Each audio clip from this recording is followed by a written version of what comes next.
Both teams tonight unafraid to run offense through their bigs, Grant.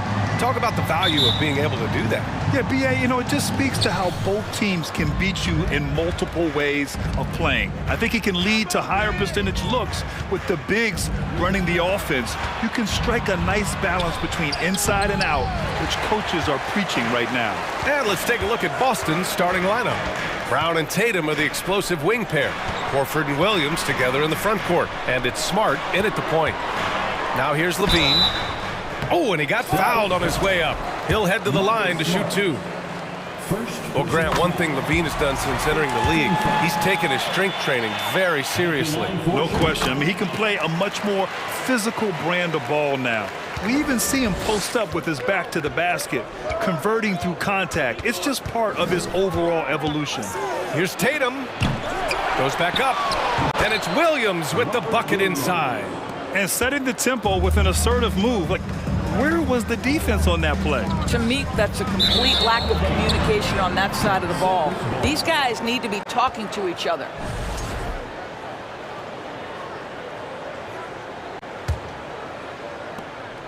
For Boston, they've gone 1 for 3 so far.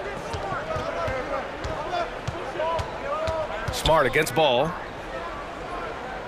They double team Brown. Pass to Tatum. Smart outside. Down to 5 on the shot clock. And here's Brown for 3. He buries it from 3. Yeah, what a great decision by Jason Tatum. That passing ability is important to complement his scoring ability. Levine passes to Ball. Now DeRozan. Horford covering. On the wing, DeRozan. And the dunk by DeRozan. Well, the handles of DeMar DeRozan taking center stage there. How about the ball skills? Taking advantage of those and converting. Now here's Tatum. And he lays it up and in. Oh, he has a lot of tools in the toolkit. That right there was just one of them. Here are the Bulls with the ball. It's a three-point game. Out left to the wing. It's stolen by Smart. Now the Celtics on the move. Here's Tatum. And the foul is called. He missed it, so he's got a couple of free throws coming his way. It's going to be on Alex Caruso. What impresses me about Jason Tatum are his work habits, his commitment in the offseason to adding something else to his arsenal. We know he can play high-level basketball on both ends. The sky is the limit. Well, Grant, you look at the Celtics and their defense. Not a surprise. It's at the heart of this team. No question. I mean, you have 3+ to... Body control, flair for the dramatic, Levine in style. Kicks it out to Smart from the arc. And a great assist by Brown as that one goes in. You don't want to let him get into a rhythm from out there. Right side, Levine. He can't get it to go. Tatum with some nice D. Outside, Brown. Pass to Tatum. There's 1:54 left to play in the first. 4 on the clock. Here's Brown. It's rebounded by Levine. Well, we love his ability to attack the rim. He just loses a little bit of focus and misses the chippy. Now here's DeRozan. Back to Levine. Takes the 3. And can't get it. He's now 1 of 3. And I'm surprised that didn't go down. I mean, I'm sure he is too. Here's Brown. Here's Williams. Second chance effort. And it goes. As the official calls the foul, count it, and he'll shoot one more at the line. The free throw drops for Williams. Back on draft night 2017, the Bulls trading away their star, Jimmy Butler. And what a haul they got from Minnesota. Zach LaVine, the headliner, and he's turned out to be a franchise player. It's tough to win one of those type of deals, but Chicago got a stud. Smart against ball. Kick out to Brown. He takes it in. Count it. 2 for 4 from the field now. Boy, how impressive is the quickness Jaylen Brown possesses. This guy sprints hard toward the cup on every drive. 43 seconds left to play in the first quarter. To the middle. Out to Horford. Smart with the ball. Caruso covers. Here's Tatum. A chance to extend the lead to double digits, but it's no good. Another shot. Ball with the rebound. Well, certainly not the best defensive effort, but this guy can't make them pay for their laziness. And out of bounds. Boston will have it.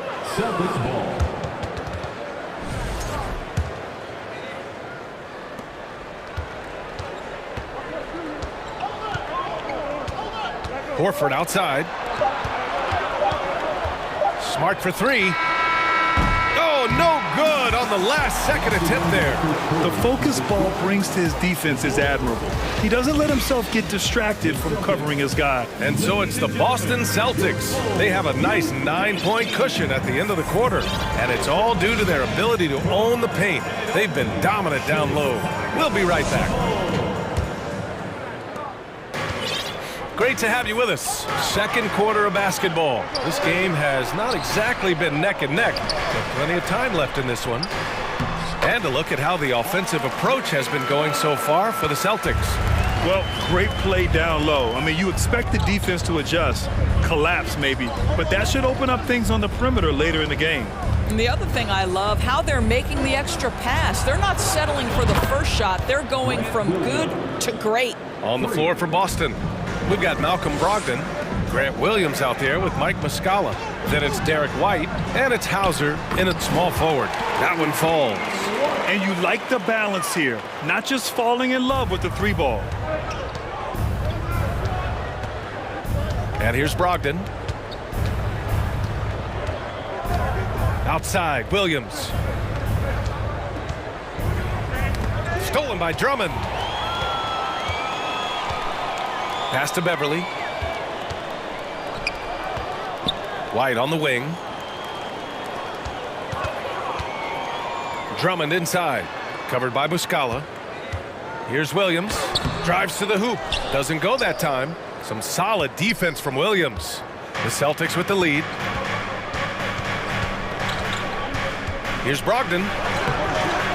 Goes back up. Can't hit that one. Now Chicago takes it the other way. White with it. Now guarded by Brogdon. And we know dead ball situations are where some fans change the channel. Doris, has the league done enough to discourage intentional fouls? Every form of media, to me, BA, is trying to capture the imagination of their fans. So anything that enhances your product is something that in the long term is going to do well for you. Brogdon, the pass to Williams. And so he draws the foul, headed to the line to shoot a pair. It's on Patrick Beverly. I like that. I mean, some physical play inside. He's not about to give up any easy baskets. The Sumu, he's checked in for Beverly. And Williams drops them both. And you have to think that one advantage this Celtics team has is a deep roster. Lots of quality guys they can assemble different ways. They're pretty adaptable. Well, as soon as you recognize a size mismatch, you have to attack.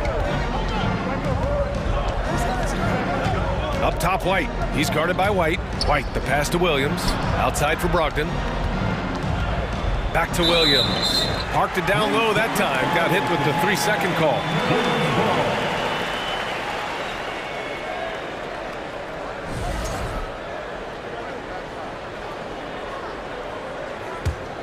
Chicago trailing here. Here's Terry. Pass to DeSumo. Outside White. Here's Terry. Now Drummond. Clock at 4. Can't get it to fall. You know, a versatile bench really is a gift for the Celtics in tough situations. And even a great starting five isn't perfect against every opponent. It's important to have flexibility, and that's something that Boston definitely has. Oh, not the defensive effort they need to cut into the lead. Boy, good call. You have to at least try to protect the rim. They're just too slow to react. You can't afford to sleepwalk through possessions. What's going on out there? At the line for Chicago. And Williams drops them both. An efficient night from the line. This is a guy who puts in the work and it pays dividends. Here's Brogdon. Goes up and lays it in nice and easy. And the Celtics lead by 7. Well, the dribble drive from Malcolm Brogdon is one of the key aspects to balance that pretty perimeter game. What a nice move. Williams on the wing. Back to Dosunmu. The 15-footer. Dosunmu. Oh, he hangs in there and cashes in on the second chance points. I always love the hard work on the glass. Just great activity. White with it, and Drummond picks him up defensively. And stolen by Williams. 59 seconds left in the first half of basketball. The kick out to White. Back to Dosunmu from downtown, and again, it's the Bulls from deep. Well, he showed right there, this guy capable of making shots, especially if you leave him that wide open. The kick out to White, and that's out of bounds. Last touch by White.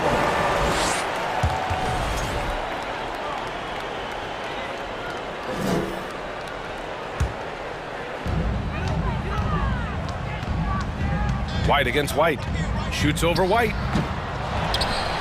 The kick out to Williams. Second shot opportunity. And Chicago again with a bucket.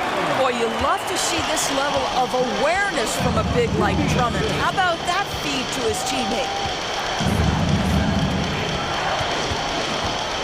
17 seconds left in the first half. And the basket is good. And once more this half, they find a way to get great position inside. Driving to the basket. Here's Dosunmu to the left side wing. And it's good. But hang on here. The officials may want to take a look at it on the replay monitor. And hold. The previous play is under review. The officials signaling that they are going to take a look at this replay. And of course, they want to make sure it was the right call, but I'm not sure how much it'll impact this game. We'll see.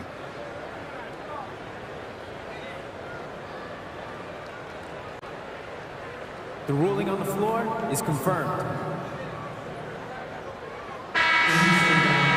And they've gotten enough look and a pretty tightly contested game here as we end the first half. It's the Celtics. They lead by a bucket. And we'll return shortly. 26. The Celtics, 28.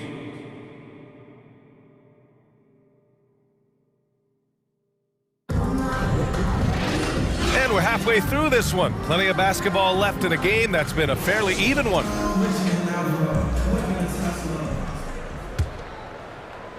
And for the Bulls, they're shooting about 56% in this one. Patrick Williams out there with Andre Drummond. Then it's Kobe White. Then there's Dosunmu. And it's Terry in at the 3, the small forward. That's the group for Billy Donovan, getting going here in the second half. Here's Brown. Drummond grabs the miss. You got to move past that one. I mean, they'd want him to take that again. And they should, because it's when you start turning down that kind of look that your offense can start to bog down a bit. And the call will be against Jason Tatum. That's his first foul. First team foul. Here's White. So it'll be 2 free throws. He was fouled in the act of shooting. Man, he made sure to get his money's worth on that foul. First free throw is good. At the line for the Bulls, Kobe. White hits them both. Boston's gone 3 of 4 from distance in this game. Smart outside. The kick to Tatum. Outside, Brown. Lets it go from deep. And again, Boston with the triple. Boy, you catch the defense off guard by being willing to fire as soon as the ball touches your hands. And guys, talk about silencing the critics. Tatum made first-team All-NBA last year and led the Celtics to their first finals appearance in over a decade. You can really see their confidence growing as this game has gone on. They have reason to believe now. What I love is the heart, the fire, the tenacity. This is absolutely fantastic. Horford, it's good. And the Celtics lead by 2. You know, probably the biggest shift for Tatum is advancement at the defensive end, Grant. Oh, no question, B.A. And that's imperative at the small forward position. Think about it. You have guys like LeBron, Kawhi, KD. Now Jason Tatum is in that elite two-way group as well. And you have to put Jimmy Butler in there as well. Tatum passes to Smart.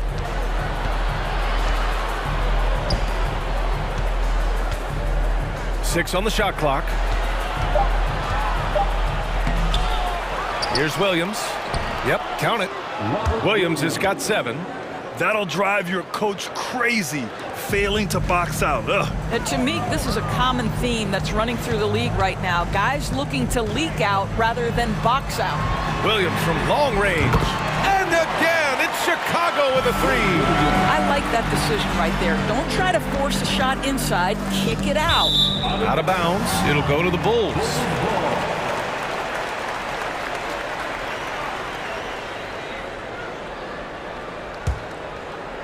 Here's White. He's got 10. Just under 2.5 minutes into this third quarter now. And a foul called on the way up. So he'll take 2 from the free throw line.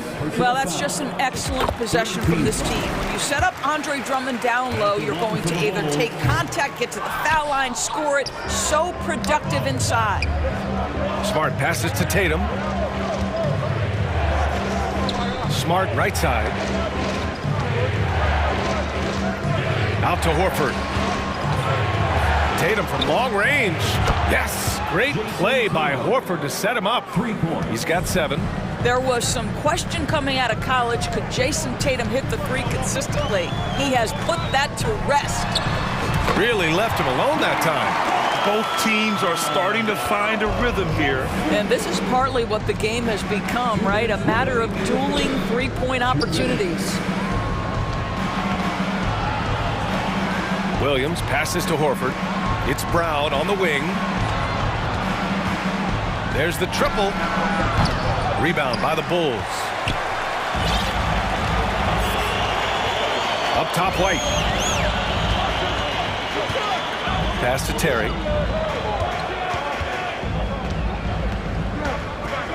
Here's DeSumo. Spins. Here's Terry, defended by Brown.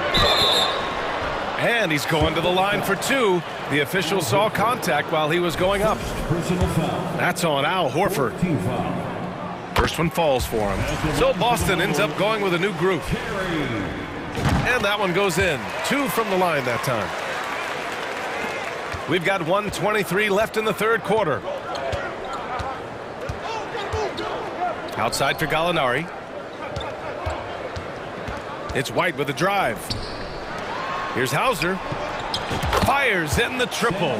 Malcolm Brogdon has been rock solid since he won the Rookie of the Year award. This guy's capable as a scorer, and what a pretty pass there. Pass to DeSumo. Left side, Williams. And right away, they match it with a 3-pointer of their own. Williams has got 10 points in the game. The defense really fell apart there. You can't afford to leave them all alone at the arc. Outside for Gallinari. Offline with a 3. And the defense got away with one there. I mean, that's a shot he typically makes. Pass to White. Back to DeSumo. Outside White. Clock at 6. Shoots over White. They get the rebound. Here's Terry. Here's Drummond. Second chance shot. From 7 feet. And there's another one for the Bulls. Well, few players as consistently good on the offensive glass as Andre Drummond. A lot of those rebounds turn into points. Brogdon from outside. Not going to go that time. And so it's the Chicago Bulls with a 6-point lead at the close of the quarter. And it's mostly due to their superb shooting. They've wasted very few possessions. And a worthy candidate tonight as we take a look at our State Farm assist of the game. You know, I'm kind of stoked that this was a choice because I love this pass. A remarkable find. He put his court vision on full display. Well, making the game easy for your teammates. All about putting them in a position to score. That's pretty. We've reached the fourth quarter in what has been a very competitive game. Should be an exciting finish. On the court right now for the Celtics. Horford and Williams together in the front court. Brown and Tatum are the explosive wing pair. And it's Smart in at the one. Pass to Terry. Back to Dosunmu. White on the wing. Outside, Williams. Tried to come right back with a three of his own, but it's no good. Boston trailing. Brown passes to Horford. Williams with it. Tatum finds Williams. Brown with it. Guarded now by Williams. And Brown, the bucket on the assist from Williams. Well, that's where you use your athleticism and agility if you're Jaylen Brown, navigating to a high percentage look. White on the wing. Fourth quarter still young. Just over a minute played. Blocking foul called on Dosunmu. First personal foul. First team foul. A line change here for Chicago.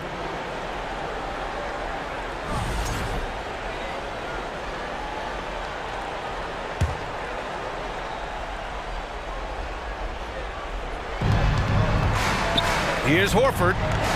And the shot is good on the assist by Tatum. Nice work from the veteran big man, Al Horford, getting things done inside. Tatum drives in, tries the spin move.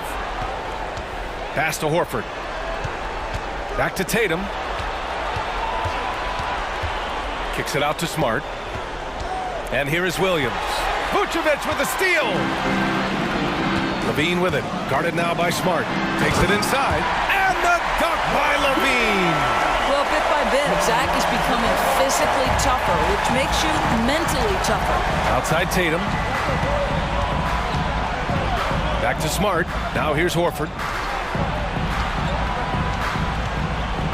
Outside, Brown. The kick to Tatum. Shot clock at 6.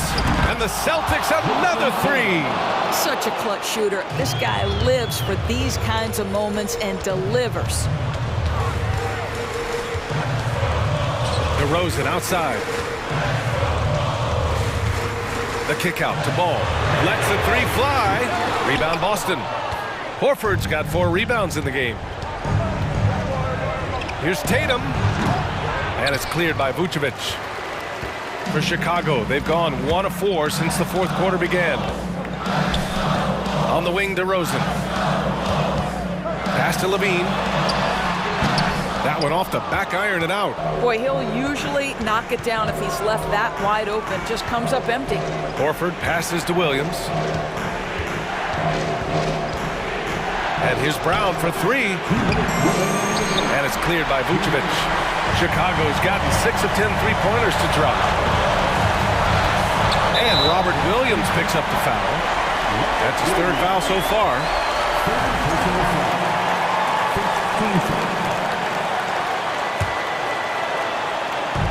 1:52 left in the fourth quarter here. On the wing, DeRozan. Horford covering. Back to Ball. DeRozan right side. Just 5 on the clock. And the dunk by DeRozan. Oh my goodness, you could tell DeMar DeRozan demanded the basketball. He wanted the chance to be the deciding factor. Smart passes to Tatum. Nice D from Vucevic. And it's going to be out of bounds. Boston will have another go.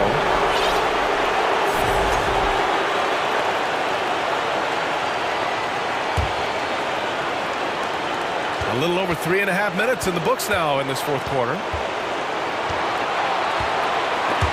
Levine with a steal. Smart against DeRozan. Outside for Levine. And he was fouled while in the act of shooting, so he'll take 2 free throws. You gotta love how competitive Levine is. I mean, he has no problem going to the line in these big moments. Chicago making some changes. Drummond's checked in for Nikola Vucevic, and it's White in for Caruso. You must embrace the pressure and knock down critical free throws. Nicely done. Oh, a deep 3 from Tatum, and knocks down the 3. Big time shot, sending his teammates into a frenzy. I'll tell you, these guys have worked so hard together, everyone pulling in the same direction. Beautiful to watch. Kicks it to DeRozan. This one for 3. Yes, sir, and it's Ball with the assist that time. This is why they want the ball in DeRozan's hand. This guy is stone cold under pressure. Out to Horford. Outside, Brown. Smart against Ball. Now these moments with the game hanging in the balance is exactly what Jason Tatum dreamed about. You want to be like Kobe? Time to make some shots. And so Tatum nails both of them. Oh, tremendous composure at the line to tie things up and give them a shot at overtime. 1 second separating the shot clock and the game clock. DeRozan outside.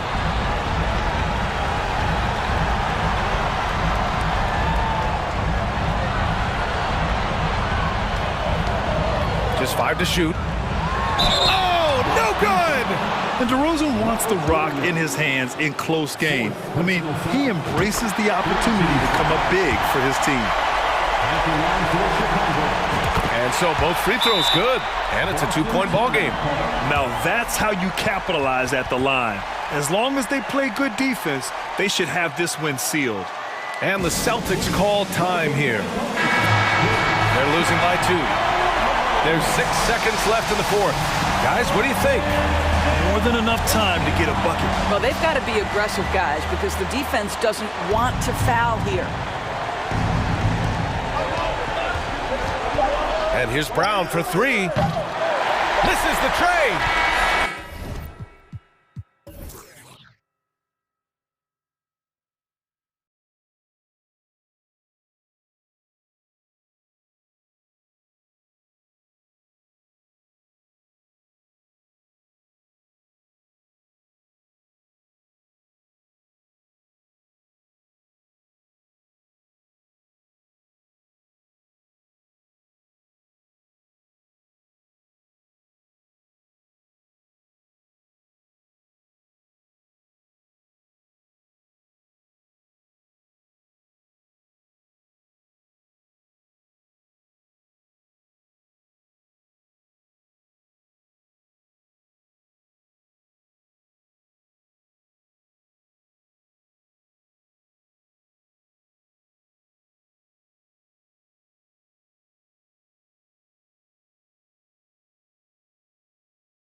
tip-off goes to the Clippers. A look at the 76ers starting group. On the block, it's Tucker next to Embiid. Actually out there with Harden, and it's Harris in at the 3. Look at how high George gets off these drives to the hoop. Banging it down with the violence of a madman. And so the Los Angeles Clippers get the first points of the ballgame. Harris kicks it to Tucker. Harden dishes to Tucker. 6 on the shot clock. Here's Maxey. And it's good with time running down on the shot clock. And despite the size disadvantage, attacking the heart of that defense. You know what, guys, honestly, I didn't think he'd win that battle. I mean, that's a lot of height to give up. Taking matters into his own hands. Yeah, we didn't expect to see that kind of finish. And you know, guys, when your point guard is making explosive plays at the rim, I really do think it sets the tone for the rest of the team. Out to Harris. Dishes it to Harden. Jacks up a 3. Knocks down the 3 ball. There are very few that drop long-range bombs better than James Harden. I mean, he's automatic from out there, off the dribble or catch. Hey, there's no denying the direction in Philly. They want to win now. The Sixers have an attitude coming from their front office that they want to get it done now, and I like seeing that.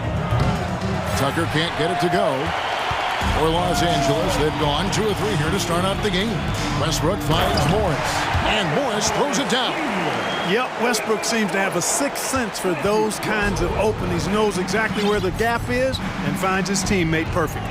And for the 76ers organization, the expectation is, of course, Clark, a championship. And that's where the expectation should be when you have a potential MVP in Joel Embiid. I mean, he's been an MVP candidate multiple seasons in a row. I think the Sixers should be thinking title. Again, the miss by Morris. 76ers have gone 3 of 5 shooting the ball so far. Out to Harris from past the arc. Good. It's Harden with the assist that time. You know, over time, as his game has evolved, Harris has accepted a bigger, expanded role. Knows he has the green light. Out of bounds, Philadelphia takes possession.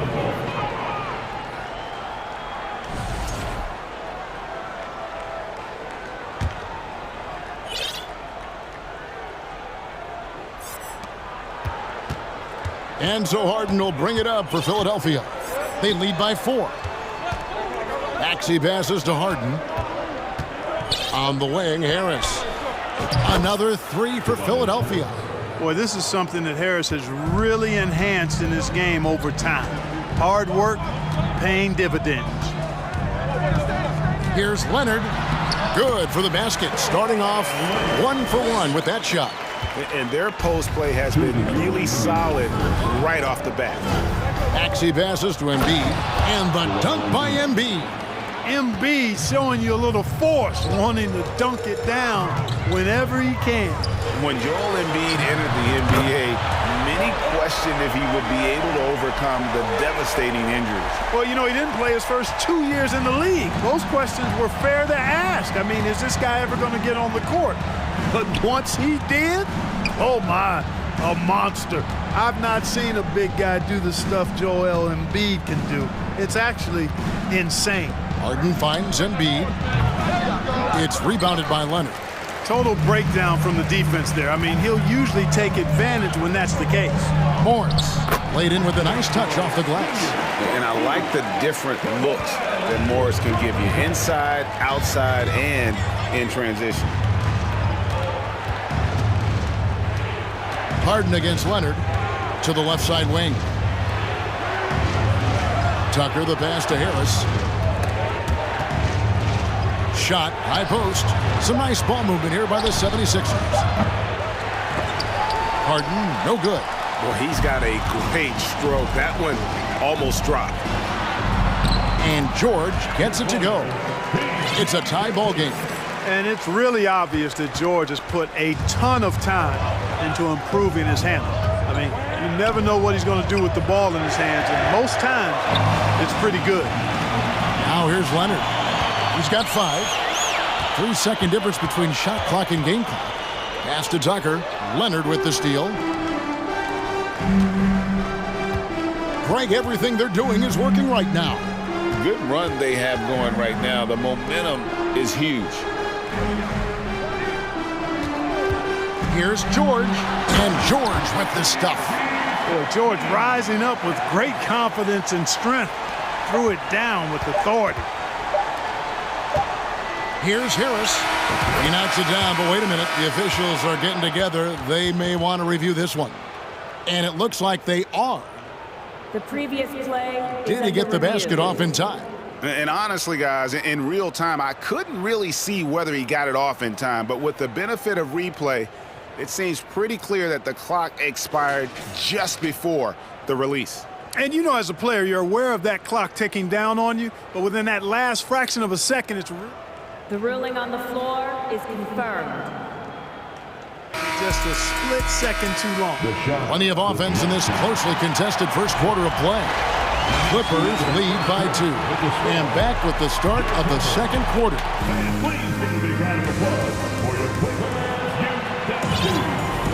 And close game underway so far. We'll see if either of these teams can jump out in the second quarter.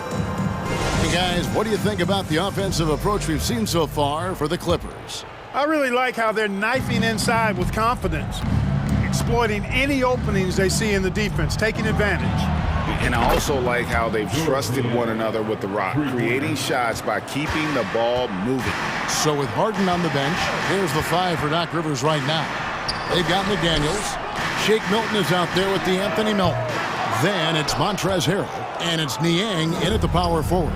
And since 1999, the Clippers and Lakers have shared their downtown LA arena, the only NBA teams to split a venue, but that's going to change soon. Here's Gordon. And the call on the shot that sends him to the line. The Clippers broke ground on their new arena, set to open in Inglewood in 2024. I've seen the footprint. You fly right into LAX, and you see it every time. It's going to be beautiful. And that'll be huge for the Clips. They're trying to create their own identity in Southern California. Having a venue just for the Clippers will help. Milton with it, and Batum picks him up defensively. Offensive rebound. The Clippers trail. And we're starting the second quarter, about a minute gone. The shot by Powell, no good. Philadelphia's gone 1 of 2 on three-pointers here in the second quarter so far. Elton kicks to Milton. Cans the shot from the wing. I love the ball movement there. He put that on a silver platter, just served him up. And it's Gordon penetrating, and the shot goes in. Gordon's got 4 this quarter. And Gordon has the burst of speed you like to see in a guard. Excellent at knifing through the defense to the cup. And here is Milton to the middle, Harrell. And he takes it in for the layup off a very nice feed. And the 76ers lead by 3. Los Angeles has gone 0-2 from deep here in the second. Powell against Melton. Batum passes to Powell. Back to Batum. Inside.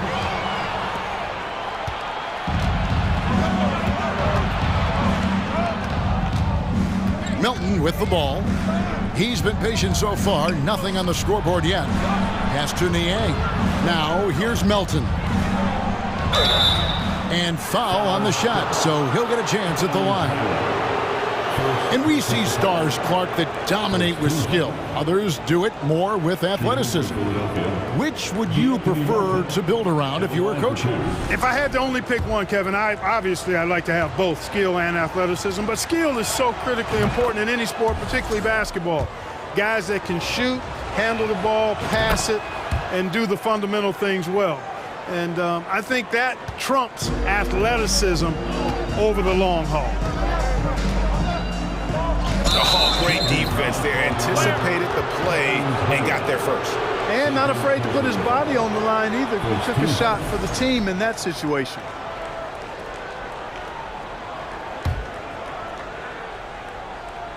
And here in the second quarter of action with a hair under 2.5 minutes played so far. Nobody near Melton. Good on the three-point shot. Melton's got the lead up to 8 now for the 76ers. And that's just too much space to give a shooter like him. He works to get open, but the defenders have to work harder to nullify that. And the Clippers decide to take their first timeout here.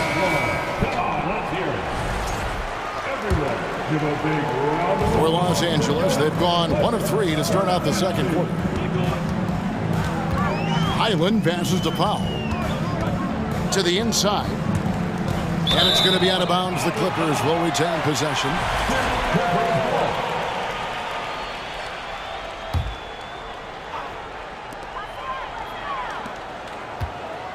Here's Highland, defended by Milton. Stolen by McDaniels. Melton against Powell. 2 minutes remaining in the first half. Now here's McDaniels. He's guarded closely. Now here's Milton. To the paint, 4 on the clock, and Harrell slams it in.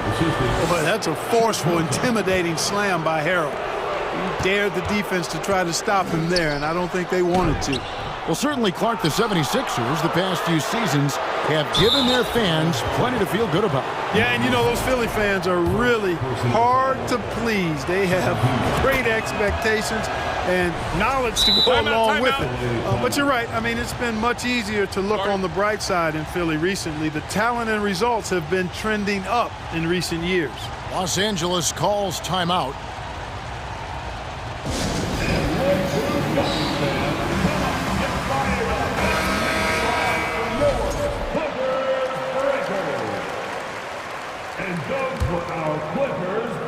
And in the second quarter, a little under 3.5 minutes played already. Passes to Niang. The three-pointer, no good. And close to making the defense pay for the lax coverage that time. Highland passes to Plumlee. Left side, Batum. The pass to Highland.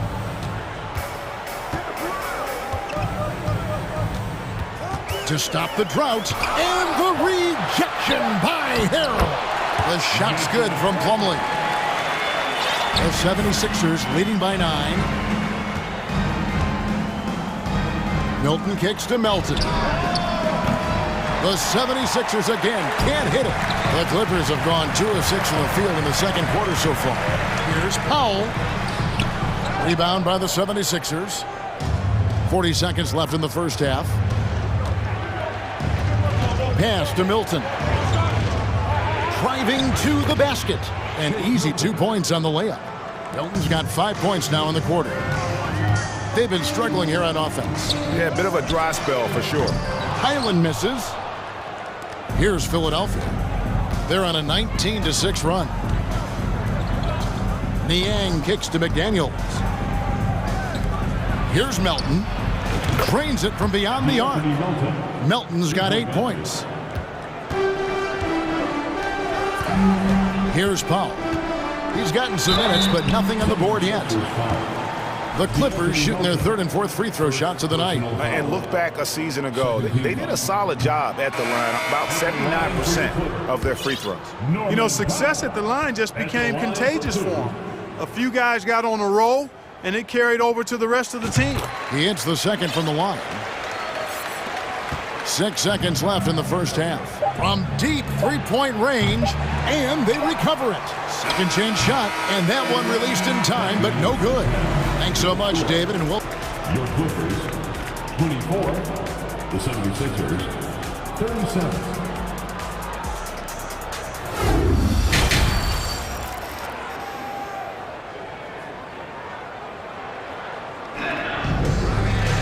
And with a big gap on the scoreboard, the second half begins with very different goals for these teams. One side trying to mount a comeback, one side trying to protect their lead. The wing pairing, George and Leonard. Post tandem for him, Morris and Zubac. And it's Westbrook in at the point guard position. That's the group starting the second half for Tyronn Lue. Yeah, that's good vision from Harris. I mean, he draws so much attention himself, so he's become a capable passer. And Kevin, even though they're down, he's still looking to do the spectacular, and he did. Well, maybe this is the best time to do it. I agree. I mean, now's when they need a spark the most. A nice shot by Tucker. This is one of Tucker's strengths, folks. He's a knockdown spot-up shooter. And the Clippers call time here. Who wants a t-shirt? Come on, let me hear you get loud.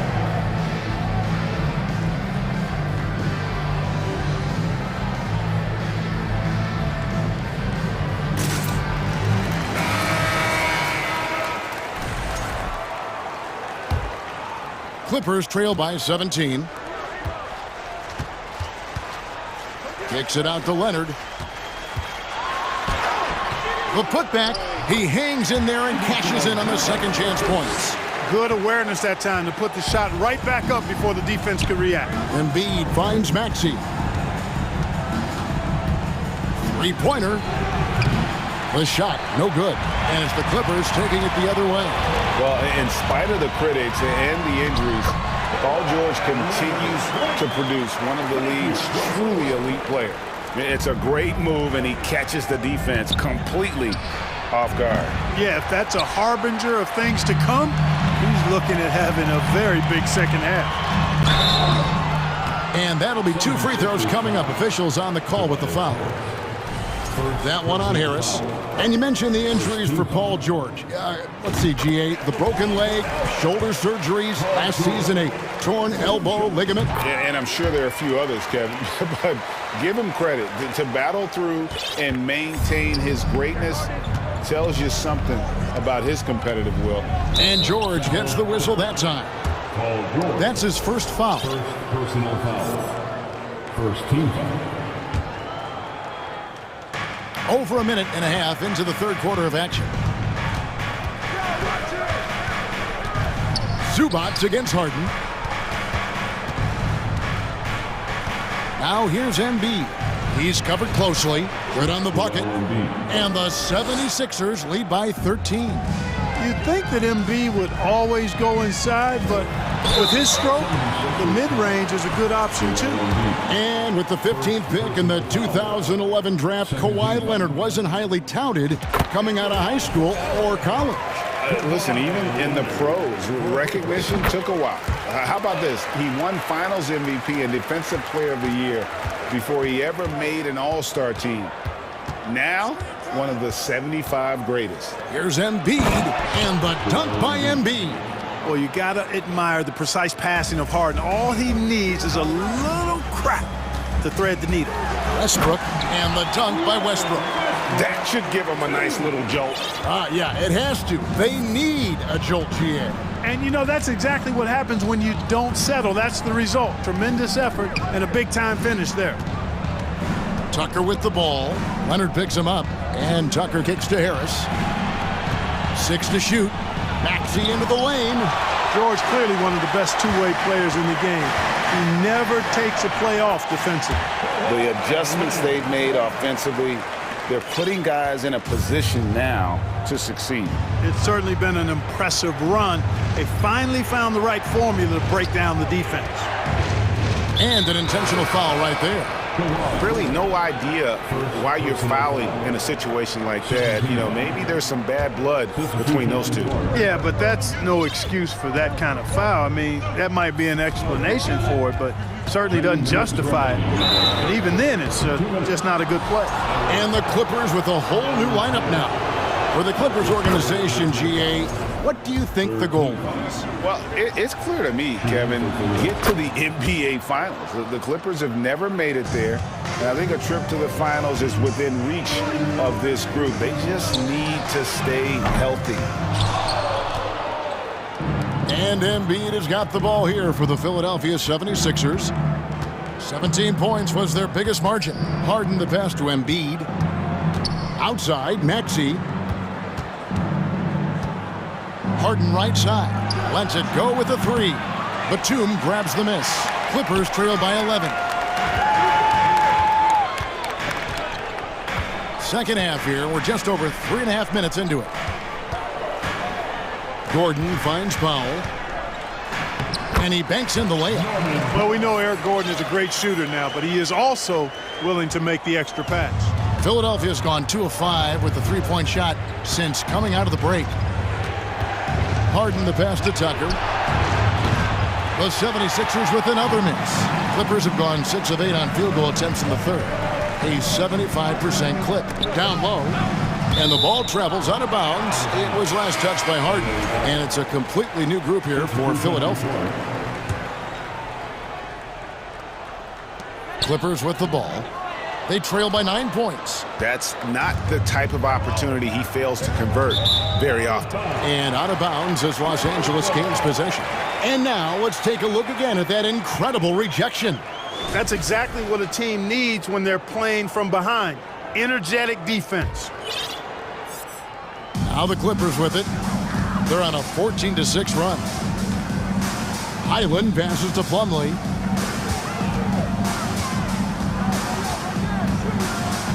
Pass to Highland.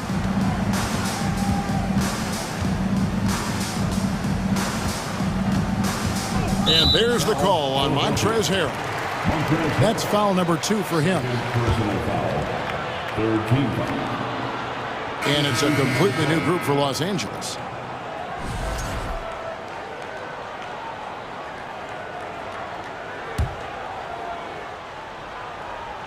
Here's Westbrook.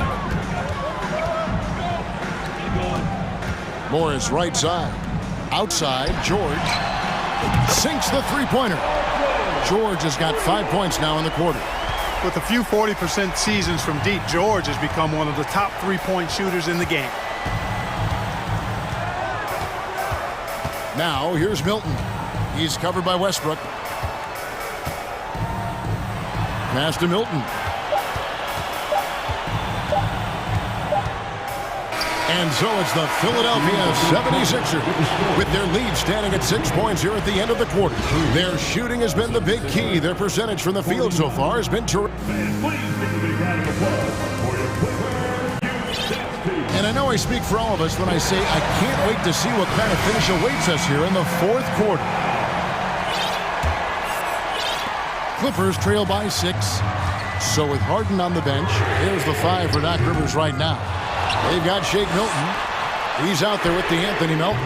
Jalen McDaniels is out there with Montrezl Harrell. And it's Niang in at the 4. McDaniels passes to Melton. Now McDaniels back to Melton. Clock at 6. And the pass to Milton. Fires the 3. Niang, no good. Los Angeles has gotten off to an 0-for-2 start from downtown here in the fourth quarter. And George with the stuff. Paul George can get it done from anywhere on the court now. When he starts percolating, this guy can cook with gas. Now here's Milton. Tight defense on him. Such a wide open look. And the 76ers lead by 7. It's been like this all night for both teams. The offenses having their way. Any lull in the action so far has been short-lived because there have been nothing but buckets in this one. And a chance to catch up on some numbers here. Scoring breakdown for the 76ers. And guys, how about the unselfishness and all about working that ball around, shifting the defense, and just seeking out the best shot. They've also found a lot of shots at the arc in this one and allowing their good shooters to tee it up. And the 76ers with a completely new group now. Harden finds Tucker. Maxey in the corner. Off target from outside. Clippers trail by 6. George passes to Morris. George trying to break free. Morris, no good. The 76ers have gone 1 of 3 from the field to start the fourth quarter. Embiid with a screen on Leonard. To the paint. And the dunk by Embiid. Pick and roll comes fairly easily to Embiid. Taking what the defense gives him, he's a pretty intelligent baller. 2 free throws coming up, and they call the shooting foul. And Greg, the Philadelphia 76ers have made it very clear that they are all in on a title run. And their front office has been very focused on trying to get top-tier talent on this roster. After the trust the process era, they're now aggressively pursuing titles here in Philly. Harden against Morris. Harden, that's good. He will not settle for a long jumper if he can get points inside. Harden will take any opening he can get. He exploits what the defense provides. Leonard with no one around. From outside, off the mark. The 76ers leading by 8. Just a little under 2.5 minutes have passed now here in the fourth. Harden finds Tucker. It's good. The assist that time from Harden. And perimeter scoring, I have to imagine it was a topic of discussion at halftime. Certainly. I mean, they saw a weakness in the perimeter defense and took advantage of it. Los Angeles calls timeout. And now the latest from our reporter, David Aldridge. Kevin, during the last break, I heard Tyronn Lue talking with his team. He told his guys, that team is not going to give it to us. We have to take it. That means staying aggressive and playing with no fear. Kevin, back to you. Thanks, David. Westbrook against Harden. He takes it in, and the jam by Harden. Man, it's fun watching Harden use the pick and roll to his advantage, getting space off the screen and letting it fly with ease. 2 minutes remaining in the game. 2 minutes. Westbrook surveying the D. Outside for George. Leonard on the wing. Outside, George. They need this. And he could not get that one to go. A lot of contact, and he'll go to the line for 2. Boy, George can really change pace quickly. He's excellent at drawing physical contact. So he makes 1 of 2 as the second one misses. Yeah, he cuts the deficit a little bit, but not as much as he could have. 1 miss can make a big difference. Unwilling to let up, even for a moment. That's his killer instinct, just fanning the flames. Yeah, I love the fact he doesn't play the score. He just keeps coming, attack mode. He doesn't know how to step off the gas pedal. George with the ball. Maxey covering, and that one drops for him. George, no stranger to dealing with contact and still finishing the shot. Maxey against Westbrook. Out to the wing. Tucker. Another 3 for Philadelphia. Coming out here tonight and making a statement. Really good work all around. For the 76ers. In the end, they had a better shooting percentage, and that's what made the difference. Sometimes, you know, things go your way. The other team wasn't catching many lucky breaks themselves. Yeah, and Kevin, not all about luck. I thought their overall shot selection was better. And, you know, looking back at all the contributions tonight, it was a really phenomenal all-around game for James Harden. Tell you what, this guy worked his behind off on both ends of the floor. He was really an intimidating presence out there. And he made the right read on that play, but just couldn't secure the steal. And, you know, fellas, 1 second quicker, and that's going the other way. And here's Harden for the 3. It's hauled in by George. And, you know, even though that shot didn't go down, I like how they got him a wide-open look in space there. And here's Morris for 3. Rebound by Joel Embiid. Tucker with the ball. George picks him up. Harden outside. Tucker a screen. Harden with it. In the corner, it's Harris. Over Morris. And it's off the back rim. No good. George against Maxey. Morris with the screen for George.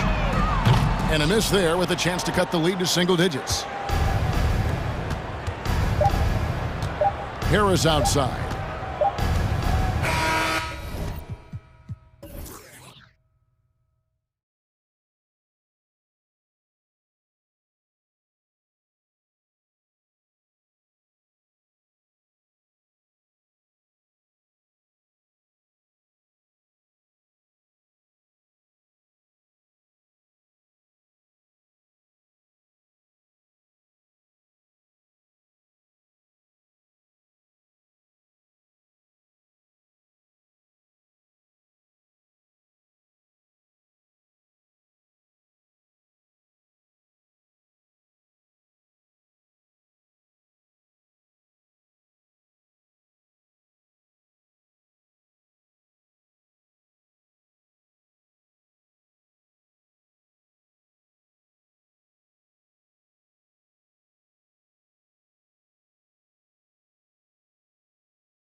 Court, Brett. A little throwback to the old days of the NBA when big men ruled. Well, the game has become so perimeter-oriented. These guys have a lot of skill, and they're going to be able to operate inside a phone booth, and we'll see if these big guys can find a way to dominate uniquely in the way that they bring their offensive prowess. All right, let's take a look at New Orleans' starting lineup. Jones and Ingram run the wings. Zion and Valanciunas playing up front. And it's McCollum at the point. It's deflected. You can feel the presence as Valanciunas gets himself in the right spot. Here's Ingram driving in, and he buries his first look. This is how you begin a game. Set the tone right from the jump. Take a nice deep breath. You score on that first possession. Gets the game started the right way. Now here's Horford. Pass to Smart. And here's Brown for three. Boston, no good that time either.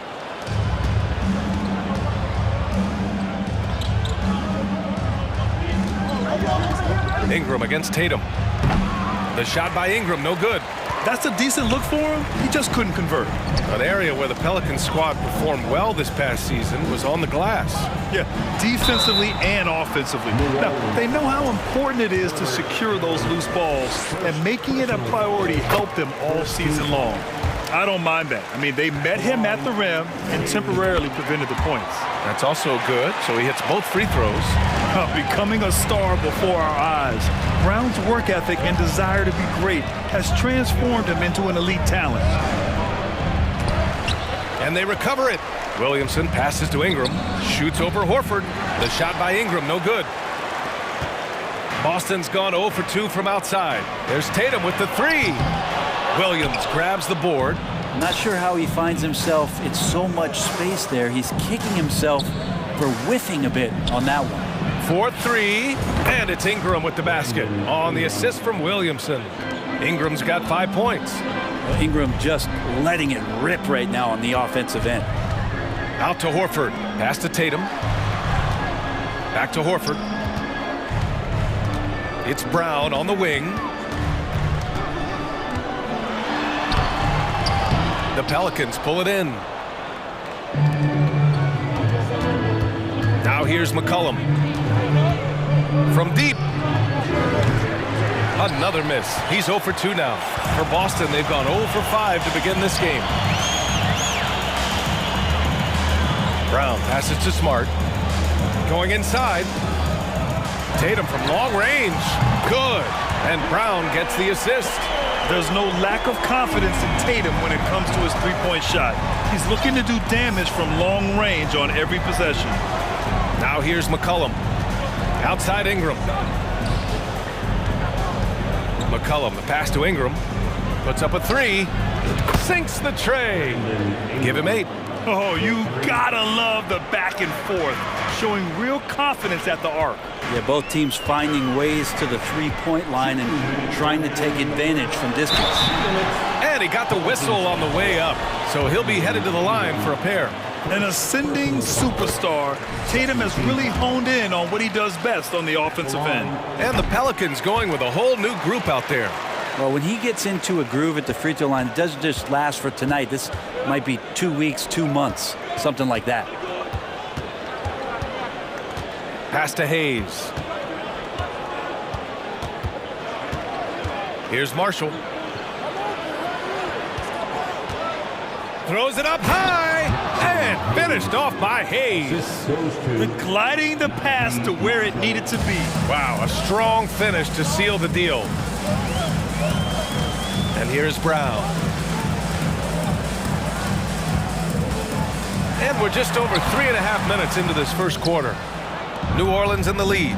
Well, the one thing about Larry Nance Jr. that stands out to me is that he's willing to do anything at that big position. He'll play 5, he'll play 4, and he's comfortable starting or coming off the bench. Coaches love guys who will just accept the role that they're given. Here's Tatum. No good. So the Pelicans will take it the other way. Here's Daniels. Oh, and there's the whistle on the shot. So 2 free throws for him coming up. That's on Al Horford. That free throw misses. Shooting for New Orleans. No good on the second free throw. Boston has gone 1 of 4 from deep.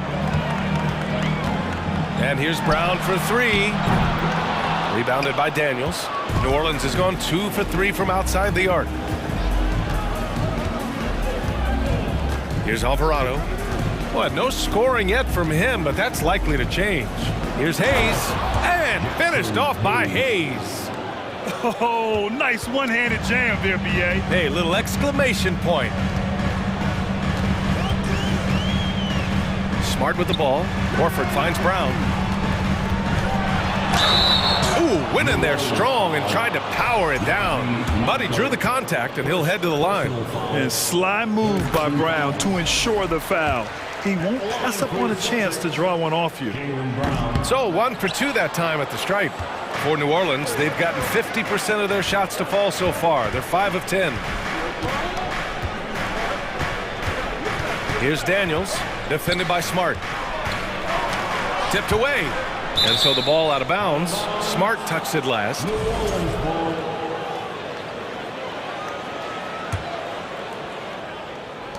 There's 6 seconds left to play in the first quarter.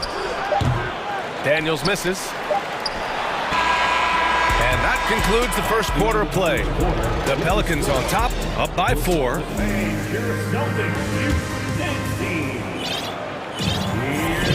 Hope you've enjoyed the broadcast so far. Halfway through the first half in this one. And looking at what we've seen from the Pelicans, what do you think, guys? Oh, what a first quarter. You love their willingness to make the extra pass. There's so much unselfish play out there. The coaching staff has to be thrilled with that. We've got Grant Williams, Derek White out there with Malcolm Brogdon. Then it's Mike Muscala, and it's Hauser in at the 3. That's who's in the game for the Celtics. New Orleans has gone 3 of 4 from distance in this game. For 3, McCollum nails it from 3. McCollum's got his first 3 points of the game. Finding some space out there on the perimeter was McCollum, and he finds ways to knock it down. Pass to Williams. Valanciunas with a rebound. New Orleans has gone 2 for 2 from the arc here in the second. Here's Williamson. That one no good, and it's Boston the other way. Offensively, it's been a struggle for them. Yeah, they need to string together some shots to have any kind of chance. Here's Hauser. Oh, and that one, no question, powered it down. Well, the size that Brogdon has at the point guard, a good job of finding somebody over the top. White against Jones. Shoots over White. Jones misses. The Celtics have gone just 1 of 3 to begin the second quarter. White against Jones. The kick out to Williams. There's the 3, and good. Coming on the assist by Brogdon. Williams has gotten himself going here. His first points of the game on the deep ball. Outside for Ingram. Williamson inside. Working on Williams. Williamson with a screen on White. Shot clock at 5. From the high post. And yes, it goes. Got a little English on that one. Ingram's got 5 points now in the quarter. And when Pelicans fans watch what Ingram has become, it takes the sting out of the Anthony Davis trade, Grant. Yeah, I mean, Ingram has grown into a full-fledged star in New Orleans. I mean, he's a centerpiece for the franchise going forward. Now, looking back, it seems like it was a win-win trade for both teams. Here's McCollum following the bucket by the Celtics. No good from outside. And I'm surprised that didn't go down. I mean, I'm sure he is too. Brogdon, and he buries his first look. Really good angle of attack there for Brogdon. Just saw a little angle and took it. 3-pointer. And C.J. McCollum with the 3. McCollum's got 6 points. He's a go-to guy for them because he's that consistent. Time and time again, he delivers. Brogdon, the pass to Muscala. Good setup. Led him to the rack perfectly for the layup. And say what you will about the value of the 3-pointer, but those close-in looks are always plan A. Every trip down, get to the paint, get deep, score. Now here's McCollum. He has 6. He drops it from range. He is a lethal all-around scorer. You have to love the versatility of McCollum's offensive game. Brogdon, the pass to Williams. Williamson comes with a double team. Back to Brogdon. Wide open look. Again, the Celtics good for 2 more. Nice to see Brogdon just step into one from the mid-range. And here's McCollum. 9 points in the game. To the inside. Williamson. The shot no good. Hey, nice D from Muscala. Here's Hauser. Pass to Williams. And the whistle blows. It's going to be on C.J. McCollum. That's his first foul. First team foul.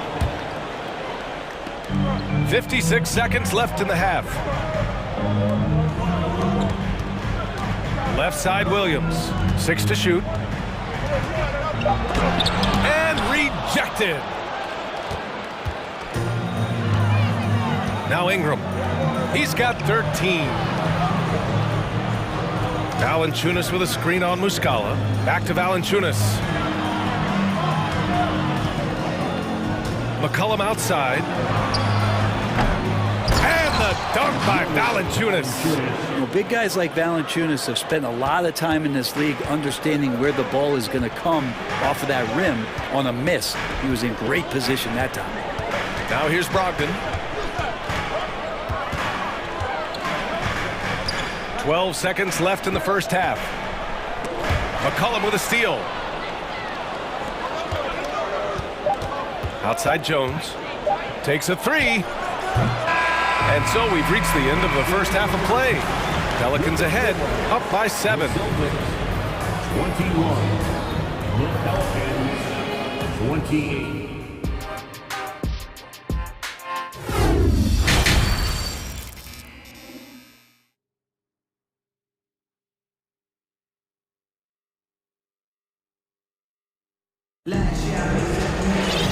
And if you're just joining in, 1 half is in the books, 1 half to go. Boy, this has been one outstanding game from Brandon Ingram. Through 2 quarters of play, he's been an excellent source of points. Yeah, he's shouldering the load right now and looking really comfortable while he's doing it. Second half underway. Here's who Willie Green's got on the floor. Larry Nance is out there with Jackson Hayes. And it's Marshall in at the 3, the small forward.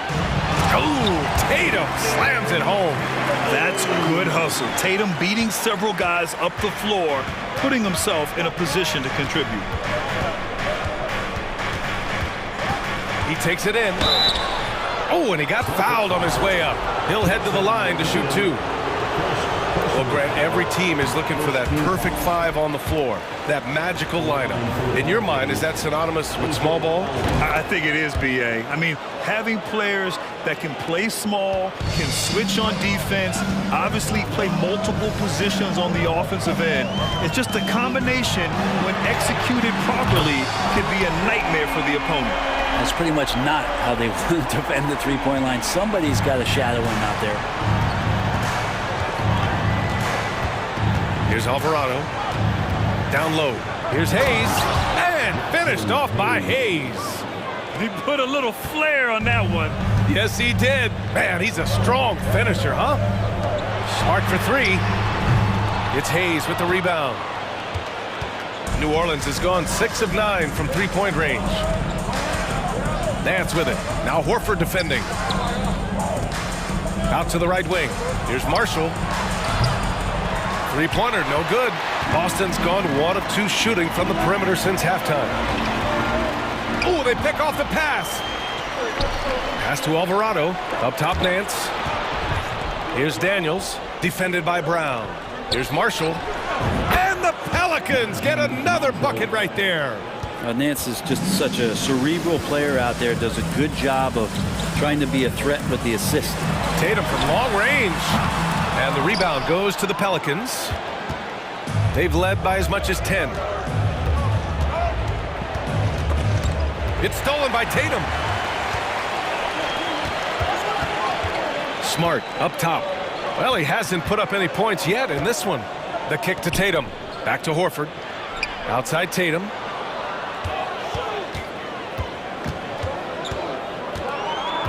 It's Brown on the wing. 4 on the clock. And it's going to be out of bounds. Boston will have another go.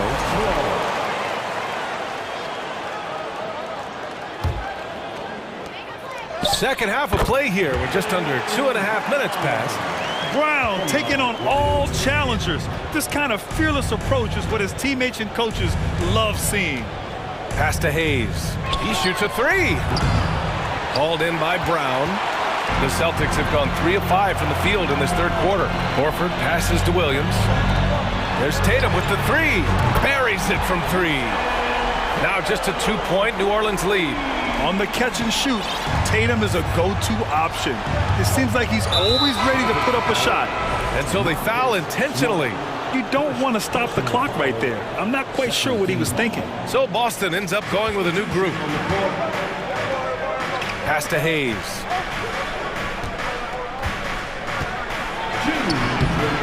That shot, no good. And Boston going the other way now. Well, after committing a turnover like that, you're just praying the game doesn't come down to the last possession. You'll remember that one. Here's Alvarado. Pass to Marshall. To the middle. Here's Daniels. Shot is good by Nance. Nance has got his first points of the game. Larry Nance Jr. has all of the ability to be effective from there. Over to the wing. Back to Gallinari. The kick out to White.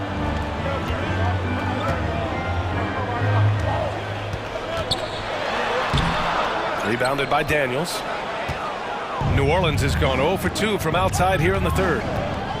Here's Alvarado, and there's a whistle. He'll head to the line to shoot 2. The officials were right on top of that one. He misses the free throw.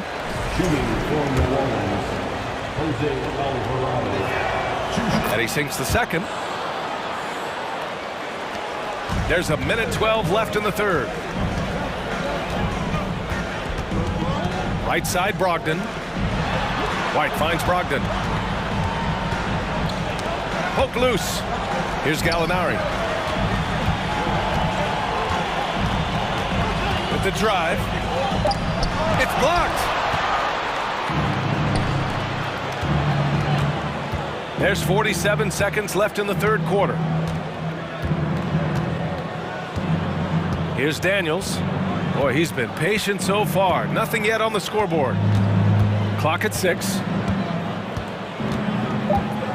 And he lobs it up, and Nance with the slam. This is a nice connection with Larry Nance Jr. Throw it his way. He'll take care of the rest. Outside Gallinari. 6-second difference between the shot clock and game clock. Here's Brogdon. And it's good. Off the back of the rim and in. Brogdon's got 6. Even though they're still trailing, he continues to be lights out from the field. What a competitor. Here's Alvarado. Here's Marshall. And no good. Trying to get that one to fall. And that'll do it for the third quarter. Pelicans ahead. They lead by. Please give a big round of applause for your Celtics. And with 3 quarters behind us, we'll start the fourth in what is still anybody's ball game.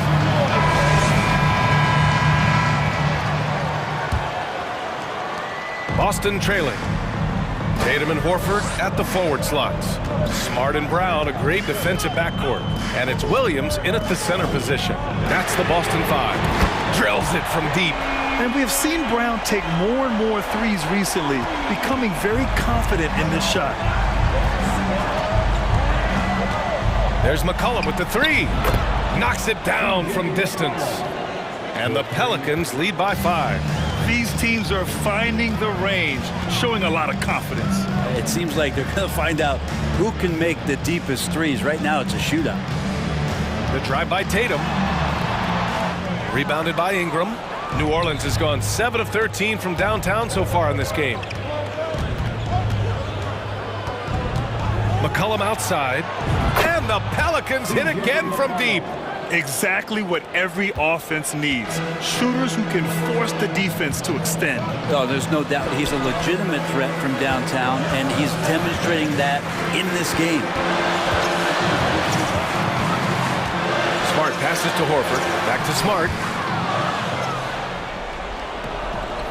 Outside Jones.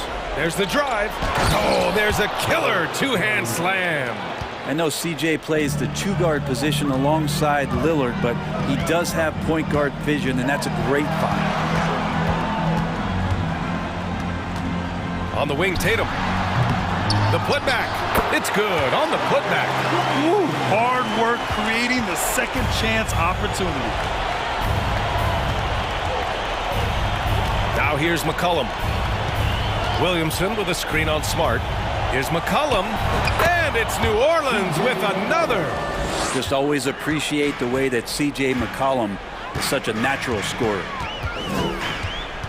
Horford, right side. Back to Brown. The kick out to Williams. Outside Tatum. 6 on the shot clock. It's Brown on the wing. Tipped, and they'll turn it over. Couldn't get the shot off. A shot clock violation. It's time to take a glance again at that superb block. Yeah, good offense comes from great defense. This lead is only getting stronger with plays like that. New Orleans has gone 2 of 2 from outside so far in the fourth. Ingram, and another one falls for New Orleans. And breaking down some numbers here, the hustle stats for the Pelicans. Their defense has been on point all game long. They're out hustling the shooters and swatting down plenty of shots. Well, something else I've seen from them in this game is just how quick they are to capitalize on a turnover. I mean, they're pouncing on that stuff, and you got to be careful when you're handling the ball around them. The speed of Tatum's drive makes it so tough to defend. You just don't get a chance to stop him. McCollum, the pass to Ingram. The three. Horford pulls it in. Yeah, you know, he usually makes you pay from that range. Brown with it. It's picked up by Jones. And they'll get another chance. Brown can't hit. The drive by Ingram. And another basket for New Orleans. No one's stopping Brandon Ingram when he's in that pull-up game. He's just too long. Smart outside. Pass to Horford. Nice D from Valanciunas. Well, that's how to protect the rim without fouling. Force him into an awkward release and a bit of an adjustment on the layup. I'm not sure if family and friends are here in the stands tonight, but we wanted to show that one off. Fading away on the shot was absolutely not necessary. He's really become a better all-around player. Brown's passing continues to evolve. Nice find. Here's McCollum. Rebound Boston. Williams has got rebound number 5 here tonight. And so they choose to intentionally foul. I mean, I'm just not sure what he was thinking right there. I mean, he needs to get his head in the game. Here's Tatum. Well, when Brandon Ingram's active on the defensive end, from whatever position, he's going to help out that particular possession. Good reaction there. Both sides are simply waiting for the clock to make it official. This is going to end up in the books as a nice win for the Pelicans. What would you say the deciding factor in this game was, Grant? Yeah, B.A., ultimately you have to look at their field goal percentage.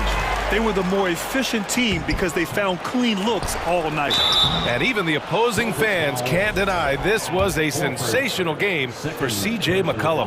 Well, those points he had tonight, all critical, all from energy and activity. He just never seemed to stop. And McCollum drops them both. C.J. McCollum has been a scoring machine for years, and the fact he does it with that much balance off the bounce makes him fun to watch. The drive by Tatum. And no good. Oh, good work defensively by Ingram. Williamson with it.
To face that tandem every game, wow, tough to handle. DA, thanks. And the Bulls start out with the ball. Let's check out Chicago's starting lineup. Alex Caruso out there with Lonzo Ball. Then it's Zach LaVine, then it's DeRozan, and it's Vucevic in at the 5. Well, we expect to see sparks flying down in the paint tonight. Greg, a couple of very talented centers matching up head-to-head in this one. But with the way the game is played today, we could see them battling at the arc. Modern bigs make their presence felt now all over the floor. Athletic move by Harden. Okay, I see you throwing it down on top of the defense. Here's Ball. The rebound by Harden. Now Maxey.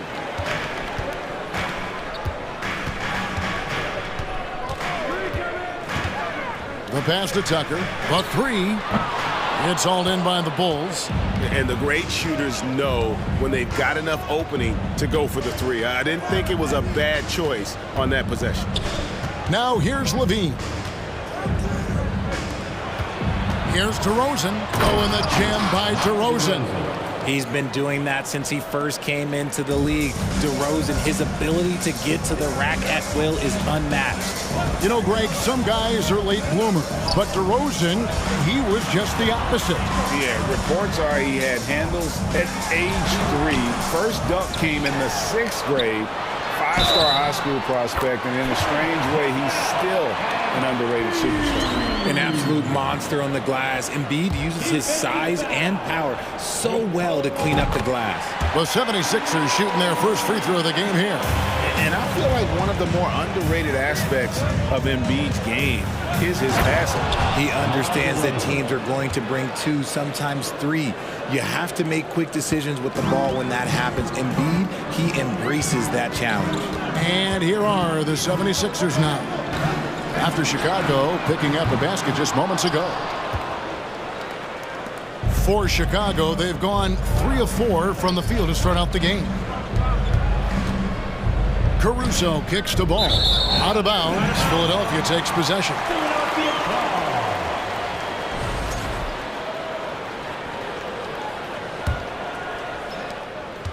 The 76ers have gone 2 of 5 here, making 40% so far to start out the game.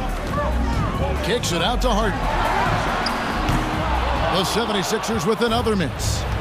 And it's DeRozan with the ball for the Chicago Bulls. Lets the 3 fly. Caruso, no good.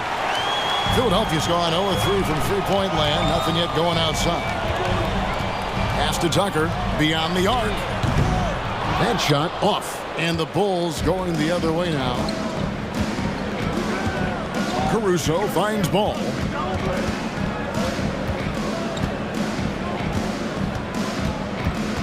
Out to DeRozan from the arc.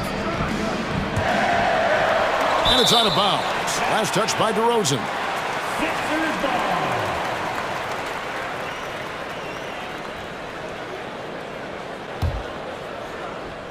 We're about 3 minutes into this first quarter.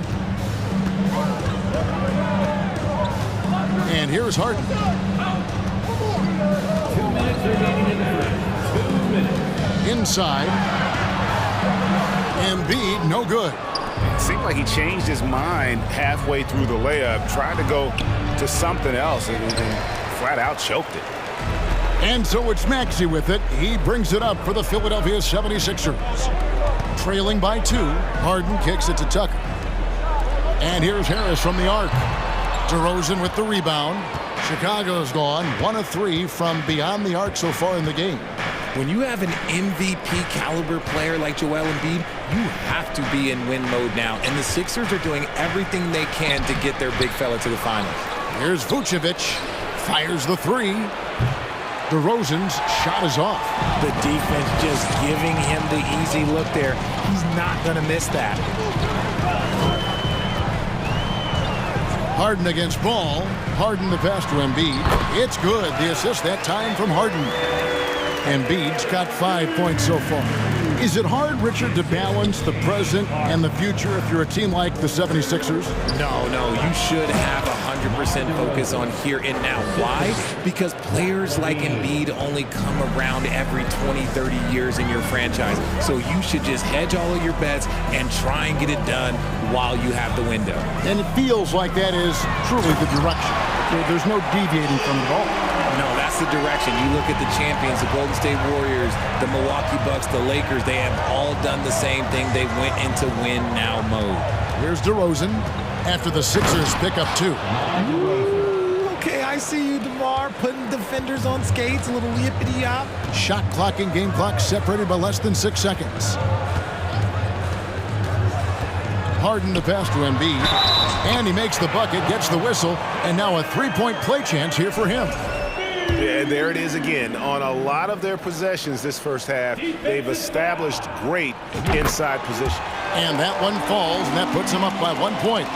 Shooting over 80% from the line during his career. Embiid is not only one of the best free throw shooting centers in the league today, he's one of the best all time. Kick out to Levine. Over in the corner, Caruso buries the long-range jumper. Caruso's got a pair of threes now in the first quarter for Chicago. A quality pass, setting up a quality shot. It's just textbook basketball. And so it's DeMar DeRozan making highlights for Chicago. He notched 8 points in the quarter.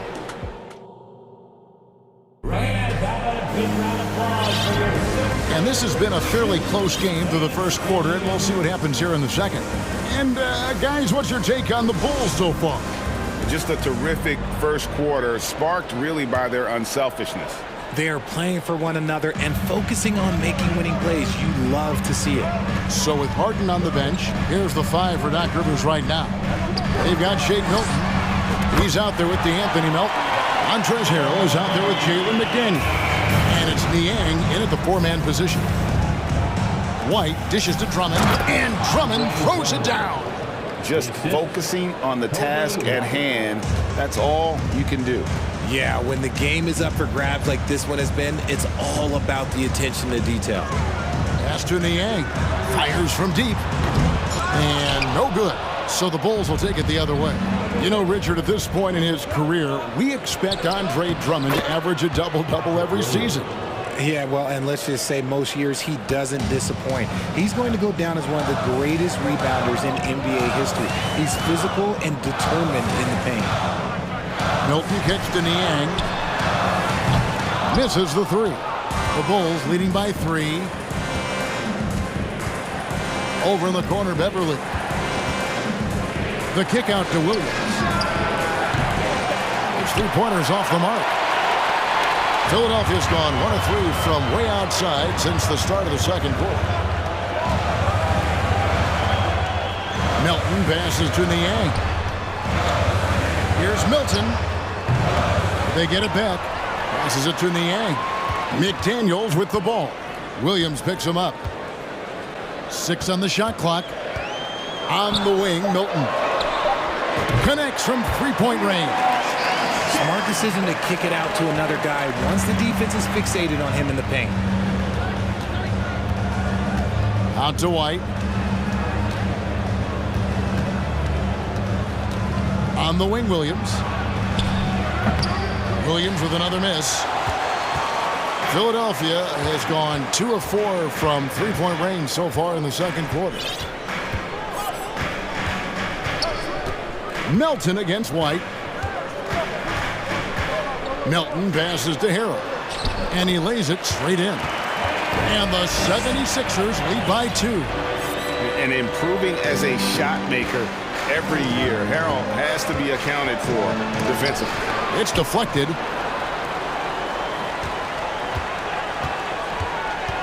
And we're now a little over 2.5 minutes into the second quarter. I've heard it said, Greg, a coach can't give you confidence, but they can take it away. What's the meaning behind that? Well, players at this level are naturally confident, but when coaches are always critical, it can take you out of your game. Makes you just start to think a little too much on the floor. 2 minutes remaining in the first half. Milton kicks to Niang. The pass to McDaniels.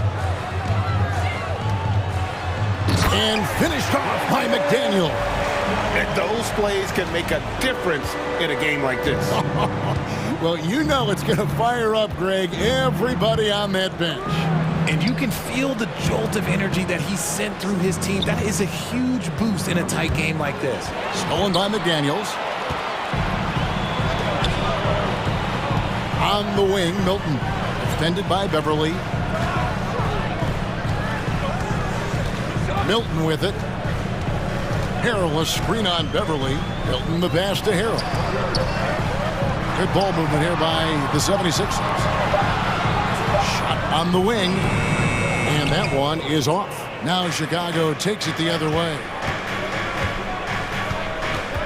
Williams kicks to White. Pass to Drummond. Right side, Williams. Nails the wide open jump shot. Williams has got 4 this quarter. Yeah, I love the communication and the chemistry between those teammates. Spins. Melton finds McDaniel. Another 3 for Philadelphia. This is why you always have to chase guys off the arc, because everyone has a three-point shot now. Beverly, the pass to Terry.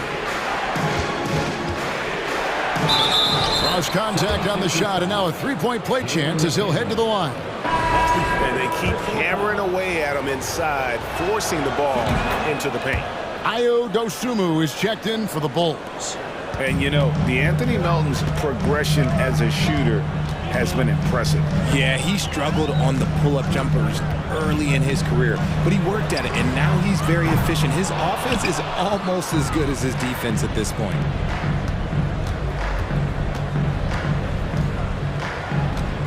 Pass to Drummond. And Drummond throws it down. And just a dynamic big man with incredible physical tools.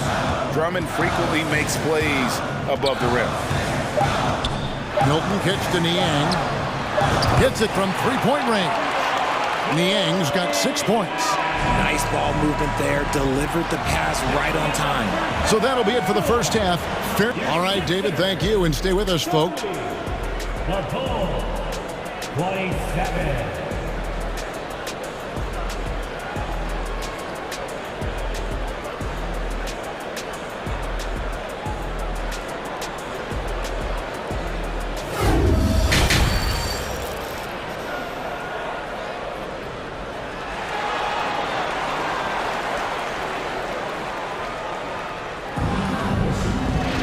And as we get into this third quarter, as we've seen so far, neither team able to create much separation on the scoreboard yet.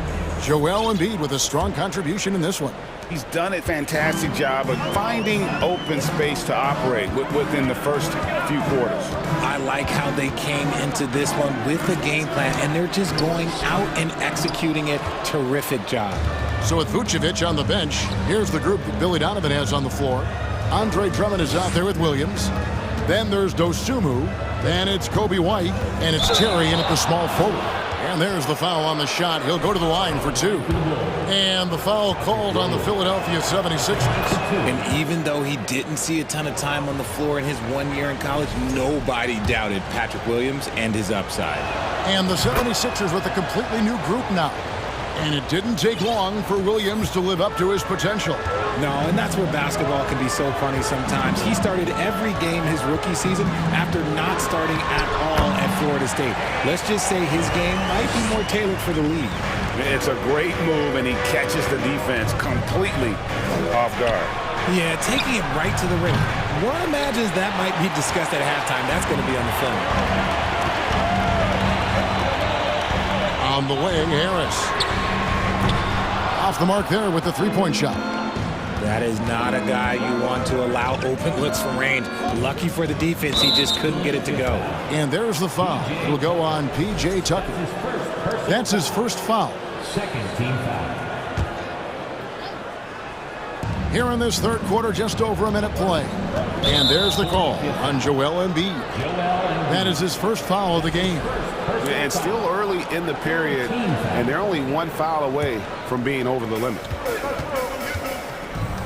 Knocked away. Stolen by Tucker. Good anticipation defensively. See the pass coming and manages to snatch it. Run it.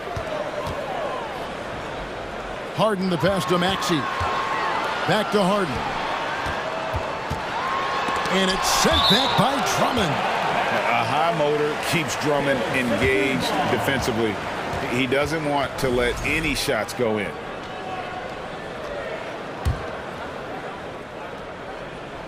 Third quarter of basketball, about a minute and a half in.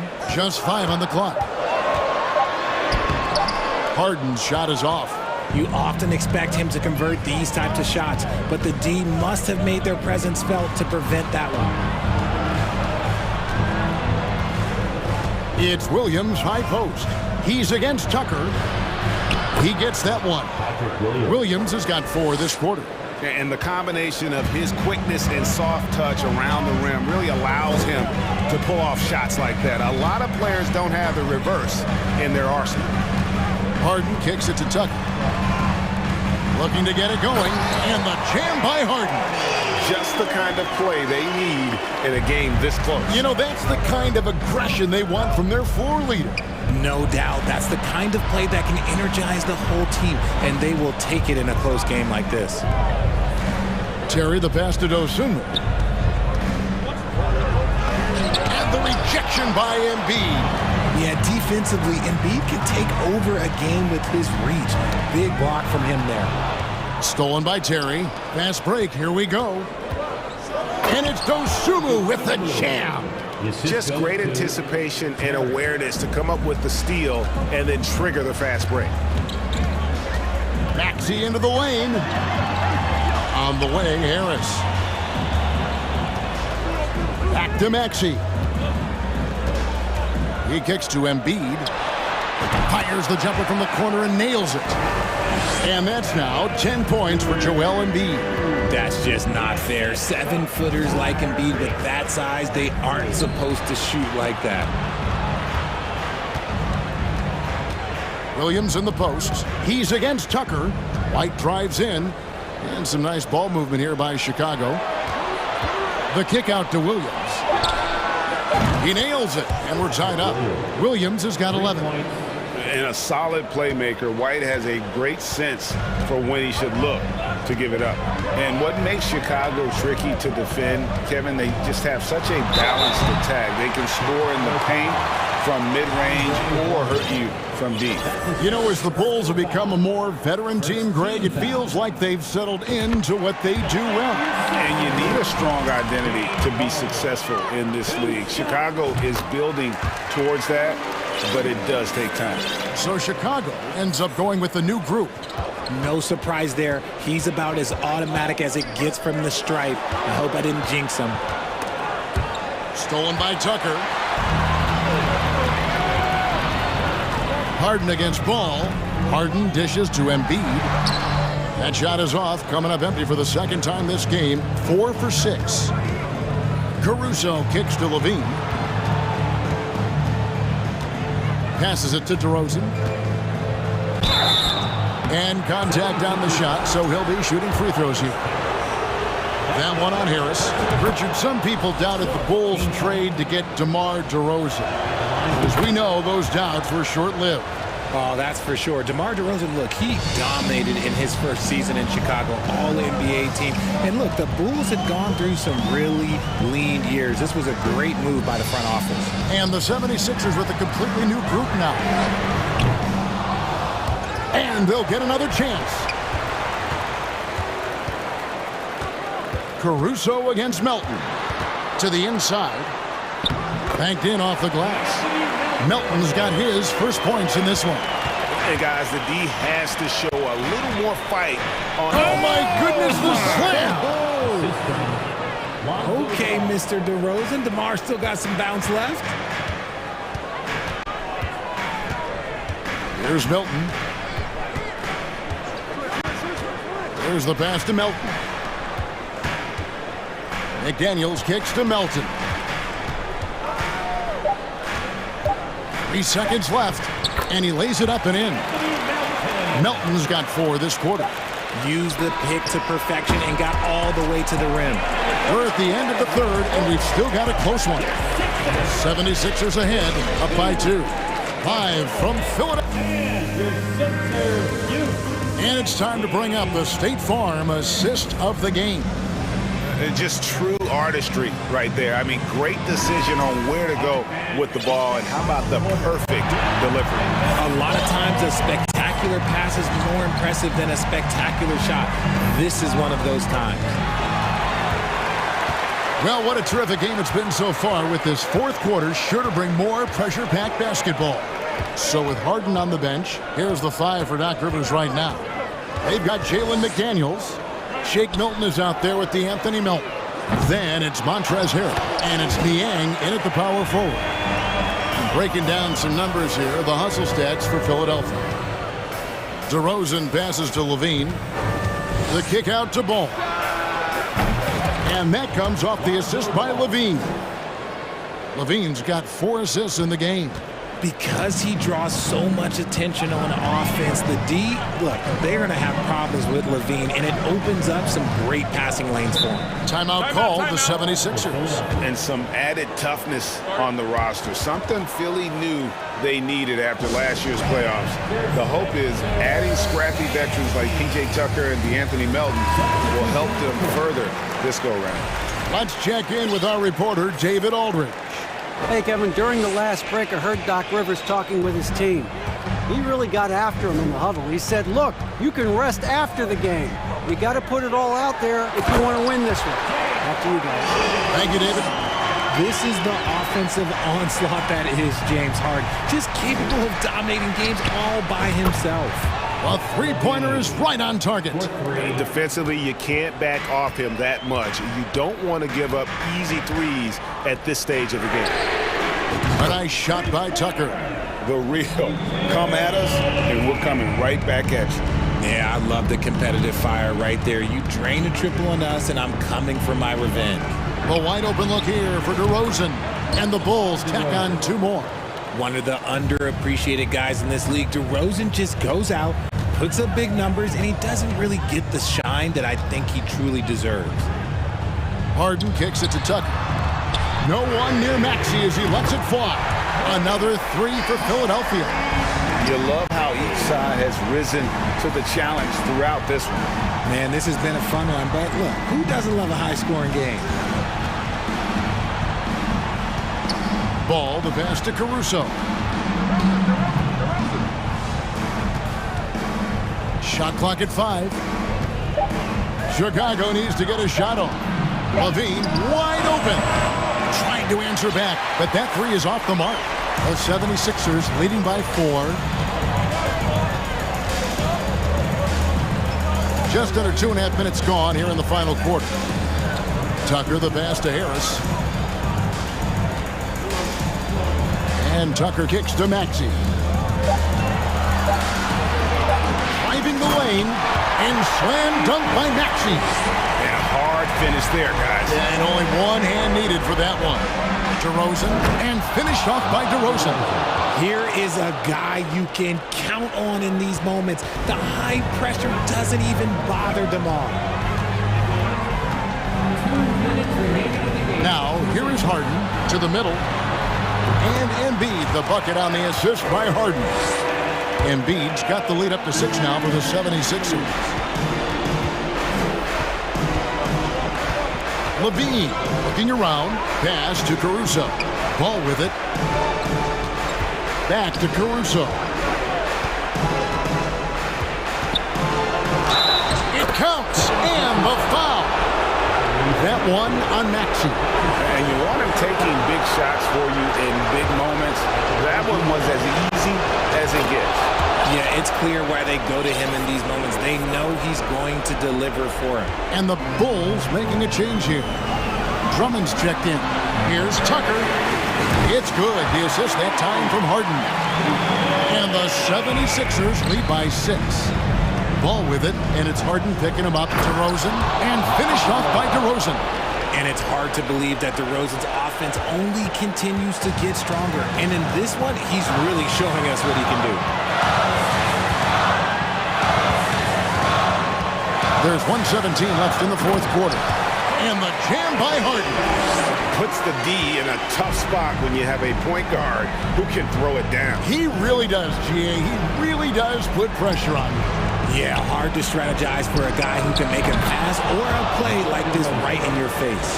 The veteran leader of this squad, DeMar DeRozan, showing the kids how it's done down the stretch. Now Harden. 50 seconds left in the fourth quarter. This is what we've come to expect from Harden. Doesn't back down from taking the important shots of the game. Pass to Drummond. Levine for three. Oh, drew the foul and almost hit the three-point bucket. And he'll go to the line to shoot three. Yeah, there was definitely some contact there on the three-point attempt. The Bulls making a switch here. White's checked in. A consistent free throw shooter. Levine has the skill to own this moment. And really, the tension could not be higher right now. And he looked like he was shooting free throws at practice. What a cool customer. And here's Harden.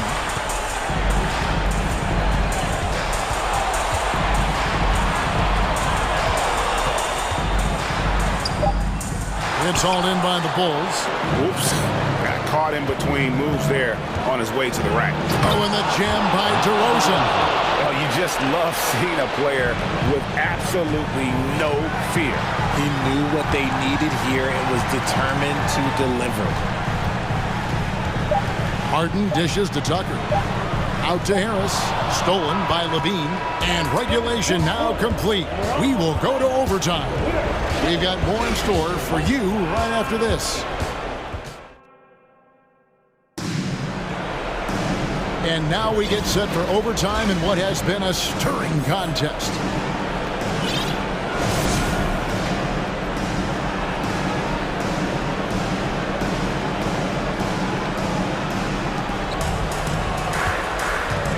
Levine on the wing. DeRozan out there with Andre Drummond, and it's ball in at point. And they take the lead. White's got the first points here in the overtime period for the Bulls.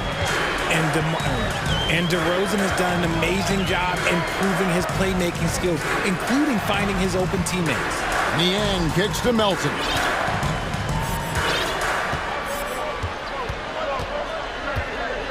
Shot clock at 6. The shot, no good. Nice D from DeRozan. Here's White, and White with the stuff. And hey, when you're a big shot maker in college, that often carries over to this level. Certainly, as for White. And some changes here for the 76ers. Your Sixers, ENT. Let's give them a big round. The 76ers trail by 5. Harden scanning the floor. And Harden with the stuff. Just an absolute master at creating separation. That is a nice move by Harden to free himself up. White drives in, and White with the stuff. And giving up some inches inside, but makes up for it with an aggressive style. Yeah, you can give up some size, but that shows you how fearless he is, willing to attack the basket no matter who is in front of him. You can't lose a shooter like him on the court. The ball will find its way to him, and he will drill a three each time. Levine for 3, and the Bulls another 3. And Zach LaVine just commands the ball in these big moments. You want a guy that can not only take that shot, but make that shot.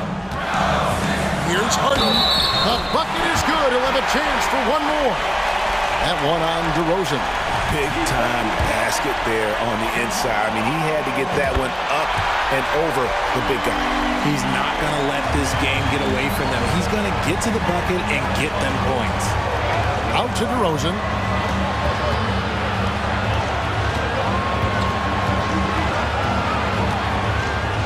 Finished off by DeRozan.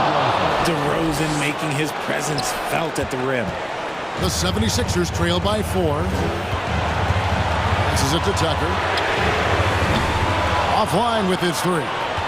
Questionable shot selection on that 3. Not really helping as they try and narrow the deficit. DeRozan with it. He's against Tucker. A leader in the locker room. DeRozan with a chance and a huge spot. So the first one drops, and that puts them up by 5. And so he drops them both. It's a 6-point ball game. He knows how important it is converting at the line and building up this lead. Harden with it. Now guarded by DeRozan. It's good! What a beautiful shot to bring him to within 3. Capable of playing either guard position. Harden's sense for when his teammates are open is ridiculous. Ball, the pass to Levine. Kicks it to Drummond. It falls! And how about Drummond's ability to stay calm under pressure? That will always make your coaches happy. Harden the pass to Tucker. Back to Harden. No one near him. Rebound Andre Drummond. And so it's Drummond with it. He'll bring it up for the Bulls. Harris. Got it! What a beautiful shot to bring him to within 3. Just one word for you, and that is clutch. This guy, Harris, all he does is make plays. Had to foul, and on that occasion to stop the clock. That's the enemy in this situation. Good on the first, and that gives them a 4-point cushion. Second one is good. Getting both at the line, and it's a 5-point game. Calm and cool, and his free throws put a bow on this one. Nice way to finish the game out. Harden kicks it to Tucker. Off target with his 3.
Something about that.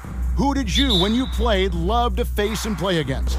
Well, two of the guys that come to mind right offhand as far as backcourt players was Michael Jordan and Penny Hardaway. Love facing those guys. And then at the end of my career, I loved watching Allen Iverson, not guarding him. And the Clippers starting five. The wing pairing, George and Leonard. Post-tandem for him, Morris and Zubac. And it's Westbrook in at the point guard. He thrives in that painted area. Westbrook has a lot of moves and different ways he can hurt you inside. Oh! Yes. Goodness. And down it goes, jamming that one home. Unbelievable hang time, giving the crowd its money's worth. Go ahead, Zion. Here's McCollum. It's Ingram on the wing. No good from outside. And guys, things are looking up in New Orleans. The extension for Zion Williamson reflecting his commitment to this young core, and with the 8th pick and Dyson Daniels, the Pels added to their bevy of young wing defenders. They're building a team to contend. Always under control, CJ gets a little breathing room and quickly fires the pull-up jumper. Morris with a screen on McCollum. And there's a foul. It's on CJ McCollum. That's his first foul. First team foul.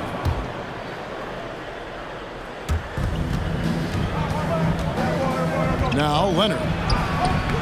Not giving the shooter a clean look. Ingram's length is a problem. A moment now to hear from our sideline reporter, Hall of Famer David Aldridge. David. Well, a bit ago, Teron Lou and I were able to chat. He told me we have to play really good interior defense. We know they want to get to the rim. We know that's the game plan. And so we've got some tactics to keep them from doing so. Guys, we will see what they came up with in the lab. Thank you, David. And we all know about Zion Williamson's athleticism. Now he must continue adding to his game. Zubac. George finds Morris. Into the lane. He's off on that one. So the Pelicans will take it the other way. It's up a 3. And the Pelicans miss again. For Los Angeles, they've gone 3 of 7 from the field since we've gotten underway. And there's Paul George on the assist by Morris. George has got 6 points. At 6'8", Paul George is a threat inside, looking very comfortable from in there. And a wide open look for McCollum. Money from the wing. He's got 5. Now that's a high percentage look when the D doesn't fight over the screen. Reason why it takes extra energy to do it. You have to trust your defensive rotations, but it's worth it. And so it's McCollum. He'll bring it up for the Pelicans. And thinking back to that 2017 MVP season for Russell Westbrook, Steve, you know, he averaged a triple-double. Kevin, what's incredible to me, Russ did it 3 straight years with OKC. Then again with the Wizards. Westbrook's numbers are out of this world. And here is Los Angeles now. The Pelicans make their last shot. Look at the handles by Kawhi Leonard. He has worked on that part of his game. He has his defender on skates. McCollum with the ball. Leonard picks him up. And it's Valanciunas finishing it off. Great job executing the offense. That pass on time and on point. Oh, reversed it home. That was pretty. Agreed. The agility on display. New Orleans has gone 1 of 3 from beyond the arc so far in the game. McCollum against Westbrook. McCollum passes to Williamson, and that's going to be a travel. And New Orleans going with a whole new group out there. Substitution on the court. Here's Westbrook. Outside, George. Alvarado grabs the board. New Orleans in the lead.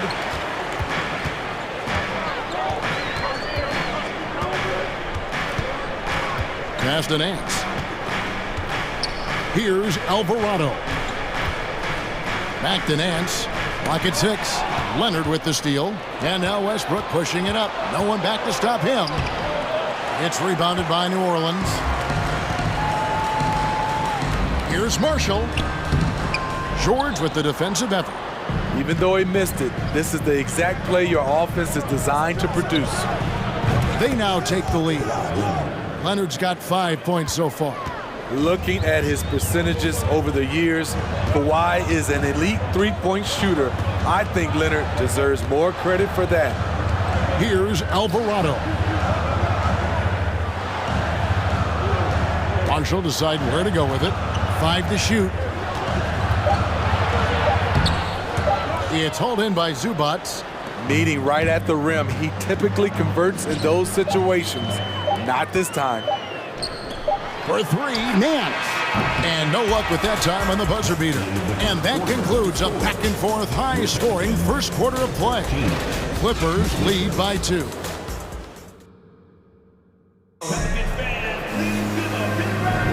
And if you're just tuning in, it's been a pretty even game through the first quarter. And taking a look at Los Angeles' performance here, what have they been doing or not doing? Hey, why take jump shots when you can get your points at the rim? Especially at the start. You want to get something positive going and establish your rhythm. Here are the 5 the Clippers have to start the second. The wing pairing, George and Leonard. Post tandem for him, Morris and Zubats. And it's Westbrook in at the point. Smitty, expectations have been so high for this Clippers team in recent seasons with the addition of Kawhi and the addition of Paul George and the other great parts around him. They've got a lot of terrific players, Kevin. On paper, they look playoff ready. So those expectations aren't so misplaced. Good job of stepping up to the plate there, seizing back the momentum for his team. That's the competitor in him. Close game, let me have this one. Huge challenge at the rim. The defender could not have played that any better. Westbrook, no good. I mean, that can happen to anyone, but it's ugly every time it does. Yes, getting a little ahead of himself on that play. And the ball goes out of bounds. Last touch by Morris. And with an update from the sideline, let's check in with David Aldridge. Thank you, Kevin. Last season, we know the Pelicans made that trade to bring in C.J. McCollum. He says, I think it's a match made in heaven. I'm happy to be here. The cool part is that I haven't had to make any real adjustments. The way I play is the right way. Kevin, back to you. Well, and he's completely changing teams mid-season. Tough thing to do, but he is a veteran that can certainly handle it. Ball in his hands, good things usually happen. Hey, David, thank you for that story. Here's Gordon. No good. And New Orleans will come the other way. The drive by Nance to the left wing. And here's Marshall from the arc. Buries it from three-point range. Marshall's got the lead up to 3 now for the Pelicans. Just a little confusion among the D as to who was supposed to be on it. Really no idea why you're fouling in a situation like that. You know, maybe there's some bad blood between those two. And the Hornets going with a whole new group out there. Let's take a second look at that fantastic block. And guys, they'll think twice about attempting that shot again. That was a big-time rejection. Here's Williamson. Gets sloppy with the ball around Zion. He has the quick, powerful swipe to turn you over. And there had been so much talk about Zion wanting out of New Orleans. That was all put to rest this past summer. Zion signing a loaded extension to keep him with the Pelicans for the next handful of years. For 3, Ingram. It's hauled in by Los Angeles. Powell for 3. And Valanciunas pulls it down. Pelicans leading by 5. We're now about 2 minutes into the second quarter. And there's McCollum. That's good on the assist by Williamson. Drawing attention from the defense. Zion knows there's probably someone else open. He understands the game. Powell for 3. Bangs home the trifecta. Well, that's one way he can finish, but far from the only way he gets it done. He's got all kinds of tricks up his sleeve. McCollum kicks to Valanciunas. Some nice passing here by New Orleans. McCollum dishes to Valanciunas. Batum against Ingram. No good. Shot missing. Great D that time from Batum. It's Powell with the drive. Misses from short range. New Orleans has gone 1 of 2 on three-pointers here in the second quarter so far. Ingram wide open. He clangs that one off the back iron, and down it falls. And the Pelicans lead by 6. Drives to the hoop. Powell, that's good. Powell's got 5. Look at the intensity on that drive. Norman Powell charging in like no one can stop him. Here's McCollum. That's good, and it's his 4th basket of the game. He's a strong 4 for 6. And they keep hammering away at him inside, forcing the ball into the paint. Tipped away. It's stolen by Jones. The 3. And McCollum is good for 3. McCollum's got 7 points for the quarter. Let's look at the energy stats, how the hustle game has been going for New Orleans. For me, they're turning defense into offense, creating opportunities by taking the ball away. Great effort. And not only that, their elite conditioning evident from the pace they're playing offensively. Boy, they are getting out and running. For decades, the Clippers were almost directionless, but they found their place in the NBA, becoming a franchise that competes in the West. Williamson finds Ingram. Good, and the assist goes to Williamson. And now a 12-point Pelican lead. With a look that good, Ingram is so consistent. Defense, you have to keep a closer eye on him.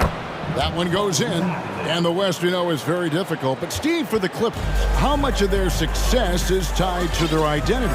Kevin, a lot of it. They've become a hard-nosed team, hanging their hat on defense, playing together, making opponents earn everything they get. Here's Ingram. Valanciunas is trying to free himself up. It's good on the putback. Gotta love the big man Valanciunas fighting for that extra chance, and he was rewarded for his effort. Powell, and the dunk by Powell. And wait to finish and cut into that lead a little bit. But look at the basket guy still shaking. And here's McCollum for 3. The shot, no good. Clippers trail by 10. 2-second difference between shot clock and game clock. Highland's shot is good. A little artistry in the painted area, converting against the size. Proving once again that when you attack with confidence, good things tend to happen.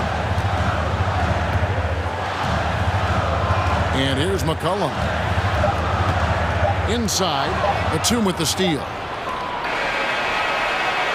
And we've reached halftime in this one. Pelicans ahead, up by 8. A chance now to send it over to David Aldridge, standing by courtside. David. Thanks, Kevin. Here with Coach Duran Lou. Duran, what problems are you seeing out there? We have to make shots. We just got to relax and we got to keep playing.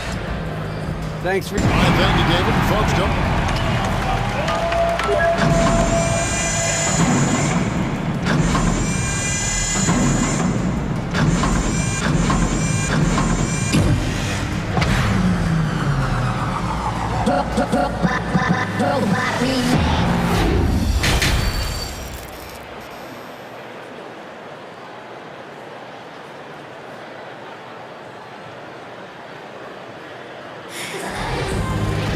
And we've got third quarter of basketball for you. 2 quarters in the books. C.J. McCollum really making a difference here. Yeah, and just look at the numbers from the first half. He has been very efficient. And it's not like everything's been at the rim. There's been a number of jump shots along the way. We've got Larry Nance, and it's Daniels in at the shooting guard. That's the Pelicans 5. To the right side. Here's Westbrook with the drive, and Westbrook throws it down hard. Calling his own number, Russ is as confident a player as you will find. And Kawhi Leonard with multiple finals MVPs, putting him in elite company. GA, not many guys have done it ever. The only other current players, KD and LeBron. That should tell you just how special the Claw is. And so he makes both from the line. More and more defenses switch everything now, Steve. And if you were coaching, is that how you'd play it? Is that how you would teach it? You know, Kevin, yes. Sometimes you have to switch, but I think the best coaches, what they do best is they show you different looks. And timely, they'll do it. Sometimes they'll trap it, sometimes they'll hedge the pick and roll, and sometimes they'll just go under. Westbrook finds Leonard, and the shot goes in. And that's now 9 points for Kawhi Leonard. And you see Kawhi's hustle in transition, always putting himself in position to succeed. Over in the corner, Marshall. Oh, and the jam by Marshall. Oh, inflicting some punishment with the two-hand flush. They're going for the throat. That one's good. The New Orleans lead is cut down to just 6 points with the basket from Kawhi Leonard. This speaks to Westbrook's high level of awareness. Understands when one of his guys is wide open. And Hayes kicks to Daniels. The shot misses. The Clippers go the other way with it. Hayes with the steal. Nance with it. George picks him up. Here's Hayes. That three off the mark. Clippers trail by 6. Pass to Zubac. Kicks it out to Leonard. Nance with the rebound. For New Orleans, they've gone 1 of 3 since starting the second half. Marshall passes to Daniels. Oh, good with the triple. For Los Angeles, they've gone 3 of 5 to start the second half, developing a nice rhythm out there. And he gets contact and the whistle on the shot. 2 shots coming out. I think people underestimated the Pelicans last year. They had such a tough start to the season, but still were able to make it to the playoffs. And George drops them both.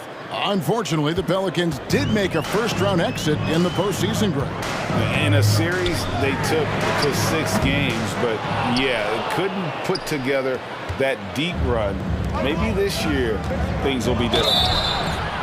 And foul on the shot. He'll shoot 2 at the free throw line. Russell Westbrook draws a whistle here. Defenders get frantic around him, not sure which way he's going next. Both free throws good from Westbrook.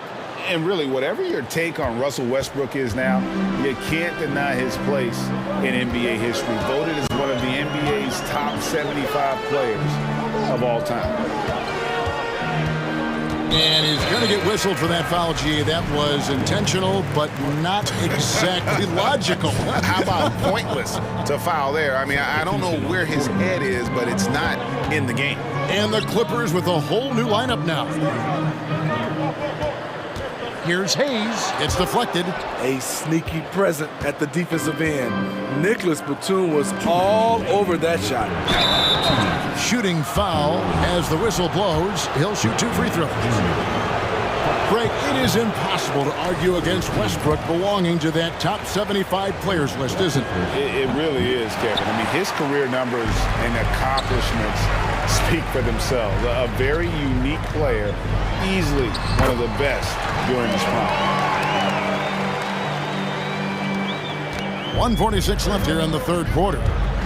And it's Gordon penetrating, and then Gordon with the dunk. Great floor awareness.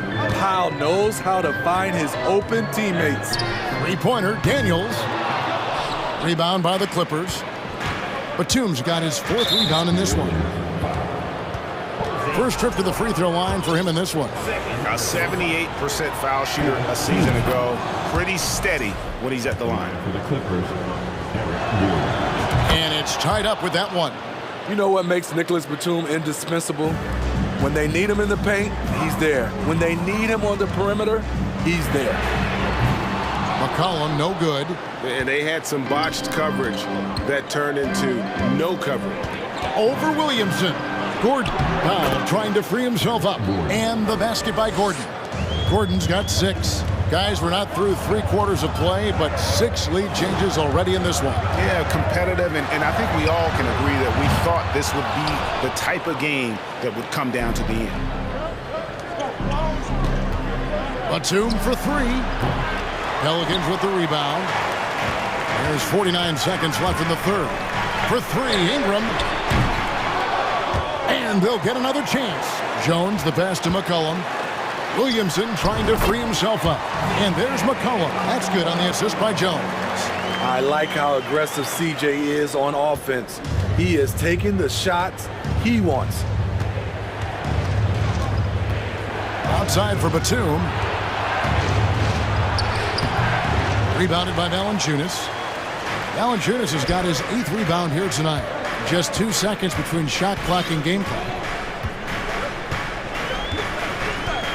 Now here's Ingram. He's got 5. From deep. Powell pulls it in. He gets it up. And that one released in time, but no good. And we wrap up the third and looking to be an... How about a look at today's State Farm assist of the game? Yeah, and I like the fact we get to see this pass one more time. A magnificent feed, and you love to see your off guard taking over the playmaking duties with this much skill. Very unselfish. If you appreciate teamwork, this is the kind of play that will get you up out of your seat. And it's been a very competitive game so far as we get rolling here in quarter number 4. And the Clippers, looking at who they've got, the wing pairing, George and Leonard. Post tandem for him, Morris and Zubac. And it's Westbrook in at the point. For his career, C.J. McCollum is around 40% from deep. Fantastic. Good work there as it goes. And that was the right call. When you need a basket, go to the guys you trust the most. And it was great execution. Clutch effort all the way around. Guys, he's been a one-man air raid coming at them time and time again. Yeah, the defense has allowed him to get into a rhythm from there, and he's been relentless. You want unselfishness, but you also need to keep it under control. And so here are the Clippers, trailing by 4. And there's the whistle on the shot. Took the foul, shot misses. He'll be shooting 2. Comfortable inside, plus the 7'3" wingspan. Hard to stop Kawhi without fouling. This Pelicans team is interesting because they haven't been fully healthy. If they can keep everyone healthy, they can be a force. Here's the screen. McCollum dishes to Jones. Back to McCollum. Bank shot, no good. Health is at the top of the list, you're right. And about the Pelicans, Smitty, they've had some bad luck in recent years regarding injuries, haven't they? Yes, starting with Zion, Kevin, out most of last year, it really hurt them. But they got a lot of leadership on this team. If they can pull it all together, they'll be fine.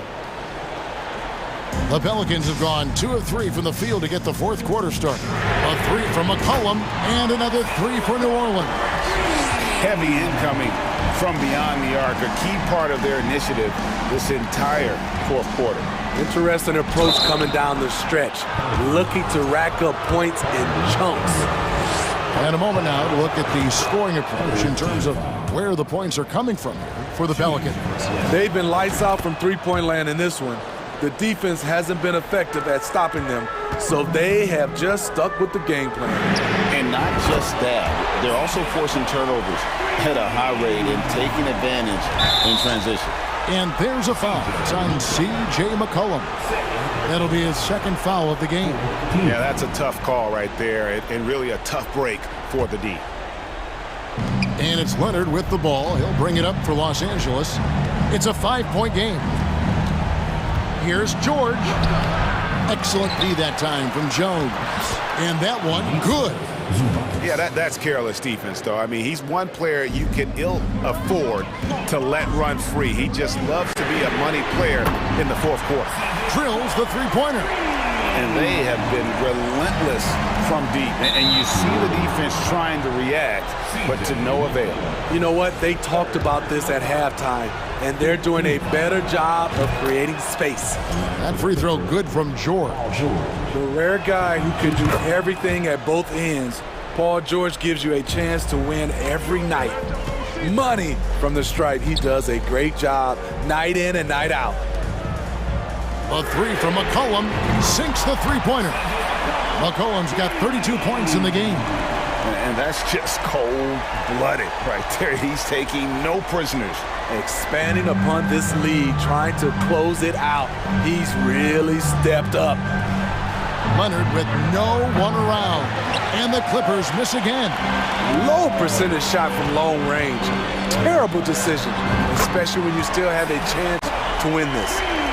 Late reaction defensively. He quickly takes advantage, grows their lead. You can't afford to give him space. Those kinds of mistakes have been the story of this game. Three-pointer. Good. Another from three. Buries his 10th triple of the game. Unbelievable. This is why I love his game. You really have to admire his tenacity. They can take their time on this possession. It wouldn't be a bad idea. Just give themselves a little bit of a break.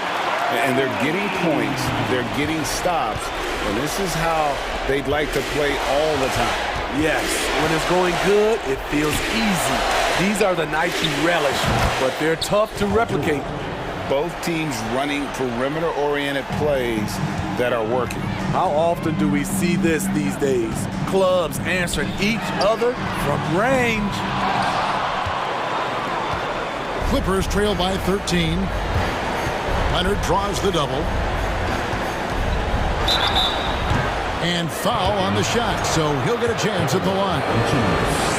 It's on. Here is Valanciunas. Some would call Westbrook a stat stuffer, but for him at this stage of his career, it's about trying to win titles. There's 1:17 left here in the fourth quarter. Near the three-point line, it's McCollum. Great positioning on the putback. And clearly, we will not be witnessing a spirited comeback tonight, albeit as exciting as that would be. This was an excellent all-around performance for the Pelicans. The sheer volume of three-pointers was the deciding factor tonight, it seemed. Yeah, they'd sink one and then do it again, and that strategy did work. The one player that really stands out, of course, in this one, it was a dazzling game for C.J. McCollum. It was the kind of game for him that all scorers dream of, where the basket seemed as wide as a barrel. Los Angeles with another miss. Guys, they have a really solid lead at this point. Definitely, and they haven't faced much resistance. No good on the wing three. Here's Leonard. It's rebounded by Hayes. 17 seconds left in the fourth quarter. Jones with it.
Courts here.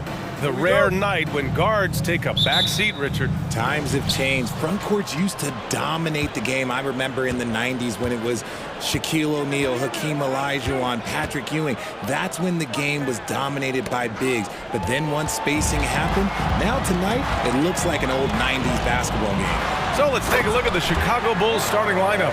They've got Nikola Vucevic, Zach LaVine out there with DeMar DeRozan. Then it's Ball, and it's Caruso in at the 2. And he got the whistle on the way up, so he'll be headed to the line for a pair. On the offensive end, Zach LaVine plays with just such confidence. He knows that the team counts on him for production, so he goes out and he gets it.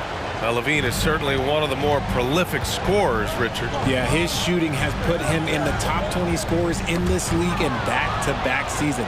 With more on the way, I'm pretty sure. He makes it just look so easy, just effortless sometimes. It's just like he's doing his job.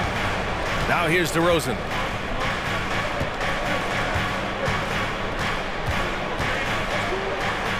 The kick out to Ball. Back to DeRozan. And stolen by Brown. Pass to Horford. First quarter, just over a minute played. And that's good. His first bucket of the game. Yeah, the moment Horford has the rock down low, good night. I mean, just too many moves from the vet. Here's Ball. That one no good. So the Celtics will take it the other way. Vucevic with a steal. Caruso against Brown. Outside for LaVine. Up top Ball. 6 to shoot. On the wing, DeRozan. Hounded by Tatum. And it's DeRozan missing. And the defense was right on him there. Nice contest. LaVine against Brown. There's Tatum with the 3. They get the rebound. The shot no good. I thought he had that all sewn up, but somehow the defense just threw him off. Pass to Vucevic. Kicks it to DeRozan. A shot from the high post. That's in there. Vucevic with the assist. DeRozan has every shot, but that mid-range, yeah, that's his bread and butter. And RJ, you look at the road the Celtics had to the finals last year. Man, that's as tough as it gets. BA, when I tell you going through Durant and then Giannis, and then you saw the way that the Heat pushed them, and then you see the Warriors in the finals as a reward, that is as tough of a road as you will ever find, and I don't see anything phasing this team now, BA. DeRozan against Horford. And it's DeRozan missing. Ball against Tatum. Pass to Brown. Wide open. Here's Williams. Horford finds Smart. Off target from outside. Chicago trailing here. The ball's knocked loose. Brown with the steal. Tatum with it. Guarded by Vucevic. Kept alive by Boston. And he can't get that one. The Bulls have gone 1 of 4 to begin this one. LaVine passes to Ball. LaVine with it. Tipped away. And stolen by Brown. Pass to Smart. Stolen by Ball. Here we go. 1-on-1. Oh, it's blocked by Williams. And it goes out of bounds. Last touch by Williams.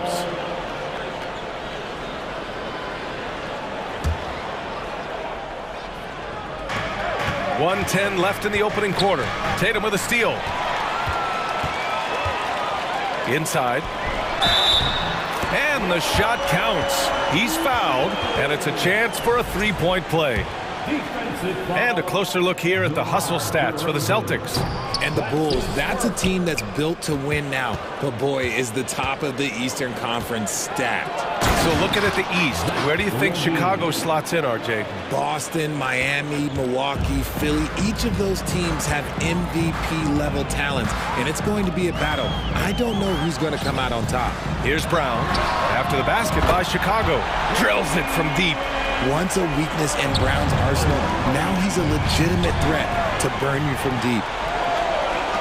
It's Brown on the wing. Outside Tatum. And finished by Tatum. Wow! Mercy, Jason Tatum is a bad man. 8-second difference between the shot clock and game clock. Caruso finds DeRozan. And he was fouled while in the act of shooting, so he'll take 2 free throws. Robert Williams picks up one. The first free throw is good. A premium talent in this league. DeRozan about as valuable as they come. DeRozan hits them both. Now he's perfectly comfortable doing work at the line. There's 18 seconds left in the first quarter. Ball against Smart. Horford, a screen on Ball. Horford, right side. Vucevic with a steal. Here's Levine. And Levine, throw it down. Uh-oh, Zach Levine, he's already won multiple dunk contests. Maybe another? And at the end of one, a closely contested game so far. Celtics out in front. They're up by 3. And we'll... Please give a big round of applause for your Celtics youth. And getting it going again here in the second quarter. Fairly close game so far. All right, guys, what do you think about the Celtics here in this one? Simply put, they look totally fearless on the defensive end. Yeah, they're putting pressure on all the ball handlers, getting into the passing lanes and showing great anticipation. On the court for the Bulls, we've got Kobe White, Patrick Williams out there with Andre Drummond. Then it's Patrick Beverly, and it's Terry in at the small forward position.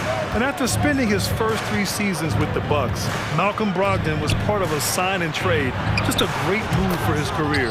White, good. Nice ball movement there. That's how you break down the defense. The Celtics shooting an average of 43% for the floor. Pass to Williams. Fires from deep. Drummond grabs the miss. And after that 2018 sign and trade, Malcolm Brogdon got an expanded role, Grant. He really did. I mean, Brogdon becoming more of a ball handler, a chance to shine offensively. His numbers as a result have exploded since that deal. Brogdon, the pass to Williams. Back to Brogdon. Oh, Drummond with a block. White on the wing. He's guarded by White. Terry. And a strong finish with 2 hands. Making sure of it with the 2-hand slam, B.A. Yeah, I don't blame him. With the score this tight, you cannot take a chance here. Pass to Hauser. Shot to stop the run. Nice start for him. Sinking his first shot. The all-around game of Brogdon. I mean, he's all for doing what's best for the team. A selfless passer. For Boston, they've gotten only 1 of 4 shots to go in. White for 3. It's hauled in by Beverly. That is not a guy you want to allow open looks from range. Lucky for the defense, he just couldn't get it to go. The kick out to Williams. Pass to Drummond. Here's Terry. Shot clock at 5. Williams up top. And he'll draw the foul. He'll head to the line for 2. Well, teams are always hunting mismatches. Grant, I'll put it to you here. You prefer a speed advantage or a size advantage over your defender? Well, B.A., it's all about the mismatches. And going back to when I was young and actually had some speed, you know, it was great to be able to have both, depending upon who you went against. If a smaller player guarded you, use your size to shoot right over them. And if a bigger defender was on you, then yes, use your speed to turn the corner and get to the rim. So it depended upon who was guarding you. White, good. Good heads-up basketball. Season opening and capitalizes. Boston's gone 1 of 4 from 3-point land here in the second. Brogdon up top. Beverly defending. Williams from long range. Boston again missing. Chicago leading. Beverly with it. Guarded now by Williams. Pass to Drummond. The shot off that time. And Boston going the other way now. And the Boston Celtics are one of the most decorated teams in all of sports. Think about all the rings they've won, as well as the talent that they've had on their roster. And Williams gets the bucket on the assist by Brogdon. The Bulls have gone 4 for 6 here in the second. Williams into the lane. Uses the glass to finish the layup. Williams has got 4 points now in the quarter. Just outstanding distribution. This is the kind of team chemistry that you love to see. Such a rich history for the respected Boston franchise. From the days of Bill Russell to Larry Bird and Kevin McHale in the 80s, and then Pierce, Allen, KG, Rondo winning the ring in 08. The players on this roster understand how important it is to carry on that legacy. And it's out of bounds. Still Chicago's ball. And it's time to take another look at that powerful block. Yeah, obviously he had the shot well anticipated, able to shut it down with authority. And almost 4 minutes gone in the second quarter of play. Pass to Terry. Right wing. White with the steal. Now the Celtics on the move.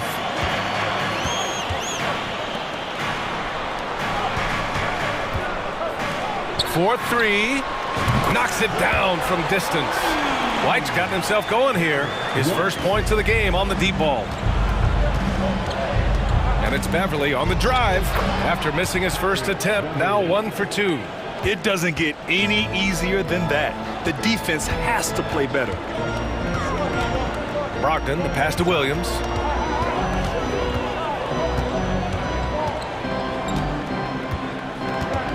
Back to Brogdon. Pass to Williams. Now here's Brogdon. Rebound by the Bulls. Drummond's got 4 rebounds in the game. About 7 seconds separating the shot and game clocks. Beverly with it. Guarded now by Williams. Fires for 3. And again, it's the Bulls from deep. Nice ball movement there. Delivered the pass right on time. Outside Brogdon. 3-pointer. And again, Boston with the triple. It's turned into a showdown here. Dueling from distance. Take that, he says. I see your 3, and I'll raise you another 3. And a pretty tightly contested game here as we end the first half.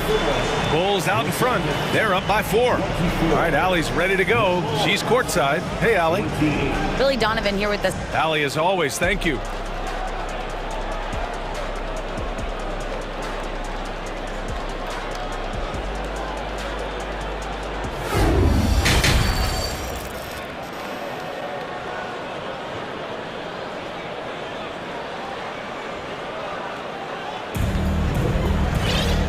After a fairly even first couple of quarters, this second half could turn out to be a great one as both teams trying to gain an edge. Here's Smart. Still getting warmed up offensively. No buckets yet in the game from him. Tatum and Horford at the forward slots. Smart and Brown, a great defensive backcourt.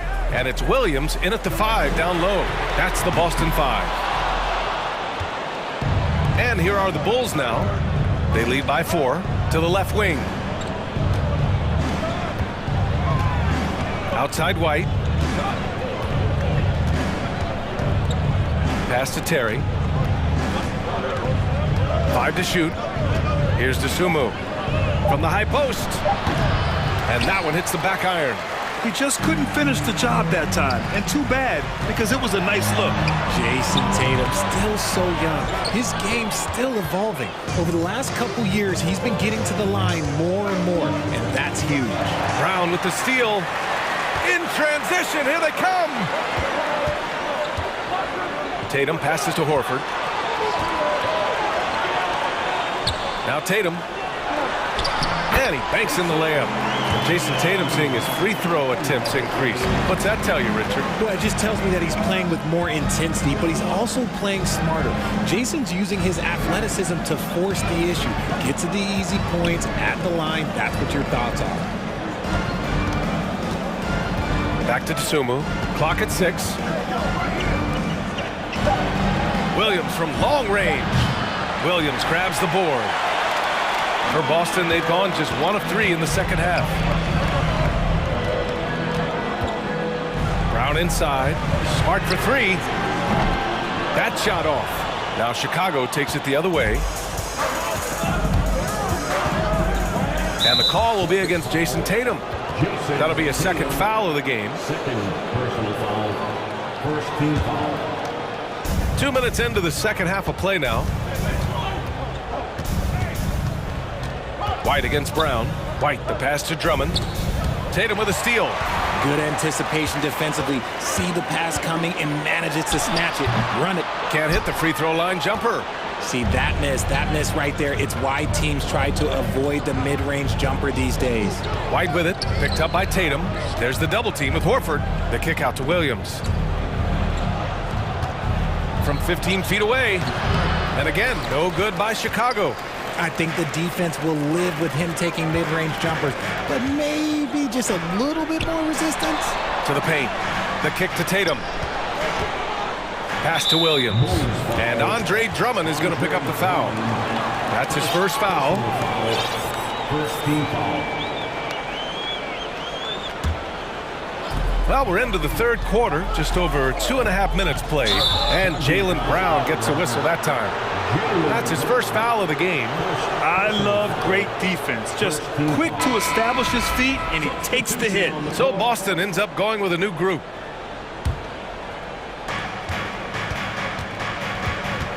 Here's Terry. And a foul called on the way up.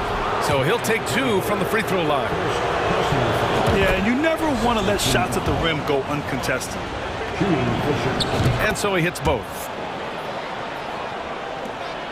Boston has gone 0 for 2 from outside here in the third.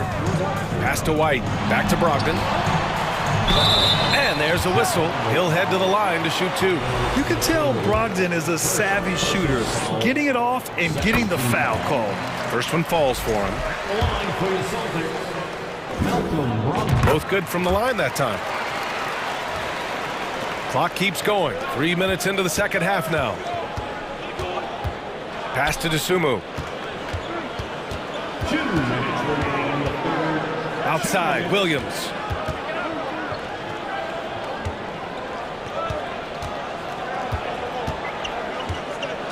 And Williams punches it home. And plays like that one can make the difference in a close game. And it definitely got the bench on their feet, too. And you can feel the jolt of energy that he sent through his team. That is a huge boost in a tight game like this. Drummond grabs the miss. Chicago leading.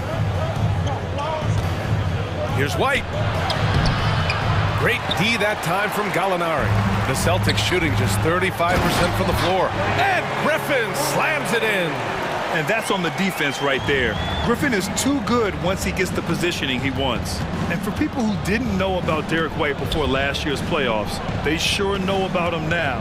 He played big on the biggest stage. Back to Dosunmu.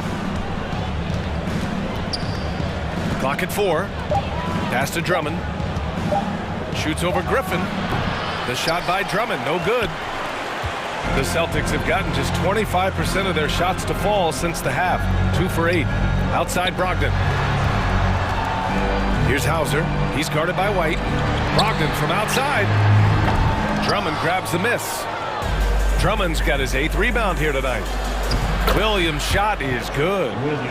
Williams has got 4 points now in the quarter. Transition basketball, the most reliable way to generate easy looks. Yeah, when you hustle on the break like he does, good things tend to happen. And it's Brogdon missing. And the Bulls shooting efficiently, 50% so far. Outside White. Drummond against Griffin. Tries again. And the layup is good by Drummond. And the Bulls lead by 6. This is the exact energy you like to see from Drummond. He can be a monster on the offensive glass. And so it's the Chicago Bulls with a 6-point lead at the close of the quarter. The hustle they've shown on defense had... And let's take this opportunity to show you our State Farm assist of the game. You know, I'm kind of stoked that this was a choice because I love this pass. A remarkable find. He put his court vision on full display. That wasn't a better pass in the game, almost like he had a sixth sense. And with these teams locked in a very close contest, this fourth quarter promises to be a good one. And so in the game for the Bulls, we've got Patrick Williams, Kobe White out there with Ayo Dosunmu. Then it's Andre Drummond, and it's Terry in at the three. Really left him alone that time. When he has that much space, he's a pretty good bet to nail the three. And Boston calls time here. So Chicago ends up going with a new group and keeping us updated from the sideline. Allie LaForce. Hey guys, the head coach for Boston had some instruction for his guys during the break. He's been really discouraged by their effort. He said, quote, "It's about want to, fighting through the adversity. Look at yourselves and ask, quote, what can I do to help us win?" He's laying down the challenge. All right, Allie, thanks once again. Ball finds Levine. Over Williams. Zach LaVine with a terrific move in the bucket. A strong inside scorer. Once LaVine feels like he's got room to shoot, he does not hesitate. Pass to Horford. And here's Tatum. Horford outside. Now here's Brown. Tatum inside. He's covered by LaVine. And here's Brown for three. Knocks down the long J. A dangerous shooter from all areas. Brown's eyes get real big when he shoots these corner threes. LaVine passes to Ball. Back to LaVine. Caruso with it.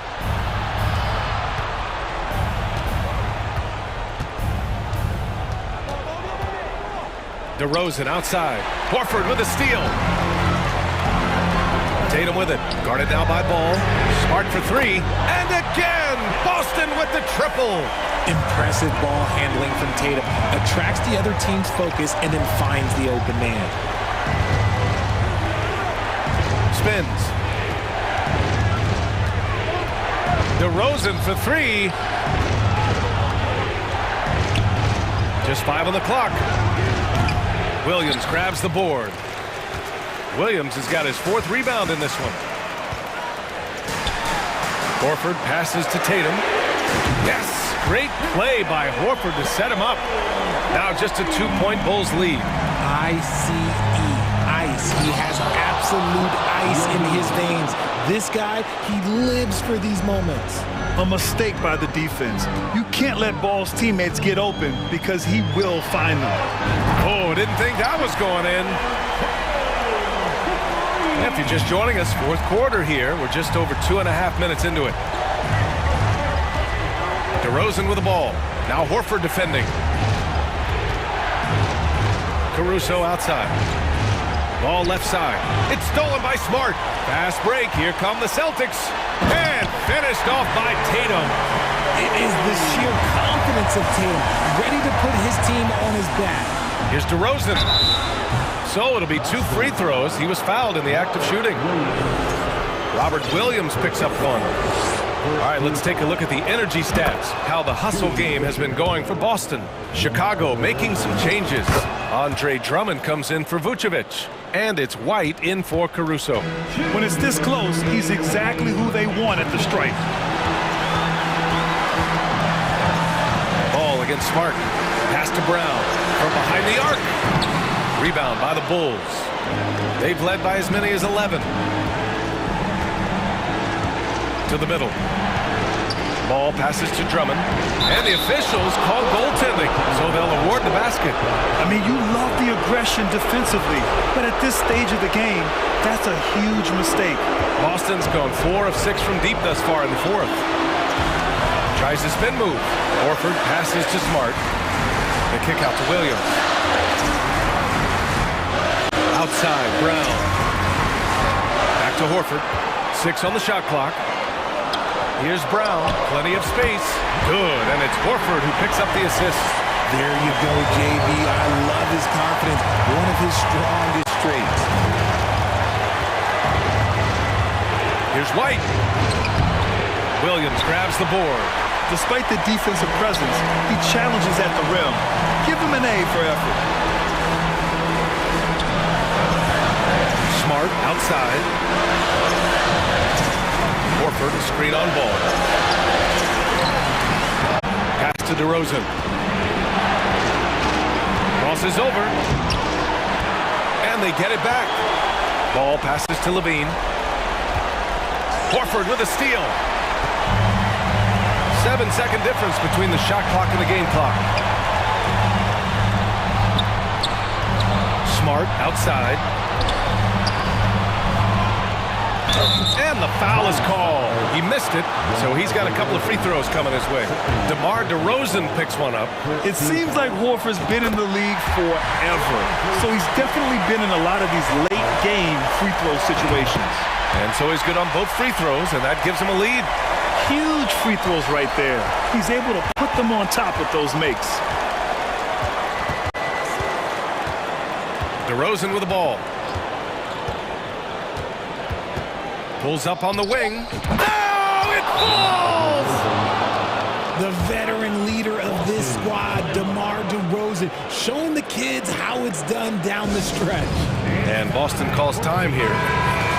They're trailing by 1. 3 seconds left to play in the fourth quarter. All right, guys, what's your take? And this is what it's all about. This shot could win the game. Not much time left, but they have just enough to execute it.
Look at these rosters. Both teams have lots of quality players and very deep benches. And with the pace we see in games, it really helps to have more legs to run. Each of these coaches have a lot of options, so it'll be interesting to see how they play the matchups. Here are the starters for Los Angeles. The wing pairing, George and Leonard. Post tandem for him, Morris and Zubac. And it's Westbrook in at the point. And here's Embiid. And that's going to be a turnover. They call him for 8 seconds.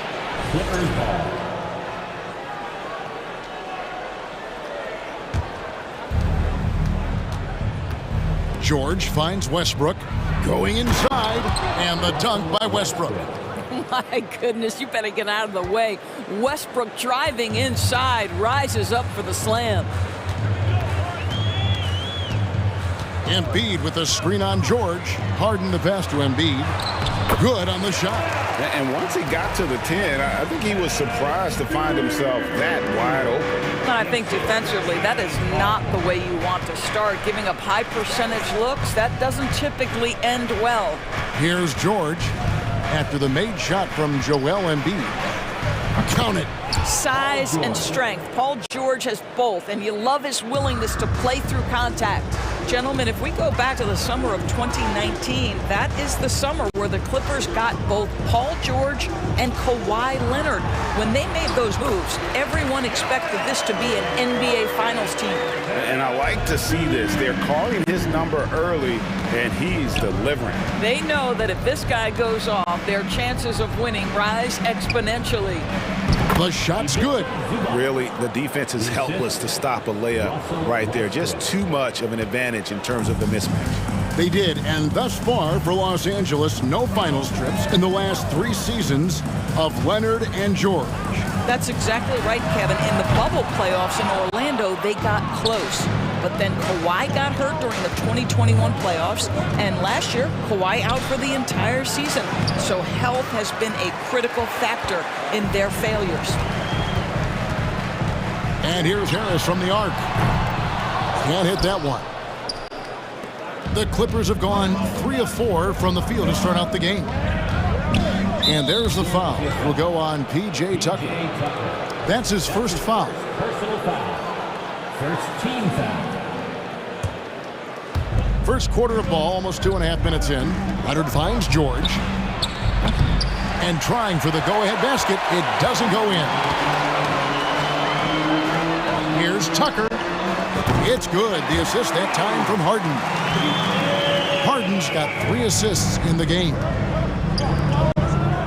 Outside Leonard. Morris with a screen on Harris. And here's Leonard from 3. Good for the basket. Starting off 1 for 1 with that shot. Yeah, I just had a feeling Kawhi Leonard would respond with a 3 of his own. Beautiful. Harden kicks to Maxey. And Harris wide open. He shoots another 3 for Philadelphia. The real come at us, and we're coming right back at you. And you would expect nothing less from these two, taking pride and making plays. And they don't want to get in a habit of giving him open looks from 3. First quarter still, but not who you want to leave open. Now, here is Harden.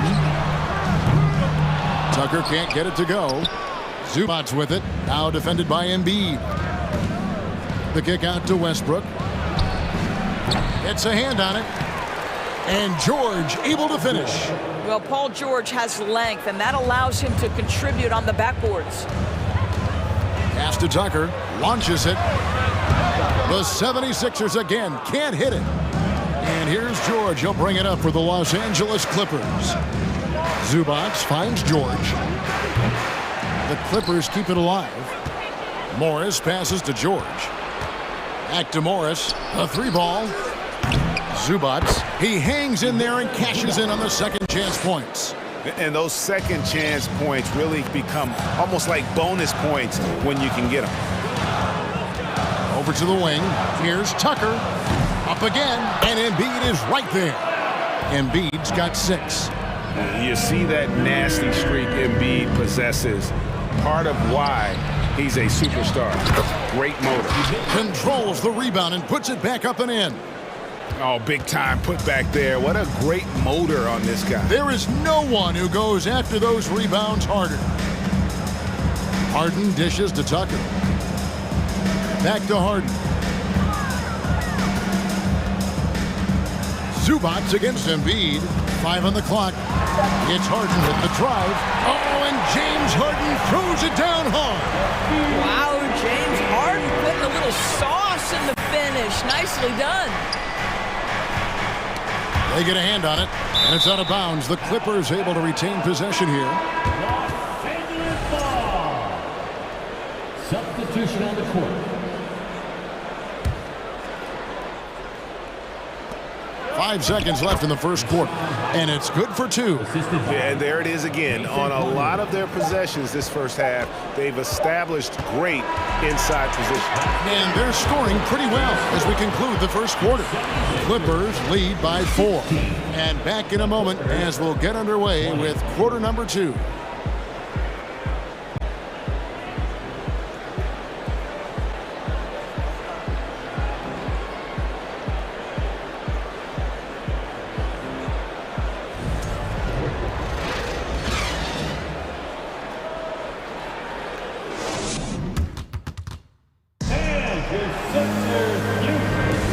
Thanks again for tuning in. If you're just joining us, we've played through 1 quarter of action so far. Guys, what's your take on the Clippers so far? Well, when you control the glass, you control the second chance opportunities on both ends. And that's how they controlled the first quarter. I thought they were the much more physical team. On the block, it's Tucker next to Embiid. Harden out there with Maxey, and it's Harris in at the 3 slot. That's the group for Philadelphia to start the second quarter. Here's Harden. Harris up top, uncovered. It's good. The assist that time from Harden. 5 points in the game. Well, it's Harden continuing to evolve as a playmaker. This guy, including his teammates, making them feel good. And if you're the guy who has to guard him, it is never going to be an easy night for you. And certain teams take on the attitude of their city. And over the years, Philadelphia has been one of them. The Sixers known for having tough teams, much like the town. Gordon for 3, and again Los Angeles with the triple. Boy, just good heads-up play by Batum. Spots the open man, but delivers it on time and on target. With it, and Batum picks him up defensively. And an intentional foul right there. And Greg, you mentioned the 76ers have taken on the identity of Philadelphia. In your estimation, how? You know, you go all the way back to the 80s. This has been a team that plays hard, focuses on defense, gritty, much like their city. So they tend to play with a chip on their shoulder. And Batum throws it down. Well, we know Nick Batum can hurt you from the perimeter. That time he shows you his ups. Go ahead and get up, Nicholas Batum. Milton kicks to Niang. Now Milton passes it to Niang. Back to Milton. Shot clock at 6.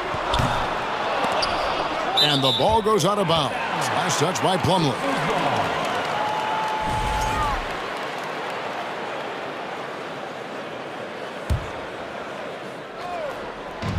So it's Philadelphia now. 9-point game. Now here's Milton. Defense right on him. Here's Powell. And the dunk by Powell. Well, I'll tell you, the sense from Batum for when to go for the steal and turn it into offense, that is nicely done. Driving the lane. And the powerful one-handed slam. And that's a little lack of fight at the defensive end. Absolutely. At least on that slam, you're right. That's one way to let a team back in the game. Right. You could see on that possession, one side playing with a little desperation, the other side losing focus. Over in the corner, McDaniels. Offline with his 3. It's stolen by Milton. Pass to Milton. 3-pointer. It's hauled in by Los Angeles. Powell with it. 5 points in the game. He dishes it to Gordon. Back to Powell.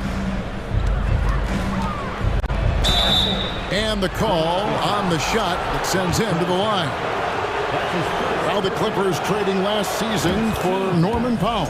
And as they say, Greg, the rich get richer. Yeah, an excellent two-way player. Their wing depth becoming the envy of the league. And he's just coming into his prime. So he fits the timeline of their stars. Milton the pass to Niang. With the crossover. A shot by Milton, no good. Here's the Clippers. They're on a 16-7 run. Elbow shot. The putback. It doesn't go for him. And it's Philadelphia the other way. Guys, they're looking for a way to score here. Yeah, they've had a tough time taking the lid off. And there's the pass to Niang. The feed to McDaniels. Just 4 to shoot. And out of bounds as Los Angeles gains possession.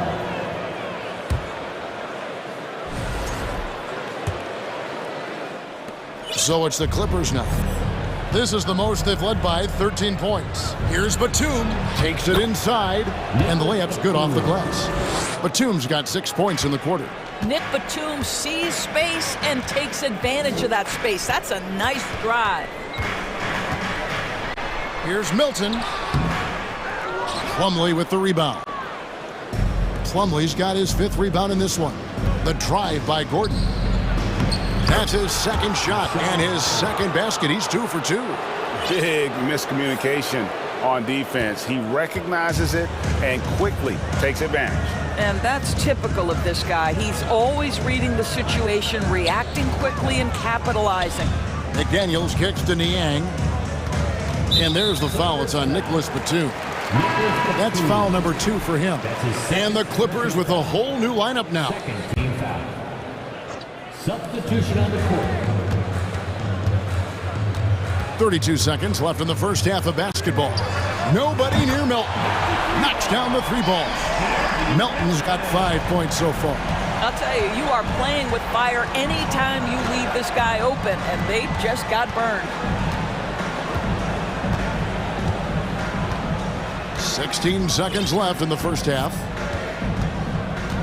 6 to shoot. It's Westbrook with the drive. And the rejection by Harrell. So we've reached the end of the first half of play. Clippers ahead. They lead by 14. It's time now to go courtside as we send you over to David Aldridge from the sideline. David, take it away. Thanks, guys. Joined by Doc Rivers. Coach, what did you think of the effort in the first half? Well, the effort's fine, I guess. Defensively, we got to be better. Thank you, David. And we'll be right back after halftime to start the third quarter.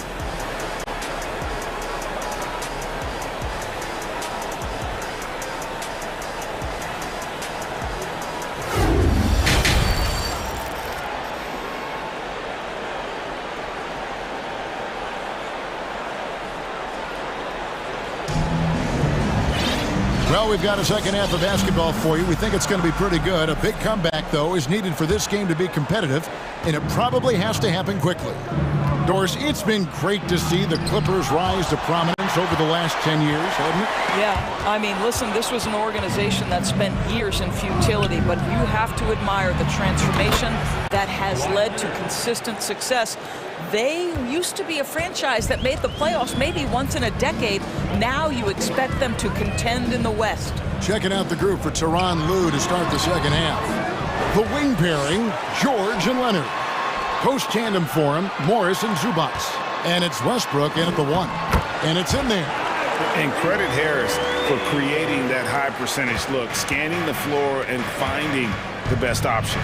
And George, here we go. Count the basket. George has got 6 points. Terrific play call to give him a clean look at the rim. That's how you want to start the second half. Well, there is nothing better than catching a rhythm as early as possible. And boy, that's a terrific start right there. Tucker finds Maxey. And Bede in the corner. That shot missing, so Los Angeles will take it the other way. Leonard attacking, and the rejection by Embiid.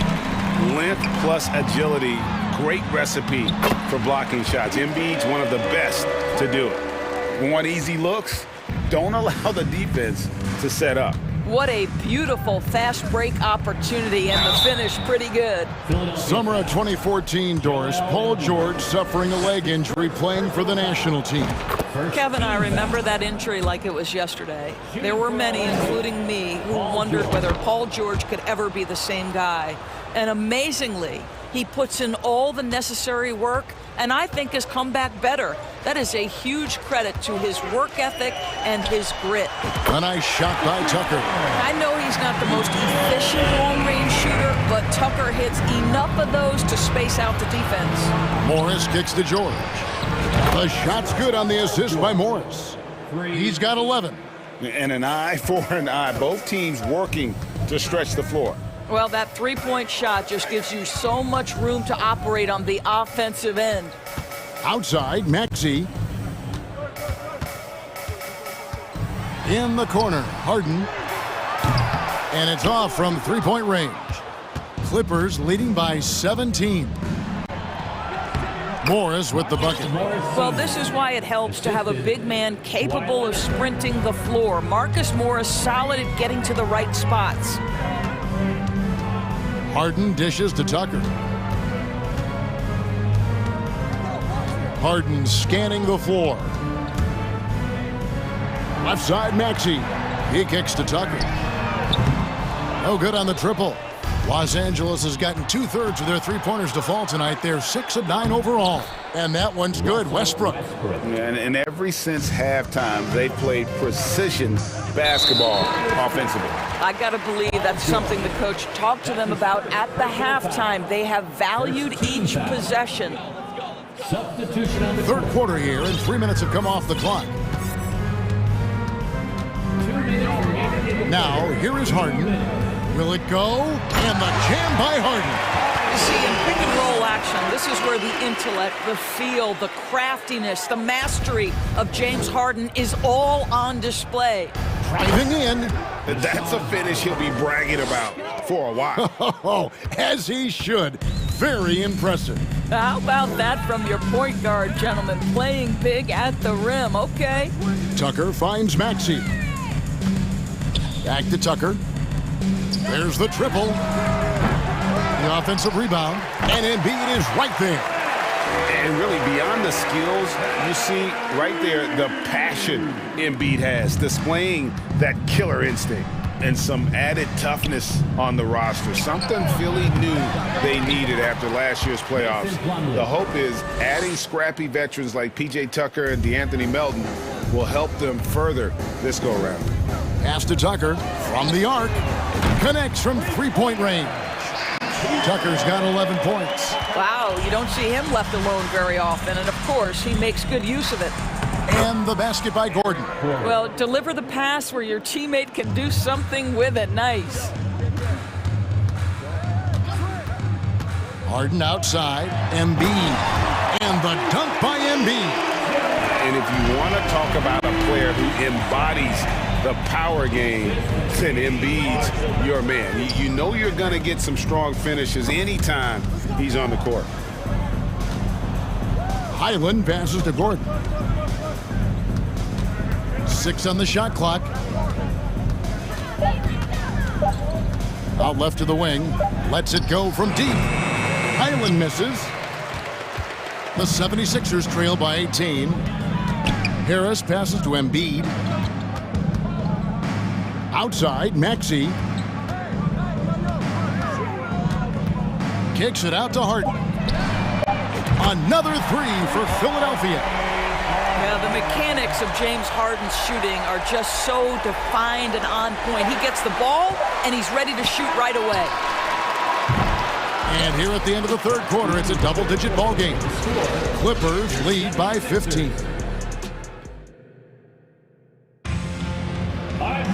And 1 quarter to go in a game that to this point has not been an evenly fought contest.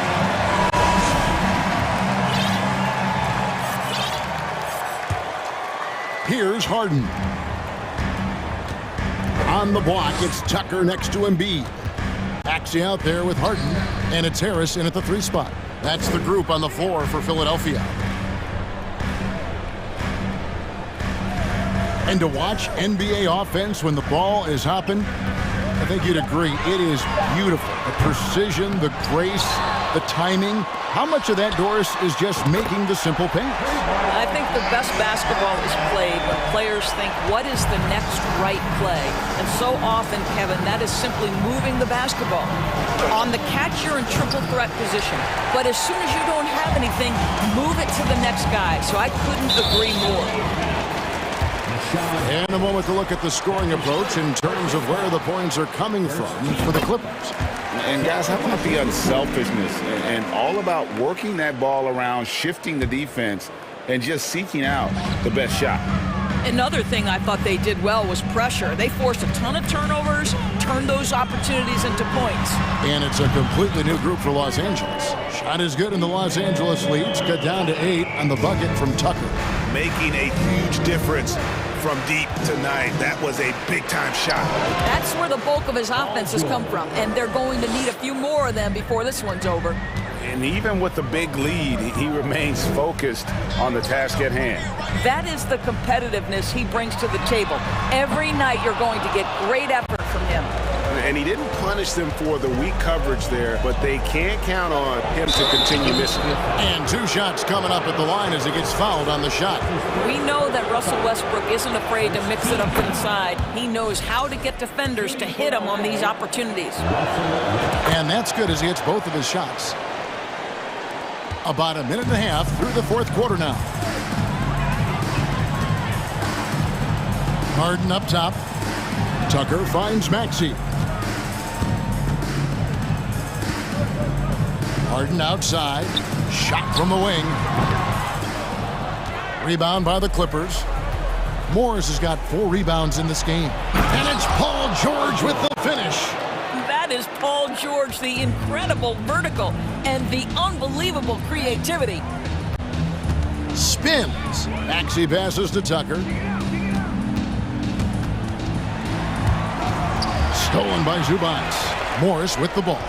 Maxey covering. Passes it to Morris. Westbrook with a wide open look. The shot's good on the assist by Morris. Westbrook's got 5 points now this quarter. Really encouraging when Russell Westbrook is making that 3-point shot, because when he does, he's an impossible check. Harden kicks it to Tucker. And right away, they match it with a 3-pointer of their own. Tucker's got a couple of 3-pointers now in the 4th for the 76ers. Pass to Zubats. The dish to Leonard. From outside the arc, the Clippers rebound. Now the pass to Westbrook. Leonard looking around. 6 to shoot. 2 points. That one goes.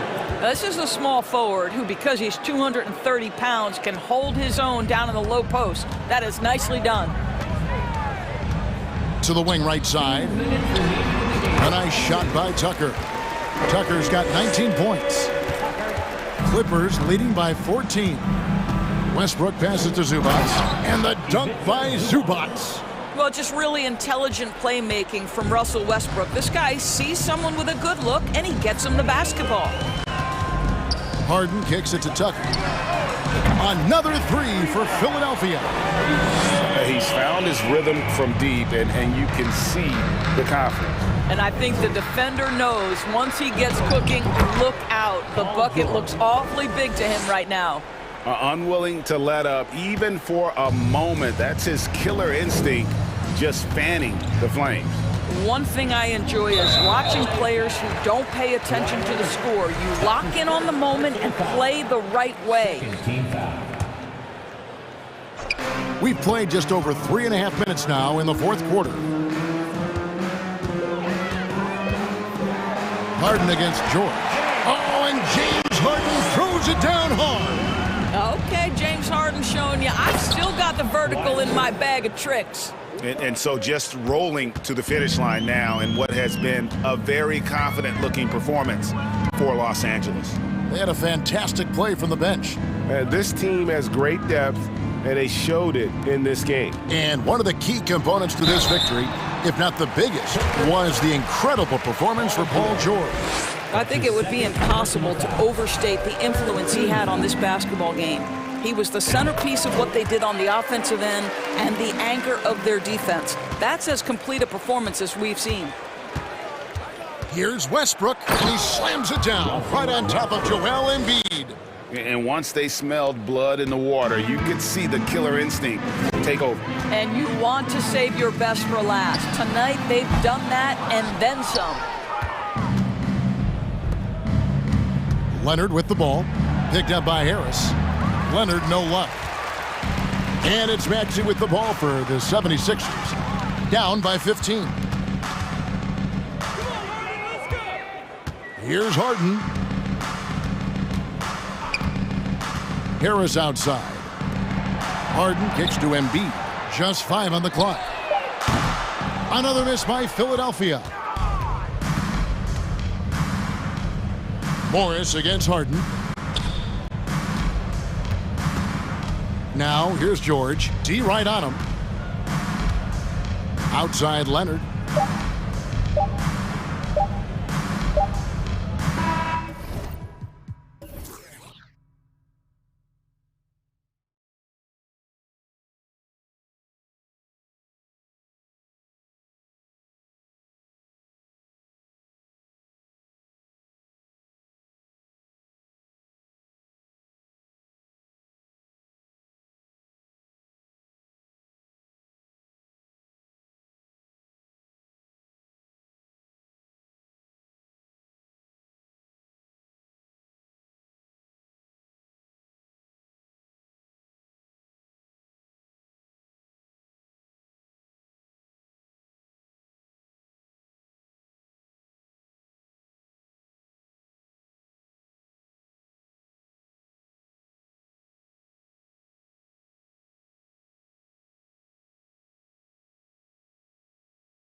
Backcourts, Grant. They're both very talented. Yeah, B.A., you know I love great guard play. And, of course, each team has some serious skills at that position. So expect a fast pace of play, lots of threes. It should be one heck of a matchup. Looking at the starting five for the Boston Celtics. Horford and Williams together in the front court. Brown and Tatum are the explosive wing pair. And it's Smart in it to one. Brandon Ingram at that size constantly has a shooting window that's open. And here's Smart. Outside Tatum. Down low. Horford. Here's Williams. Out of bounds. It'll go to the Pelicans.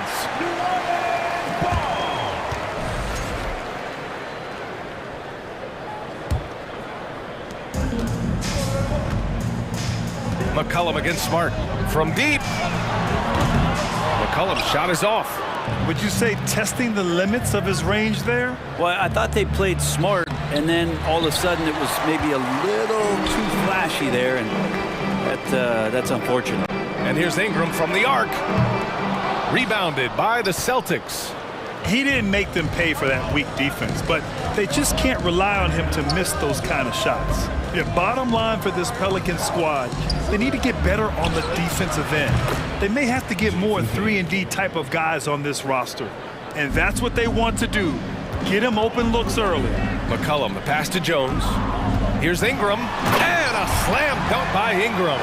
Well, he's just so long, able to get to that rim pretty quick. The Celtics have gone 1 of 4 to begin this one. All right, so about the Pelicans. What has been holding them back?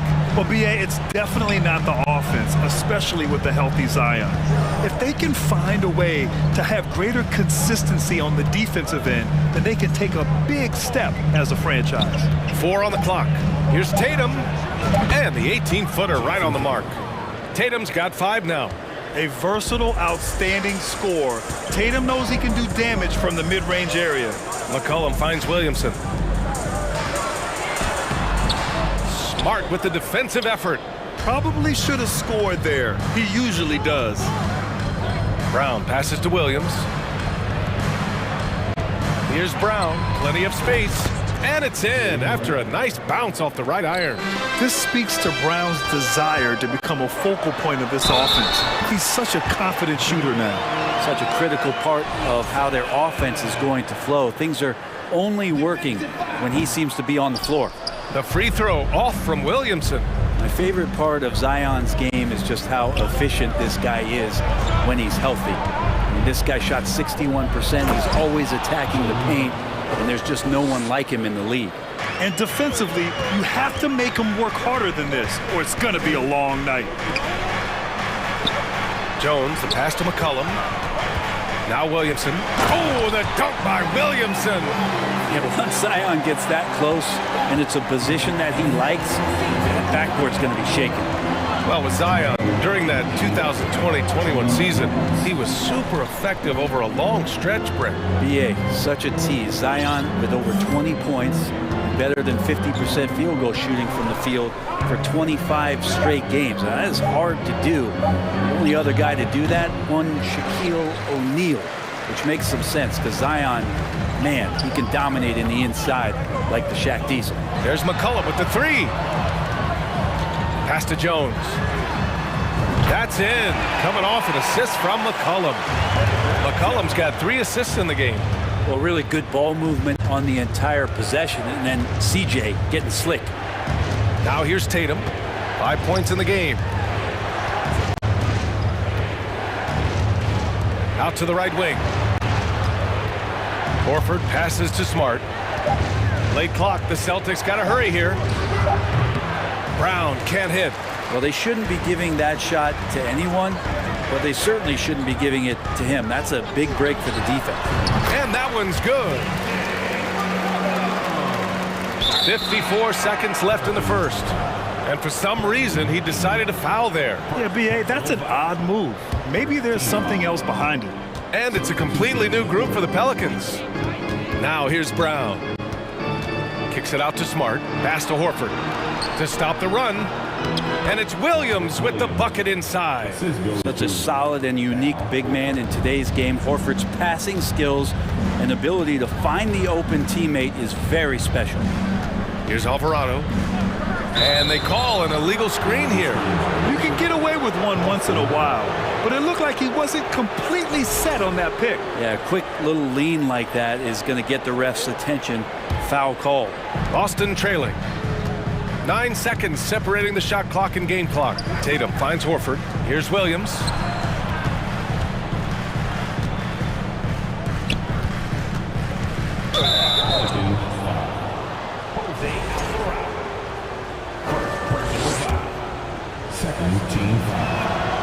And he makes a first. So he gets them both. New Orleans has gone 2 for 4 from range to start things off. Here's Marshall. Hayes with a screen on Tatum. And there's the lob. And finished off by Hayes. Oh, great teamwork right there. Hey, you got to love the finish. Bringing it down with some attitude.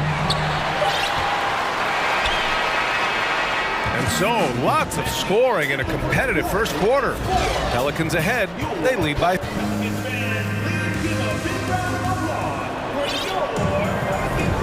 And if you're just joining us, it's been a pretty even game through the first quarter. And a moment to check out the scoring breakdown for New Orleans. They've done a great job facilitating shooters. Their early game has seen a lot of hot passes and has kept the defense guessing as well. Now, getting to the inside is really important, but it's how close you can get to the basket. It feels like these guys are all around the rim in their attack tonight. In it forward, it's Ingram and Williamson. McCollum and Jones, the tandem in the backcourt. And it's Valanciunas in at the center position. So that's the group out there for New Orleans. Here's Hauser. Williams on the wing. And stolen by Williamson. Ingram with the ball. Guarded now by Williams. And a slam dunk by Ingram.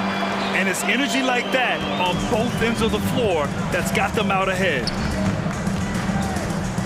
To the inside. Muscala, no good. New Orleans in the lead. Williamson finds McCollum. The shot goes down. Very quick possession right there. Yeah, the awareness and the natural playmaking ability starting to show up in Zion's play. And one thing you know you'll always get with Valanciunas, he's going to rebound. Offense, defense, no matter what, he's attacking the glass. Pass to Hauser. Williams with it. Just 5 to shoot. Three-pointer is up from Brogdon. Always a nice way to start. Makes his first one. Well, Brogdon just has a great feel as to when he should shoot it. Most of the time it's in rhythm and within the offense. Now here's Ingram from deep. That's good, and it's McCollum with the assist. McCollum's got his 4th assist in this one. And with his size and reach, Valanciunas is a monster on the boards, Greg. That is true. I mean, impossible to move in the paint. He gets a wide base and just vacuums missed shots. And his great touch allows him to rack up second chance points as well. And the bucket is good. 6'10" wingspan of Brogdon. That's a big, big help, especially when he's going after some of those steals. And a slam dunk by Ingram. Oh, nice one-handed jam there, B.A. Hey, little exclamation point to the middle. Here's Williams. Doesn't go that time. Great D that time from Williamson. Pass to McCollum. Here's the 3. And another 3 for New Orleans. And Ingram and his court awareness continue to grow. A terrific dime there. And the Pelicans going with a whole new group out there. Personal foul. First team foul. Substitution on the And that'll be Boston's ball as it goes out of bounds. Celtics able to keep possession here. Almost had the steal. You have to love the pressure defense. Yeah, pestering right now, and that's going to pay some dividends. At some point, there's going to be a turnover. And we're now a little over 2.5 minutes into the second. Brogdon, the pass to Williams. Shots blocked! And it goes out of bounds. Last touch by Williams.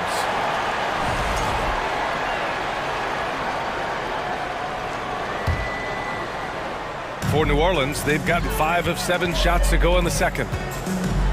Well, Brent, comparing eras, a touchy subject, but how do you juxtapose the era of your father, Rick, in the 60s and 70s to your era and even nowadays? Well, I think between the rule changes, the adoption of the three-point line, and the skill and growth and all the technology and science behind players, that it's really, really difficult to look back 25 years ago and compare the game. Just the game itself, BA, let alone talking about players and their skills. Williams finds Brogdon.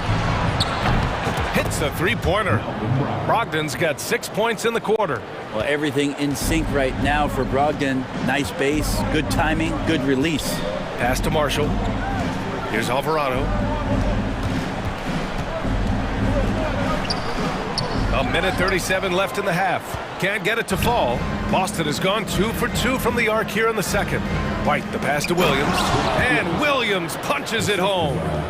Oh, come on, BA. I mean, where's the defense? That's just too easy. Yeah, they got to do a much better job in help. Yeah, we see this all too often. The team gets a huge lead, and then their guard gets let down. Gets stolen by Muscala.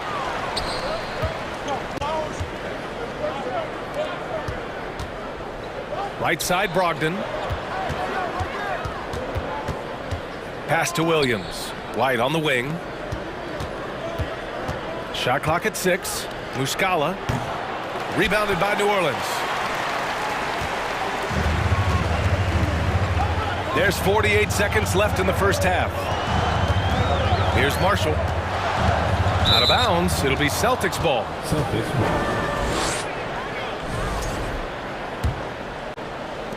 41 seconds left in the second quarter.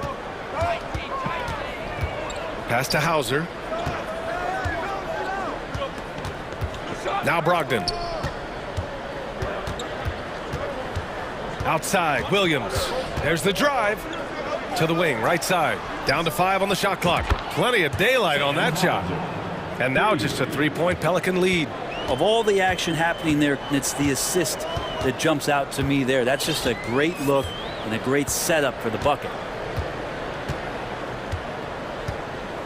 Here's Alvarado. And he lobs it up to the rim. Woo! I just love that alley-oop slam, BA. Defense disorganized, defense pays. And the first half comes to a conclusion in a game that's been very close so far. Pelicans ahead, leading by 5. Stay with us, folks. We'll be back just after halftime to get the third quarter started.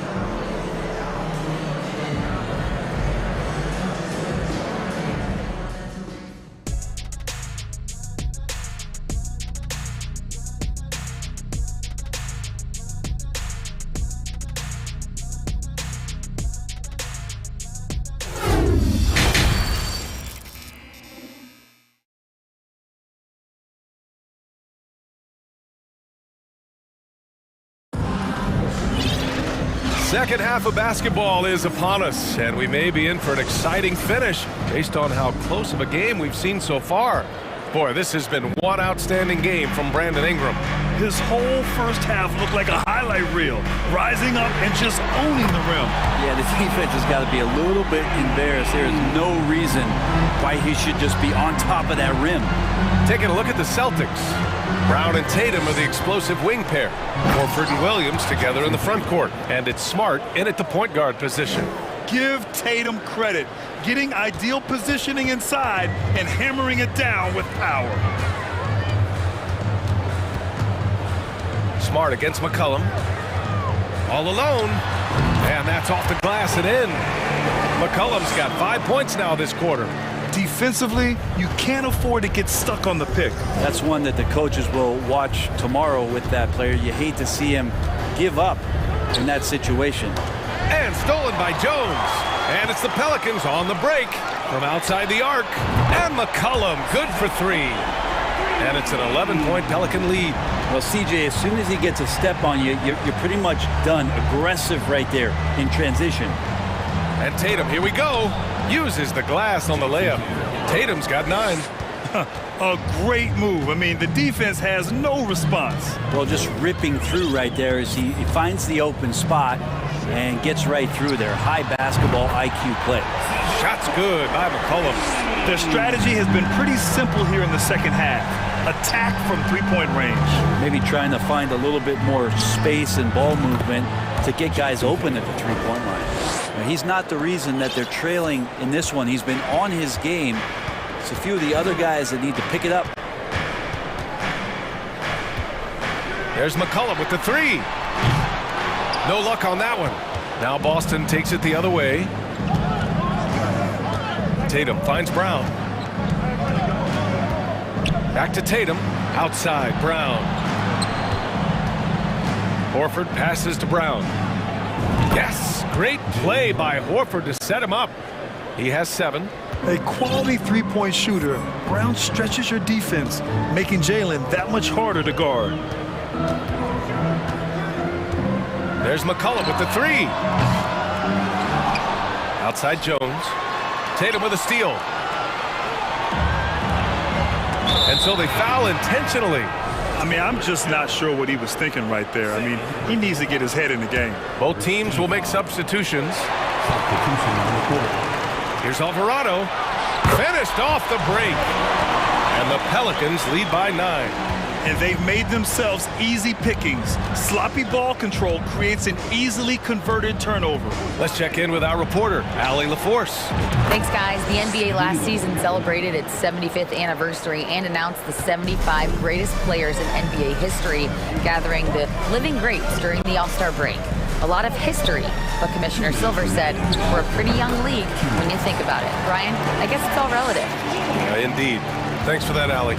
Well, the more he hits that, the more it's going to open up some opportunities and some spacing for Larry Nance Jr. to make plays. Brogdon with a bucket. Wow, he doesn't make those kind of plays too often. Sweet move inside.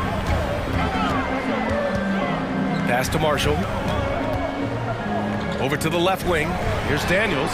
And right away, they match it with a three-pointer of their own. These teams are finding the range, showing a lot of confidence. It seems like they're going to find out who can make the deepest threes. Right now, it's a shootout. Here's Hauser. With the drive. Basket is good on the assist from Brogdon. Well, the size that Brogdon has at the point guard, a good job of finding somebody over the top. Here's Alvarado.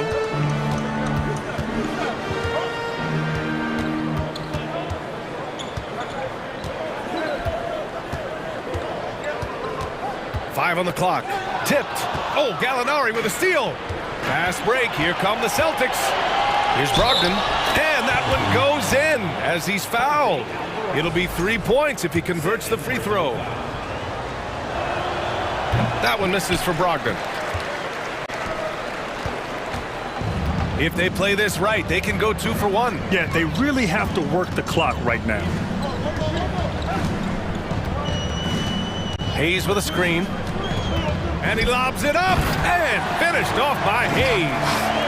And the lead increases on a crazy offensive sequence. Man, the dunk alone would have been incredible, let alone the fact that it came off a pinpoint pass. Brogdon, the pass to Gallinari. It's intercepted.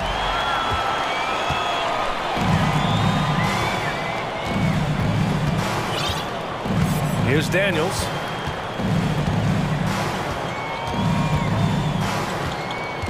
Shoots over Gallinari. No good. A bit long that time. No luck on that one. And so it's the New Orleans Pelicans closing out the quarter with a 7-point lead. Getting lots of great looks. Shooting it well. That's what. And now we have a moment to reveal our State Farm assist of the game. Talk about painting a magnificent picture with that dime. Just a great decision and a perfect delivery. Yeah, those are the kind of plays that you want to put on a canvas. Just beautiful basketball. And this is it. Glad to have you along for this fourth quarter. They've got Hayes. He's out there with Larry Nance. And it's Daniels in at the 2. That's the Pelicans 5. An ascending superstar Tatum has really honed in on what he does best on the offensive end. And so Tatum nails both of them. At this point, you might as well go ahead and chalk up the points when he's at the free throw line. Pretty much automatic. Now here's McCollum. Good. 8 buckets in 12 attempts. CJ operating like a surgeon out there tonight. Boston has gone 6 of 8 from the three-point line in this matchup. Jones against Brown. Misses the three. And he probably thought he was going to bury that one. And here's Ingram from the arc. Williams grabs the board. Given his range, you'd expect him to capitalize on that opening. Smart finds Tatum. Kicks it out to Smart from the arc. And the three-pointer goes. Look at how Tatum surveys the whole floor. That's how he spots the wide-open man. McCollum, pass to Williamson. Oh, Williamson throws it down. Yeah, looks like Zion's got the stage all to himself there, just tearing down the rim. Pass to Smart. Takes a three. And they'll get another chance. Williams passes to Tatum. Walk up 2 there. Tatum's got 4 points this quarter. It's not easy to work the ball inside in this league, but they've done it all night. McCollum outside. Now here's Valanciunas. Brown with the steal. Tatum with it. McCollum covering. And Tatum with the basket on the assist from Williams. Growing into his role as a franchise player, Tatum with a huge game. It's been so much fun watching him tonight. Oh, got that bucket in no time at all. And the Pelicans lead by 4. Man, I'll tell you what, the pressure is cranked up. Who better to call than this guy? There's Tatum with the three. And again, Boston with the triple. And both teams running long-range plays that are working. Well, both of them looking towards the three-point line. And I like to see that, especially when the results are made buckets. Boston's gone 3 for 5 from three-point land since the end of the third quarter to take the lead. And he lays it in. Tatum's got 18 points now here in the second half. When this team needs a bucket, it naturally looks for Jason Tatum, and he typically comes through. Shot from the top of the key. Yes! He nails it! Man, he was a go-to guy in crunch time in college, and McCollum now has developed that reputation here in the league. Smart passes to Horford. To the right side. Jacks up a three. Gets the three ball to go. Horford's gotten himself going with a triple. His first basket of the game. Everybody knows that the ball is going to Horford in that situation because he routinely makes big shots. Here's Tatum. Oh, and there's the whistle on the shot. So 2 free throws for him coming up. The Pelicans making a switch here. Richardson's checked in. And a moment to look at the scoring approach in terms of where the points are coming from here for Boston. Well, they have owned the offensive perimeter throughout this game, finding lots of openings and turning them into big shots. You want to talk about ball distribution. They've been dominating that aspect of the game. I think there's a bunch of bankers out there. They're dropping dime after dime. Smart with the ball. Richardson picks him up. And here's Brown for three. Pure from three-point range. Oh, assertive play there by Brown. Rising to the challenge of the moment. Richardson for three. The rebound, Celtics. Every possession counts for them right now. That's not going to get it done.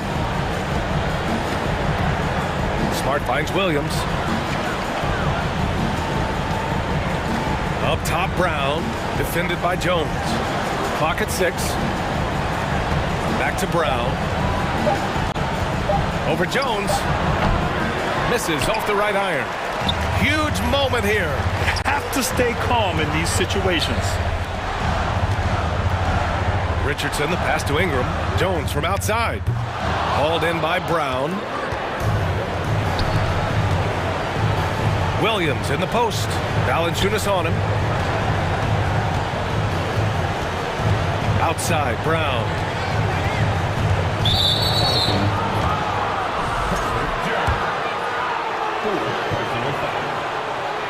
Good on the first, and that increases the lead to 6. Becoming a star before our eyes.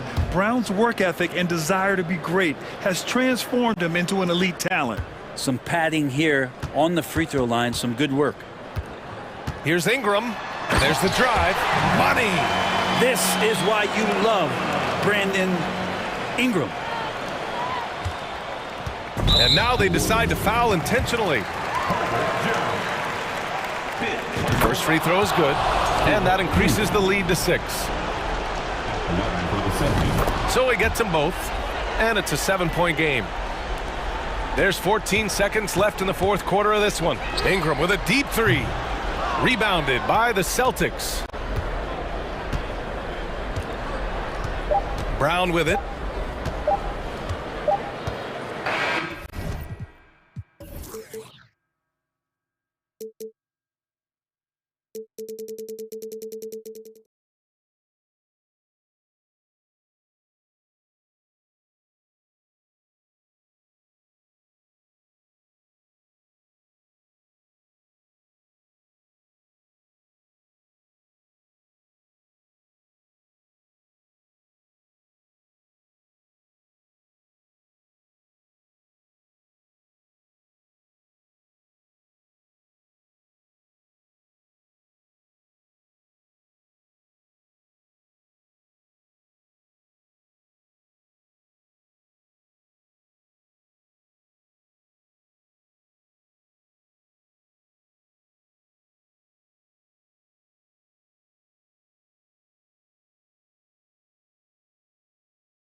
Sunday afternoon.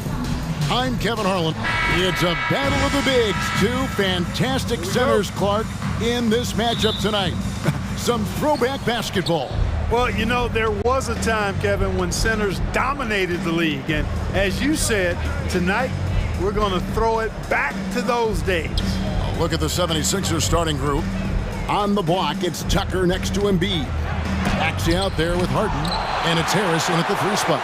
Get that weak stuff out of here. You can't come weak like that against Vucevic. He's going to send it back at you. Caruso against Embiid. Pass to Harden.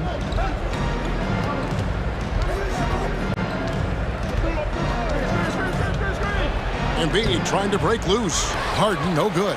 That's not the type of opportunity he fails to convert very often.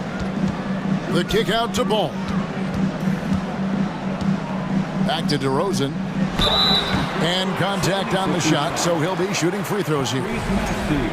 That one on Maxey. Boy, the elevated playmaking from DeRozan has been a revelation of late. An all-around threat who still feels underappreciated by many, and I think that drives him quite a bit. You know, Greg, some guys are late bloomers, but DeRozan, he was just the opposite.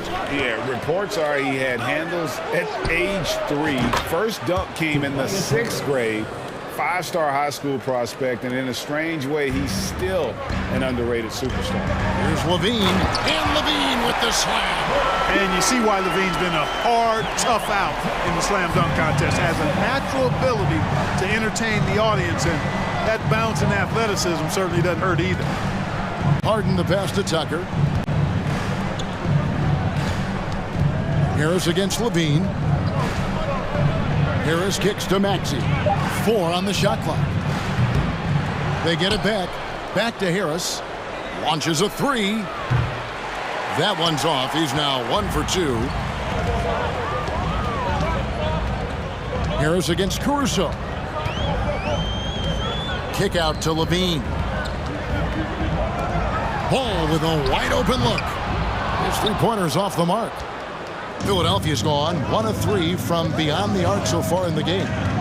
Harden outside. Harris finds Harden. Back to Harris. Harden outside. There's the drive. Oh, and James Harden throws it down hard.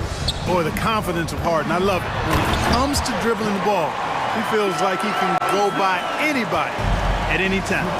And not the prototype power forward, but he has tremendous athletic ability. Tucker inside. DeRozan defending. Maxey, good on the leaner. Boy, Tucker ever unselfish in how he goes about his game. Nice job finding his teammate there. And Embiid with the block. And so it looks like the Bulls will retain possession here.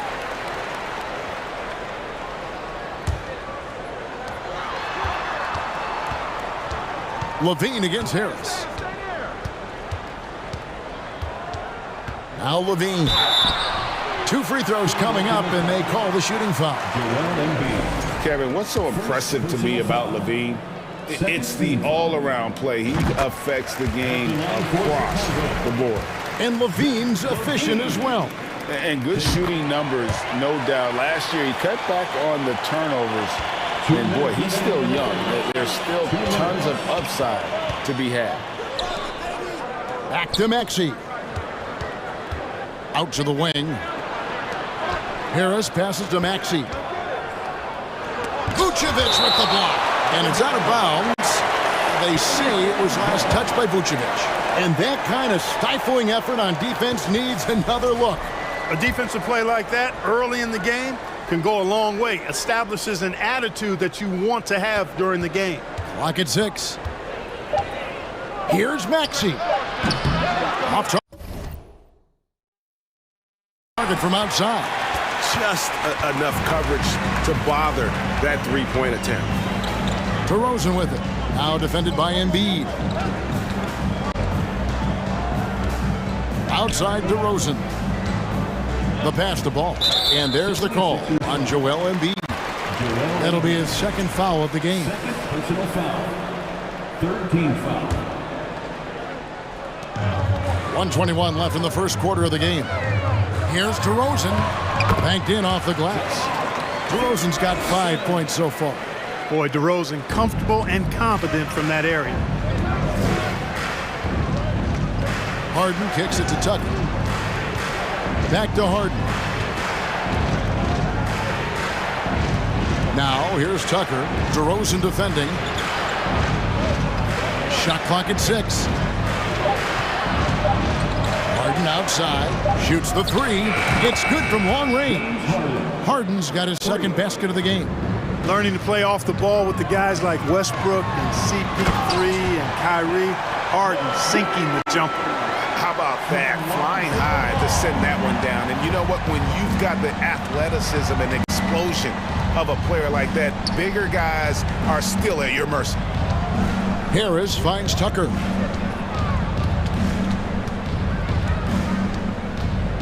Harden outside. Over Ball. Excellent D there from Ball. Not sure what the D was doing there. Clearly a breakdown. You can ill afford to give a guy like him that good a look. Well, you throw it his way, and DeRozan is going to capitalize. When he takes off, he's looking to throw it down with no hesitation. Here's Harden on the wing. Here's Tucker. And he misses his first shot. That shot off the mark. 1 quarter in the books, and it's been a close one so far. Bulls lead by 3. From the United Center in Chicago. Back in a moment. Ladies and gentlemen, your Bulls Youth Dance Team. And some good action in the books as we get back to the game that's been pretty close here so far. Looking at what we've seen from the Bulls, what do you guys think? What we saw in that first quarter, they won their matchups defensively. Yeah, I agree. I mean, you look at the energy, the effort defensively. They put it all out there in that opening quarter. So with Vucevic on the bench, here's the group that Billy Donovan has on the floor.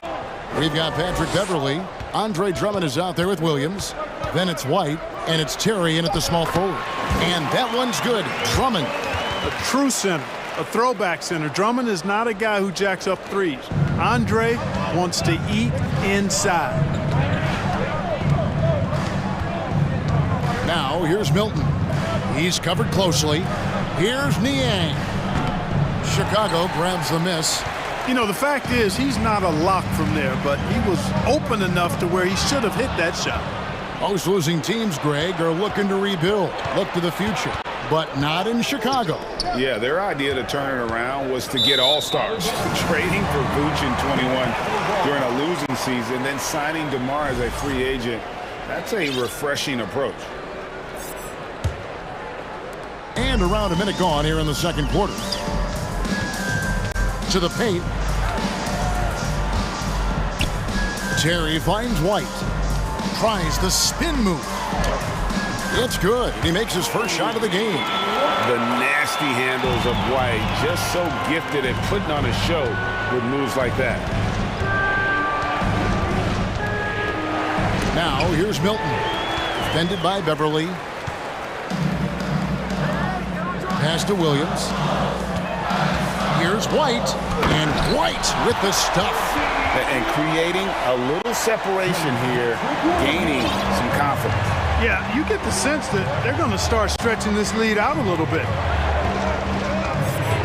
Here's Milton. And no good. So the Bulls will take it the other way. And we have an intentional foul there, GA. Wish I could say why. That one's pretty strange. I mean, no idea what got into his head right there. And the 76ers with a completely new group now. Second quarter of play with around 2 minutes gone so far. And it's Drummond with the jam. Well, that fancy alley-oop right there, that move by Drummond, the result of excellent communication with his teammates. Now, here is Harden. He's got 5. Down low, Dedmon lays it up and in off the pretty assist. Love how aggressive Harden is in the pick and roll. Exceptional at shooting and passing after getting the screen. Well, James Harden's still a tremendous player, but now in his early 30s, some question, can he be the dominant MVP force we saw in Houston? just playing with poise and confidence, and they continue to put points on the board. Well, I like the way they're playing. A very smart first half. Quality shots, not wasting possessions. Now, how about how he sets his man up there, runs him right into the screen, and then gets the basket. And Greg, Harden in recent years dealing with hamstring injuries. Has he lost a step to age or injury? You know, probably a little of both, but we've seen players with a new diet or training regimen get back to peak production. Hopefully, he can as well. And there's the call on Tobias Harris. That's his first foul, and it's a completely new group here for Philadelphia. Second team foul. Substitution on the call. Terry with it, working on McDaniels. Left side, Williams. Shot clock at 5. The Bulls need to get a shot off here. Nailed from three-point land. Williams has got a pair of triples in the second now for the Bulls. He takes it in, passes it to Niang. They get the rebound. He hangs in there and cashes in on the second chance points. Oh, great timing. He is one tough customer on that offensive glass. You know, it's like he has a sixth sense of where that rebound is going. And that sixth sense, guys, might be better than just about anybody else's. When you allow good scorers to get uncontested shots at the rim, no wonder you're losing. You know, he should be getting extra attention from the defense, not less. Niang, that's good. Not sure what the defense was thinking. I mean, you can't leave this guy open from deep. Now, here's Beverly. Not a lot of room. Williams passes to Terry. The shot missing. Great D that time from Harrell. Milton with the ball. Still getting warmed up offensively. No scoring yet from him. On the wing, Milton cranes the three-pointer. Milton, 3 points.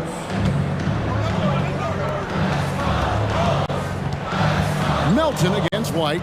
Terry outside.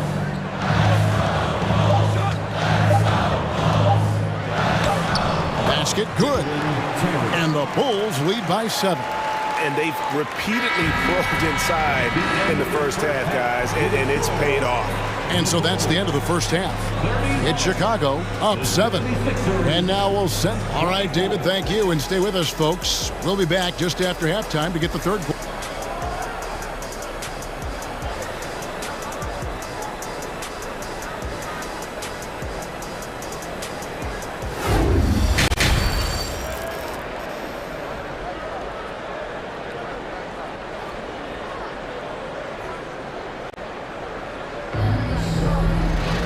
And if you're just joining us in this one, first half is in the books. 1 half to go. You gotta like what DeMar DeRozan has done in this game. The way he was able to finish on the block was incredible there in that first half. Yeah, you know what? I think he's doing exactly what he has to do. Using his body, shaking off contact, and then finishing at the rim. So with Harden on the bench, here's the 5 for Doc Rivers right now. We've got DeAnthony Melton. He's out there with Shake Milton. Jalen McDaniels is out there with Harrell, and it's Niang in at the 4 slot. And in the last decade, defenses switching on screens has increased dramatically. Is this the new normal, you think? Kevin, I think so. I think teams that switch well tend to defend well, because switching can create mismatches, but it's harder to punish those now with all the help defense. Stolen by Terry.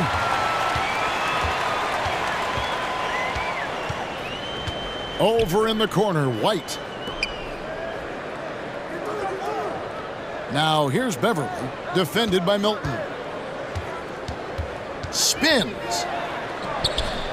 And it's Beverly missing. And you can see the defenders afraid to kind of get in his way a lot of times when he's on his way to the basket. But on that one, they were there. Niang kicks to Milton. Here's Melton. Off target from three-point range. And close to making the defense pay for the lax coverage that time. And so they choose to intentionally foul. really no idea why you're fouling in a situation like that. You know, maybe there's some bad blood between those two. Yeah, but that's no excuse for that kind of foul. I mean, that might be an explanation for it, but certainly doesn't justify it. And even then, it's just not a good play. And really the defense fouling there to prevent the layup, but that's exactly what you need to do. It is. I mean, no reason to back off and give him the layup. I mean, much better off making him go to the line. Harden against Beverly. Harden kicks it to Tucker. Good. It's Harden with the assist that time. Harden's got 4 assists in the game. Tell you what, for a guy who's inconsistent from 3, Tucker's showing you he can be scary out there at times for a defense. And here's Harden. He has 5. And he gets the whistle. 2 free throws coming up. Well, you know, he may be the best player in the league at drawing contact, James Harden. I mean, he's really clever at getting his body into defenders. Harden hits them both. Free throw shooting is about mechanics, confidence, and your mental approach. He's locked in from there most every night. Kicks it out to Terry. Driving to the basket. Here's White. Drains it from 17 feet out. White's got 6.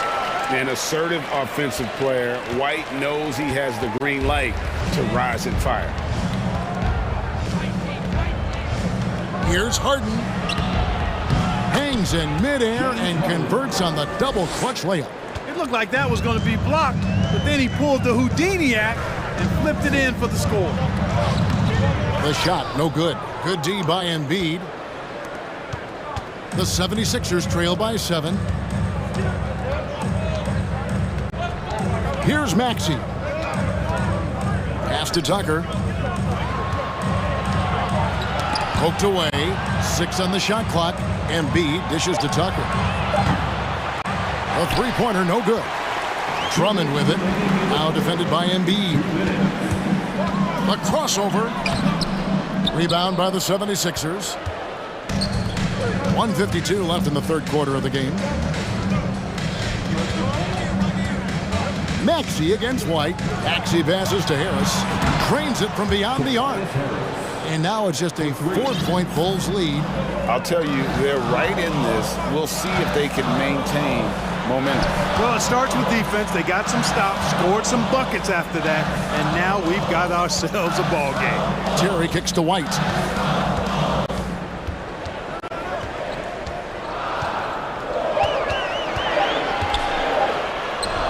Rebounded by Tucker. Well, what appeared to be an easy 2 points just never materialized. Terry against Harris. Yep, that one goes in there.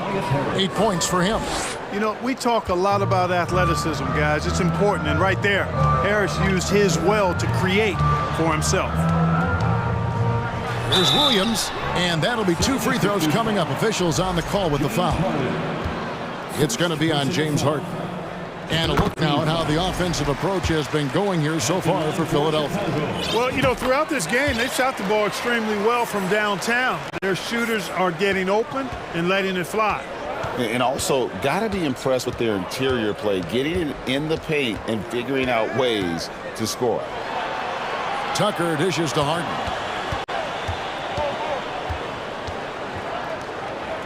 Out to Harris. Philadelphia moving the ball around. Philadelphia needs to get a shot off, and the shot goes in from Embiid. The adjustments they've made offensively, they're putting guys in a position now to succeed. It's certainly been an impressive run. They finally found the right formula to break down the defense. Wow, he got whacked on that one. Shouldn't be much debate there.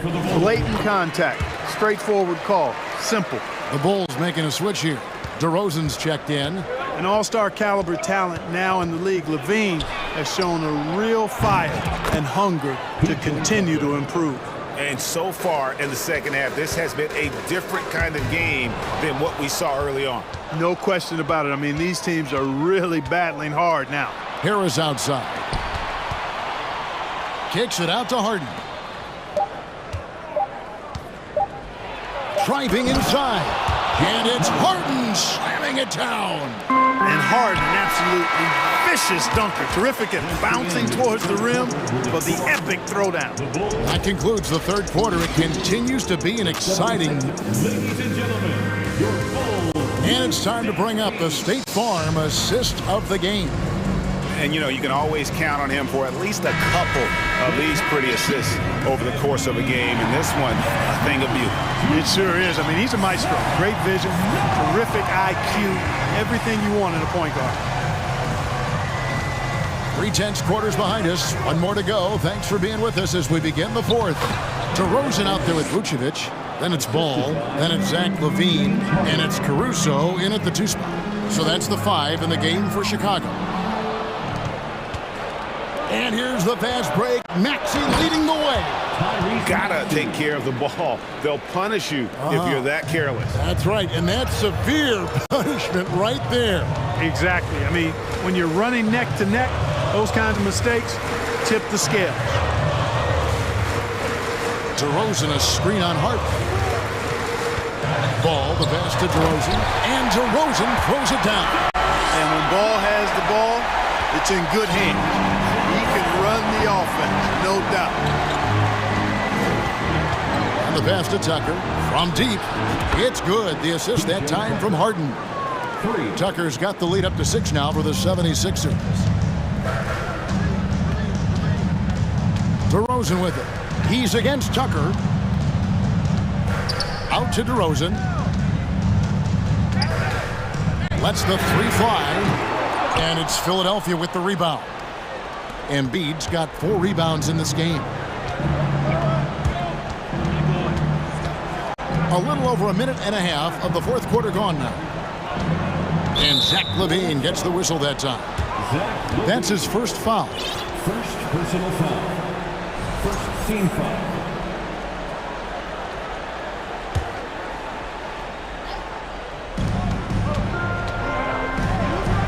Now Harden. He kicks it to Tucker. 4 on the clock. It's stolen by DeRozan. That was clearly a forced pass. There was no room for him to make it. And there's the call on Joel Embiid. That's his 4th foul of the contest. 4th personal foul. First team foul. Last quarter of play, about 2 minutes in now. Kick out to LaVine. Here's Caruso. Wow, drew the contact, and that 3 almost went in, so he'll go to the line for 3 free throws.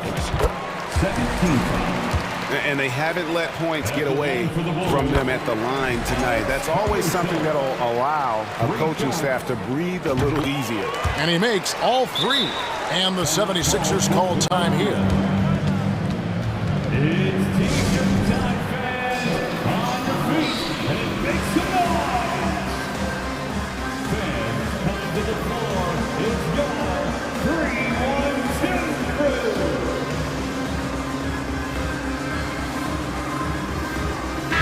And now we've got some time to check in from the sidelines. What do you got for us, DA?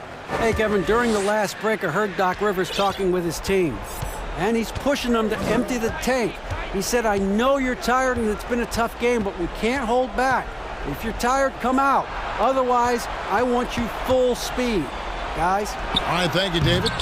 Offensive rebound. And Harris wide open. He shoots. Cans it from downtown.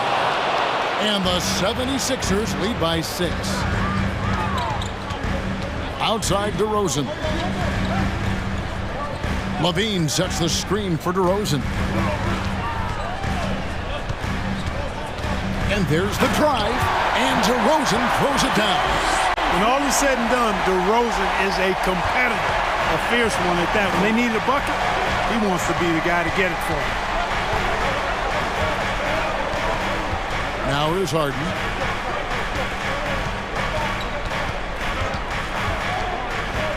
Kicks to Tucker. Maxey in the corner. Just 5 to shoot. 2 minutes remaining. 2 minutes. Here's Harden, and the shot clock expires. 24-second violation.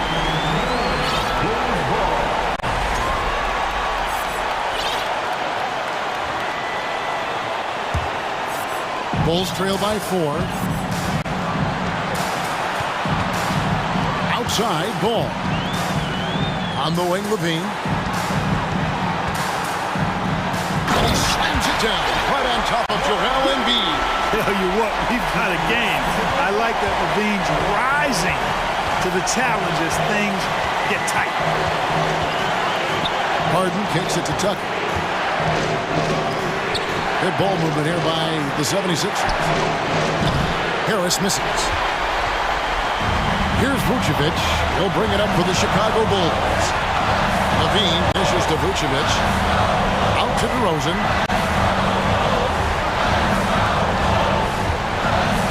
Back to Vucevic to tie it up. And he gets the whistle. 2 free throws coming up. And the big man, Vucevic. Let's see if he can get it done under pressure at the strike. Manuel House is checked in for Philadelphia.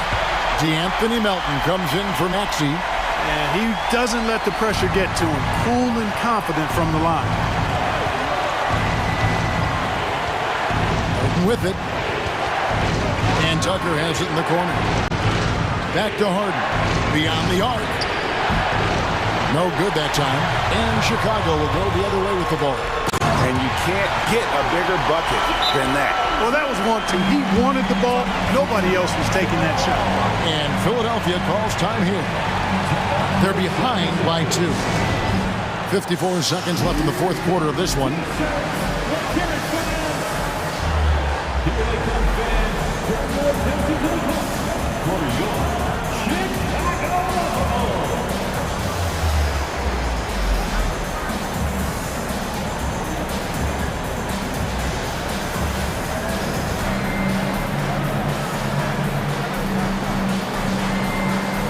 The 76ers with some changes.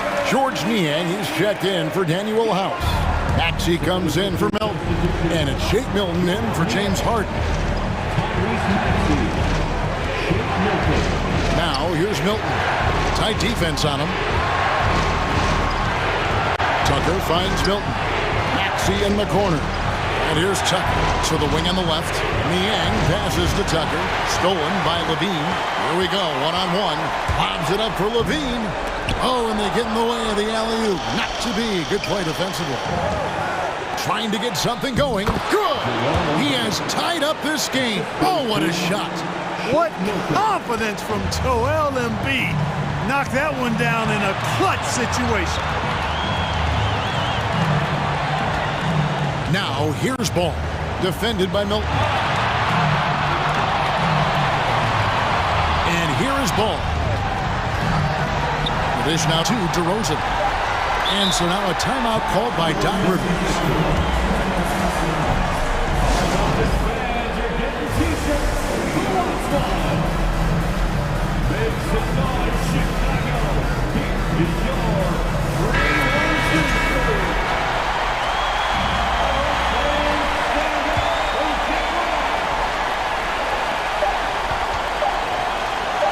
Here's Embiid. And that's going to do it for regulation. So we are headed to overtime. From the... And now we get set for overtime in what has been a stirring contest.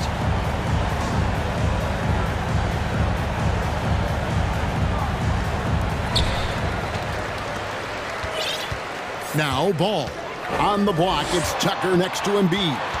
Shake Milton is out there with Tyrese Maxey. And it's Niang in at the 3, the small forward. DeRozan, that's good. And he just seems to always deliver in the clutch. And he's got it going right now. That's who they want taking the big shot. And he's good on the 3-ball. Boy, PJ is rolling, man. I know that defense is wanting to say, hey, pump the brakes, PJ. Outside DeRozan.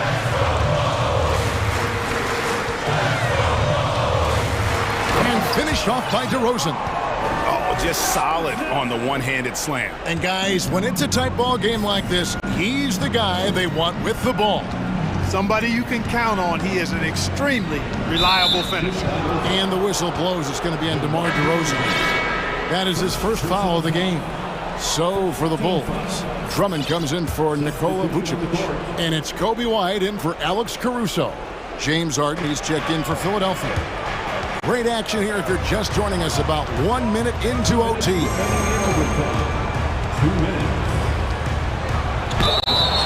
And foul on the shot. He'll shoot 2 at the free throw line. These are the moments Harden lives for. He's made for this. You know he wants to come up big here. And Philadelphia making a change here. Harris is checked in. Huge free throws there. Now they've got the lead. In the corner, it's Levine. The kick out to Ball. Back to Levine. It's hauled in by Harris. And so it's Maxey with it. He brings it up for the Philadelphia 76ers. It's a 1-point game.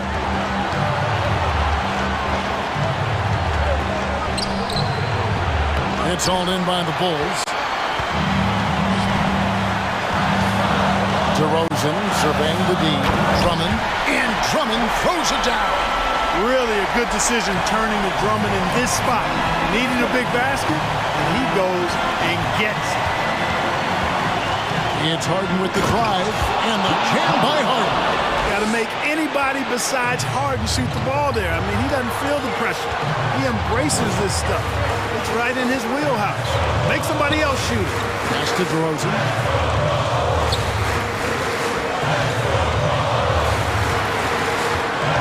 6 to shoot. It falls. This is what scratches the itch for DeRozan. Moments like this, he lives for.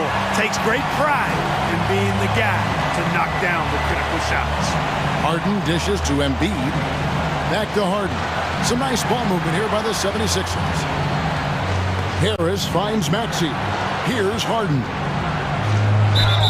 And the call on the shot that sends him to the line. It's on Zach LaVine. And Harden, so cool under pressure. Definitely not the guy you want to send to the line. And so both free throws good that time, and that puts him ahead. And nice work at the line. I mean, when the game's this close, you have got to cash in on those opportunities. Out to White, fires for 3. Not going to go that time. And it's Philadelphia the other way. I think we'll see them burn the clock a bit here. Yeah, smart move. And now they decide to foul intentionally. No choice but to foul there, but he's probably the last guy you want to see on the line. But there was no time really to be selective. Stopping the clock was the priority. Big time free throws there. That could be the difference. It forces them now into a 3-point attempt. And it's Ball penetrating. LaVine wide open. Right between the eyes. And oh, that was an enormous three-pointer. Timeout called the 76ers.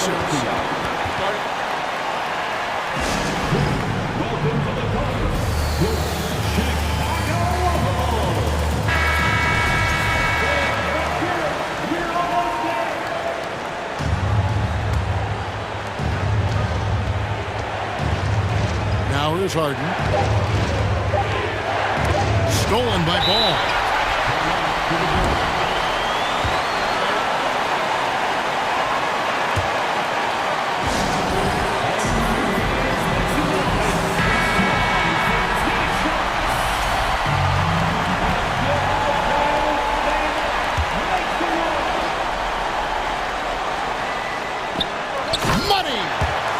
Absolutely the prettiest play in basketball, executed to perfection. I don't think you get an argument there. Everybody loves the alley-oop.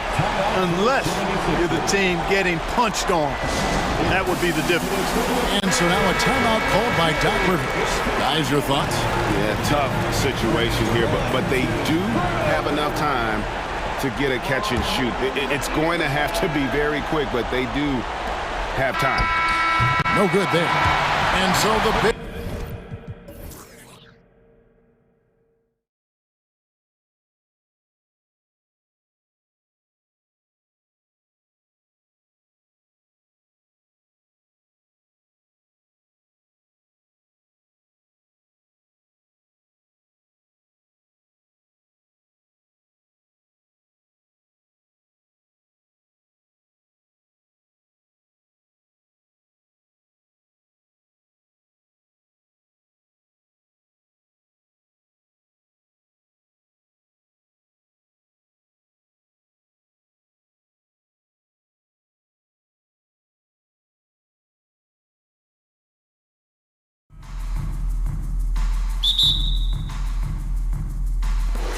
Tip-off goes to the Clippers. A look at the Pelicans starting group. Zion and Valanciunas playing up front. McCollum and Jones, the tandem in the backcourt, and it's Ingram in at the 3 slot. Smitty, the challenges of being a small market team are very real for the Pelicans. You know, it's tough to attract big name talent or get stars willing to invest in your franchise. BA, but the Pelicans are doing what they can to overcome it. Morris can't hit. This is the shot you want, right at the rim. He just couldn't deliver. Outside Ingram, and he's going for the lob. Ooh, stolen by Westbrook. And it's the Clippers on the break. Morris for 3. Gets his second attempt to go. Now he's 1 for 2. With the defense trying to protect the interior, he pulls at the arc and drains it. First quarter of play, a minute in. McCollum with it. He's picked up by Westbrook. Here's Valanciunas. Another shot. And the layup is good. Ooh, physicality from Valanciunas on the glass. Securing the ball and sending it right back. Westbrook against McCollum. Now here's Westbrook. Guarded closely. Always a nice way to start. Makes his first one. That's the pass you want. Orchestrating the offense, creating for others. And there's the foul. It's on Ivica Zubac. That's his first foul of the game. First team foul. First quarter, just over a minute and a half in. And here's Ingram outside. It's rebounded by George. Okay, that's frustrating. You work hard to get these open looks. You know he liked that one back. Out to the wing.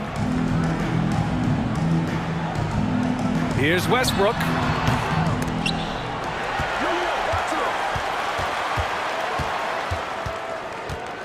George outside. Just 5 to shoot. Second shot opportunity. Jones grabs the board. New Orleans has gone 0 for 2 from outside. And for Paul George, playing close to home on a title contending team, it's a tremendous opportunity, Grant. And back with the Pacers, he twice made the Eastern Conference Finals. But without a doubt, this is the most talented team he's ever been a part of. It feels like Kawhi never takes a false step. Everything he does is with purpose. For 3, McCollum. That shot is off. And Los Angeles the other way now. George outside. Fires the 3. It's good. And the assist that time from Leonard. The mechanics on Paul George's shot are so good. In the end, the range makes no difference. Pass to Valanciunas. Now Williamson. Leonard pulls down the board. He is so good attacking the rim. It's rare to see him denied like that. Westbrook, the pass to Leonard. No good from outside. For New Orleans, they've gone 2 for 7. A sluggish start. And here's Ingram from the arc. It's rebounded by Zubac. And I'm surprised that didn't go down. I mean, I'm sure he is too. Fires it. No good off the glass. Missed opportunity, wide open from mid-range. He would love to get that one back. Williamson with it. He's picked up by Zubac. And the basket by Williamson. Because of Zion's strength and explosiveness, he's nearly unguardable around the rim. Pass to Zubac. And here's George. The 3-ball. He can't get it to go. Great perimeter D. Gave a good shooter absolutely no room to operate. Oh, George with a steal. And so he draws the foul, headed to the line to shoot a pair. Power move from PG-13. He's added a lot of muscle to his frame over the years, putting it to good use right there. Good on the second one. Yeah, back in the day when I was playing, the Clippers were always an easy win. Now, LA is consistently a playoff team. Boy, oh boy, how times have changed. You want to run your offense through him, a reliable scoring option. Here's Westbrook, and jams it home. Westbrook. I'm amazed at the level of creativity by Russell Westbrook. His dunks are special. He's an outstanding athlete. Now here's McCollum. Inside, Valanciunas. And the dunk by Valanciunas. Nice job. Those passes have to be right on the money around the painted area. McCollum against Westbrook. Zubac with a screen on McCollum. Oh, and he got fouled on his way up. He'll head to the line to shoot two. You know, intensity is what makes Russell Westbrook so special. He's relentless, and it's difficult for even great players to keep up with him. And so Westbrook nails both of them.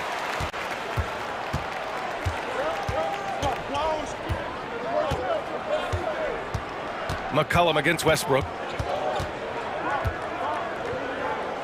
McCollum outside.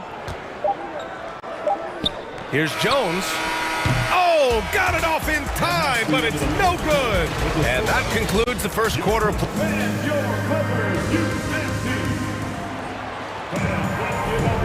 If you're just joining us, we played through one quarter in this one. And now we get a little perspective here on how the hustle game has been for the Clippers.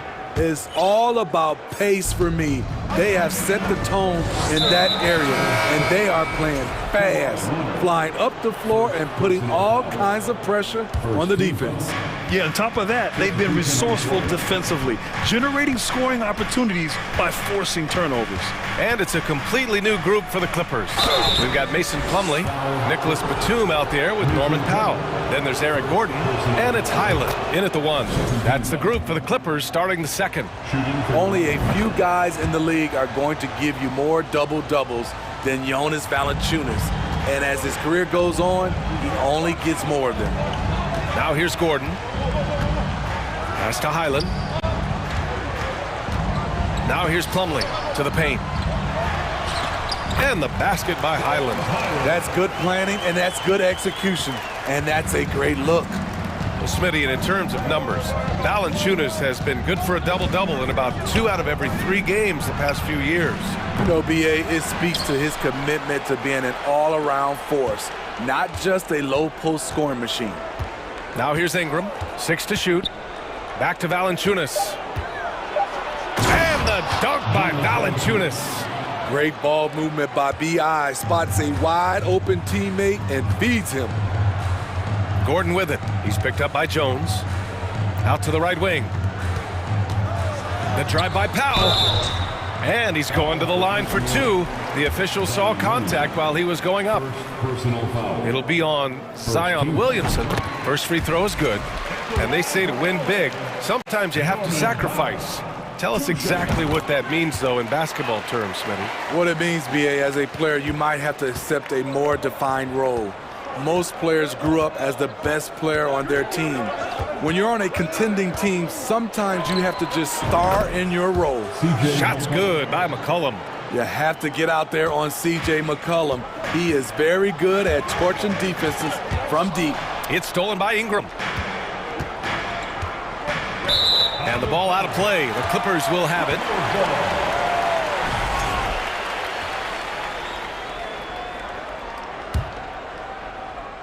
And we're a little over a minute and a half into the second quarter.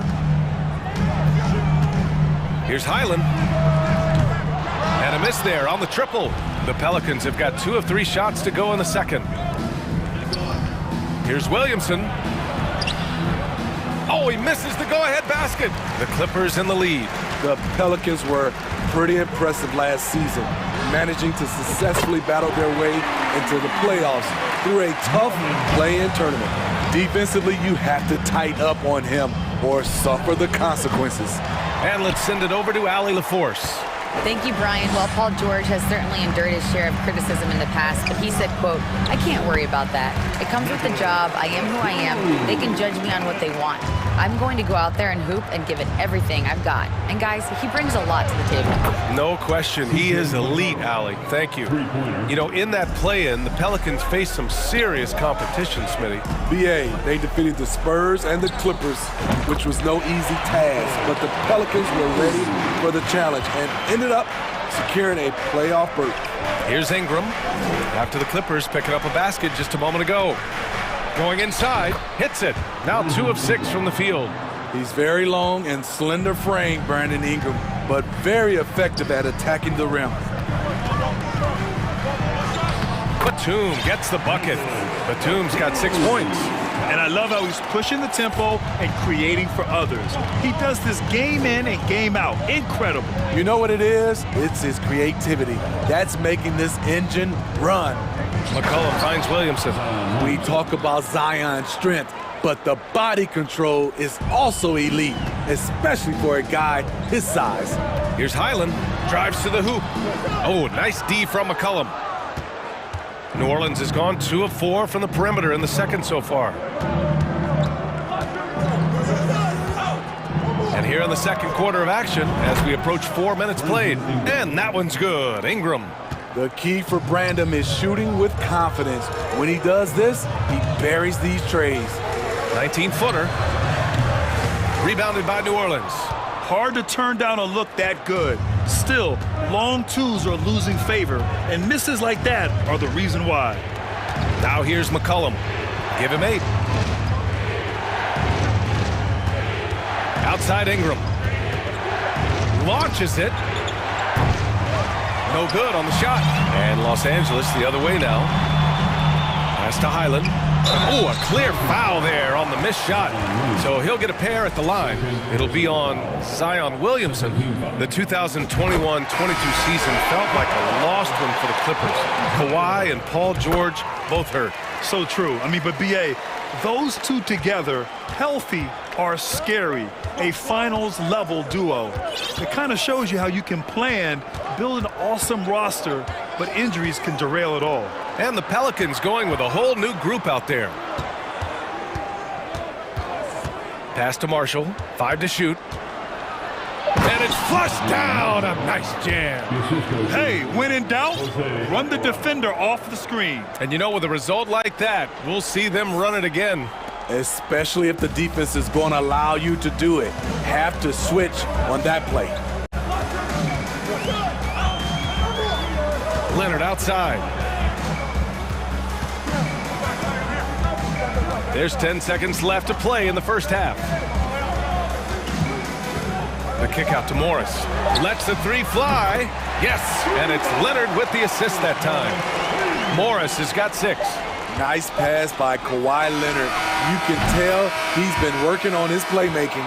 Well, these teams are going to have to wait before heading to the locker room. The previous play is under it off in time. Yeah, the replay makes it obvious. I mean, he got that shot off in time. It should be an easy decision for the officials. After the review, the ruling on the floor is overturned. And after review it, all right, good stuff, Allie. That's the end of the first half with the score. Your Clippers, 33. The Pelicans, 33.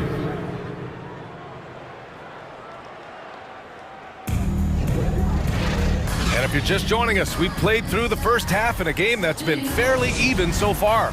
One of the stories here, C.J. McCollum. He's getting it done today. Hey, we didn't expect this. Not normally a big-time assist maker. He's done a great job moving the ball around. And some of it's just a mindset. He came into this game with a very unselfish approach, and his teammates have benefited from it. So for the Pelicans right now, they've got Jackson Hayes. He's out there with Larry Nance. And it's Alvarado in at the point guard position. Great timing. That can be the difference between an assist and a turnover. And the dunk by Leonard. Look at the handles by Kawhi Leonard. He has worked on that part of his game. He has his defender on skates. And coming into the league, Kawhi Leonard was viewed as a raw prospect, a solid athlete and defender, but someone that needed to work on his jumper. Here's Alvarado. Well, no scoring yet from him, but that's likely to change. And he gets it to go. Probably a play they drew up in the locker room at half. Listen, put the ball in the hands of your best scorers and let them go to work. Keep it simple. Leonard, good.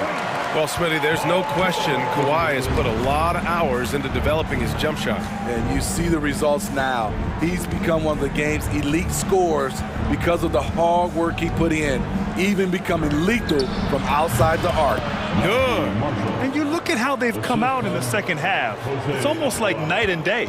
In this half, a more entertaining one. The pace is picked up, tougher defense, better ball movement. Morris can't hit. Hey, sometimes the best looks don't equate to points. Hayes, the pass to Nance. Here's Marshall. The three is up. It's rebounded by Zubats. Zubats has got 4 rebounds in the game. Pass to George. And here's Leonard. Yes, and it's George picking up the assist. Leonard's got 8 points. Excellent pass, PG-13, keeping his eyes up, using his vision. To the wing on the left. Here's Nance. It's rebounded by George. For Los Angeles, they've gotten 3 of 4 shots to fall so far in the third. Morris can't hit. New Orleans has gone 6 of 14 from the perimeter tonight. Over to the wing. Pass to Alvarado. And so he draws the foul, headed to the line to shoot a pair. Hey, you can't block it. Sending him to the line can be the next best thing. At the line for the Pelicans. And that's good as he hits both shots. In terms of offense, the Clippers have been up and down in recent years. When they're healthy, they're dangerous. When they're not, it's a struggle. Zubac's shot is off. New Orleans in the lead. Here's Daniels. Down low. Here's Hayes. It's rebounded by Zubats. Zubats has got 5 rebounds tonight. And Smitty with the Clippers, it shows how important depth is to an NBA offense. Yeah, you know this. It's great to have a powerful first unit. But if your second unit can't carry its weight, it's a fragile situation. Controls the rebound and the putback. He really gets in perfect position for the follow. Just a terrific read. Pass to Marshall. Inside. Here's Alvarado, guarded by Morris. Man, he made sure to get his money's worth on that foul. And the first one at the line is good. And it's a completely new group for the Clippers. That one misses. The Clippers have gone 4 of 9 in the third quarter. Here's Highland. Batum outside. This for the tie. The basket drops, and he gets fouled on the shot. 1 free throw coming his way. He's 6'8", 230 pounds. Nicholas Batum is able to power through contact for the and-one opportunity. Now here's Nance. Looking for his first basket, still in this one. 1:05 left in the third quarter. Here's Alvarado. And the Pelicans get it back. Los Angeles has got nothing to fall from outside in this third quarter. Here's Plumlee. And that misses. That would have put him up. New Orleans has gone only 1 of 3 from deep here in the third. Hayes against Batum.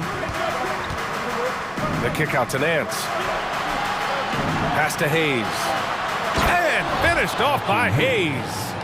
And once he gets to the rim, it's fairly automatic. Nothing fancy right there. Just takes his 2 points, moves on. Here's Highland.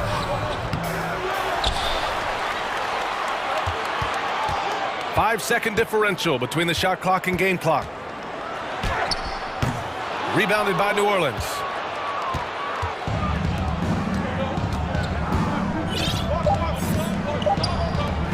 Here's Daniels. He gets it off. Ooh, he released it in time, but it's off the mark. That concludes the third quarter. It continues to be and a worthy candidate tonight as we take a look at our State Farm assist of the game. You know, I'm kind of stoked that this was a choice because I love this pass. A remarkable find. He put his court vision on full display. Yeah, you also have the location of the pass. Puts it right where it needs to be, where his man can do something with it. Well, this has been a great contest so far. I imagine the fourth quarter could have more action in store for us. We've got Norman Powell, Nicholas Batum out there with Mason Plumlee. Then there's Eric Gordon, and it's Highland in at the point. So that's the lineup on the floor for the Clippers.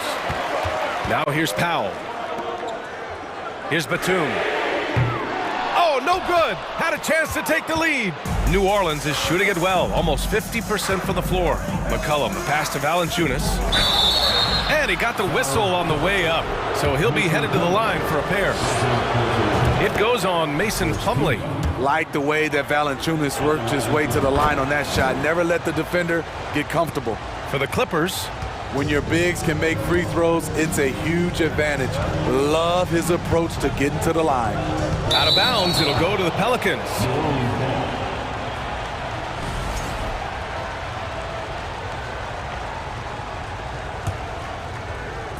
And it's New Orleans ball. 4-point game. There's McCollum with the three. Connects from downtown.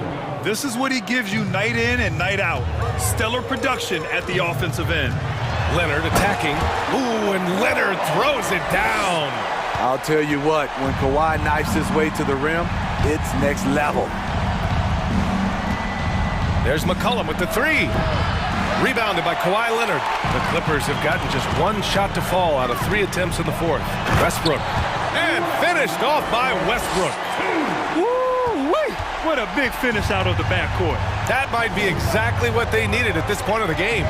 It's a tight contest. Those type of plays can fire up your team and swing momentum. Beautiful call that time up the floor. The hard screen frees him up for the bunny. To the paint. Here's Zubac. Yes, and it's Leonard with the assist that time.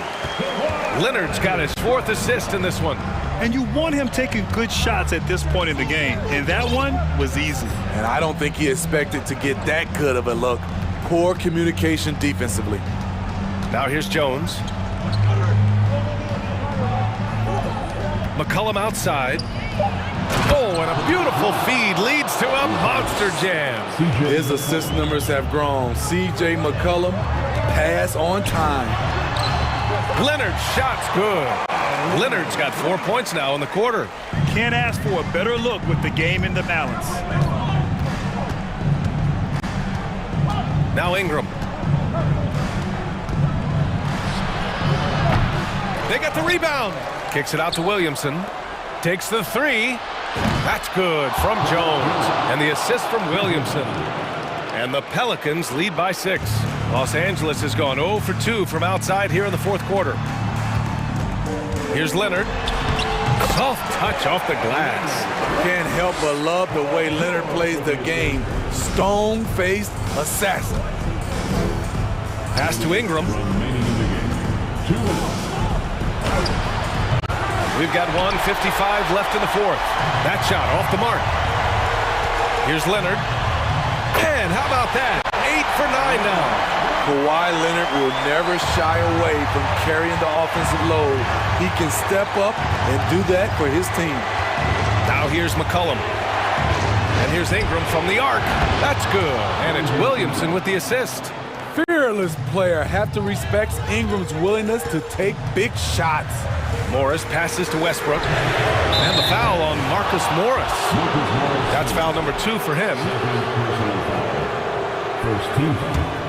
For New Orleans, they've gone 5 of 8 from the field so far in the fourth. Fourth quarter of play, and over 3.5 minutes have gone by now. For 3, McCollum. It's hauled in by the Clippers. Leonard's got 4 rebounds now. Morris right side. The 3. He can't get that one to fall. Now New Orleans takes it the other way. Now here's McCollum.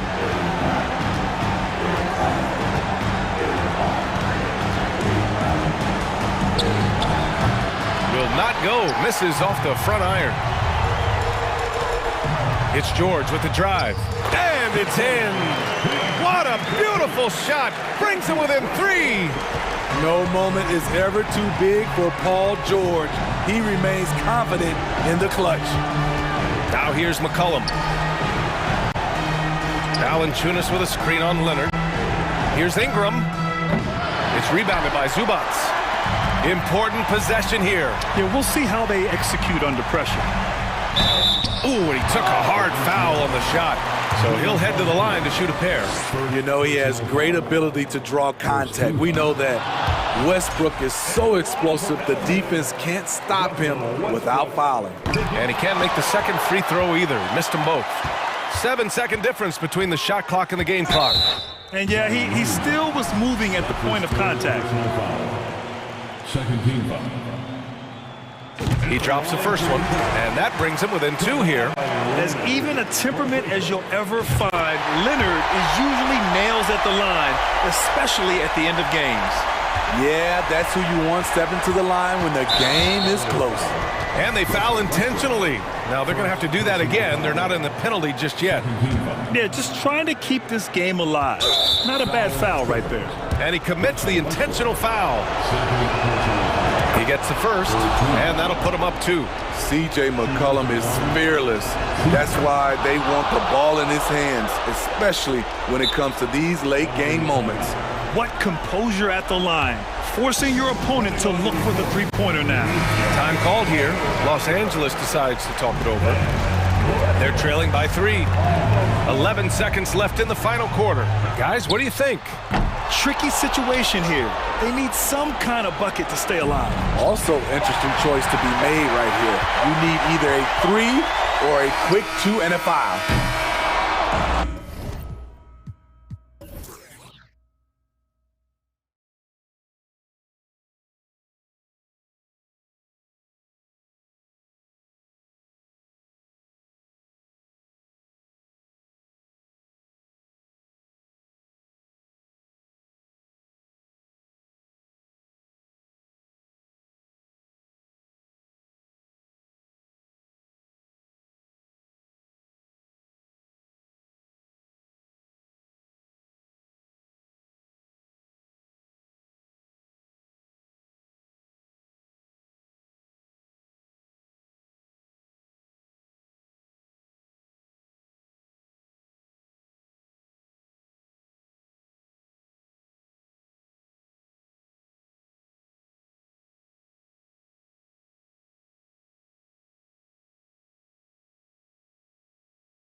The big man. Both these teams have talented front courts. You're exactly right. Both rely on their bigs, and the winner of the game is probably going to be the team that wins that front court matchup. So let's take a look at the Boston Celtics starting lineup. The post tandem, it's Horford and Williams. Out on the wings, it's Brown and Tatum. And it's Smart in at the point guard position. And he'll be shooting his first free throw of the game here. And 88 from the line a season ago. He was one of the best shooters in the league. And one thing that stands out about this Celtics unit, their defensive ability. They've got a lot of skill on that end of the court. Now, here's Ball. A shot off that time. Good work defensively by Smart. Pass to Williams. Levine against Tatum. Williams passes to Brown. And DeRozan sends it back. The experience of DeRozan, a step ahead of the shooter. Here's Brown. Clock at 4. Good. Great play by Williams to set it up. You're right. Defense, it's been terrific for him. This Boston team, GA, certainly has a talent for holding back their opponent's shots and really defending well. And Kevin, they put a lot of energy into pressuring shooters, making sure guys can't find easy looks. They don't want to give away anything for free. Nice shot by Smart. Impressive ball handling from Tatum. Attracts the other team's focus and then finds the open man. Time now to turn to our sideline reporter, David Aldridge. David. Thanks, Kevin. I spoke with the Celtics head coach a little bit ago. One point he made to his players was, they're going to try to attack us where we live, right at home, in the paint, at the rim. We have to be ready to contest shots, play physical, and match their intensity. Guys, we will all find out together how this plays out. Okay, David, much appreciated. Here's Williams. Good on the bucket. Yeah, hard trying to keep Williams off the boards. He makes it a mission to keep possessions alive. DeRozan against Horford. The tray. It's hauled in by Brown. And he might have thrown himself off when he saw how much space he had from three. The kick out to Tatum. Lets it go with a three. Rebounded by Vucevic. And the great shooters know when they've got enough opening to go for the three. I didn't think it was a bad choice on that possession. Brown feeling it out a bit. And the dunk by Brown. And the craftiness of Brown, just so creative at picking apart the defense with his ball handling. And many thought Horford's days were over after his OKC stint, but showed he can still be a difference maker in Boston. And boy, was he a huge part of their finals run. Now here's Levine. The pass to Vucevic.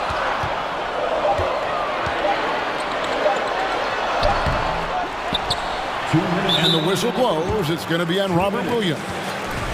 That's his first foul. Robert Williams. First personal foul. Second team foul. With the fadeaway. And good. Got the English that time as it falls. DeRozan's got 5. Horford may not be as consistent as he once was, but Greg, he shows up when you need him the most. You know, he had several big games for the Celtics in the postseason. Great shooter who can really space the court for you. Still also a top-level defender at the rim, and he helped define their interior defense. Here's Levine. Jason Tatum picking up that last basket. Levine kicks to Ball. That's good, and it's Levine with the assist. Showing off those playmaking skills, Levine keeps his head up, makes the easy play. Here's Tatum, and slam dunk by Tatum. I tell you what, you better watch out, fellas. He is on fire here today. To the middle, here's Caruso. 1 up, 1 down, 2 points with his first shot this game. And that's what the pump fake's there for. Get your man off his feet and drive right around him. Tatum drives in. Horford has a wide open look. The putback, and Williams is right there. He'll be around the rim. Defense has always got to know his whereabouts. Here he goes. How about the vision there by Ball, showing the unselfishness, just being a willing passer. And here's Tatum. He'll bring it up for the Boston Celtics. We've got 33 seconds left in the first quarter. Gets it to go from beyond the arc. 7 points in the game. And he's not going to miss that sort of an opportunity from deep. DeRozan surveying the D. And he recovers it. And they double up DeRozan. Passes to Vucevic. Clock at 6. Second chance shot. And contact on the shot, so he'll be shooting free throws here. It's on Robert Williams.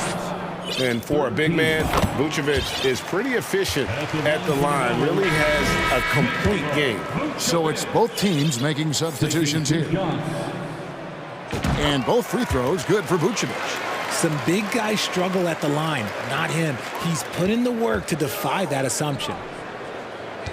Hauser the pass to White. Here's Muscala, and he drops in the layup off the glass. And guys, they continue to put a lot of pressure on the interior defenders with their work down low. Oh, we've seen some great shots in the first quarter. No shortage of offense. Celtics up.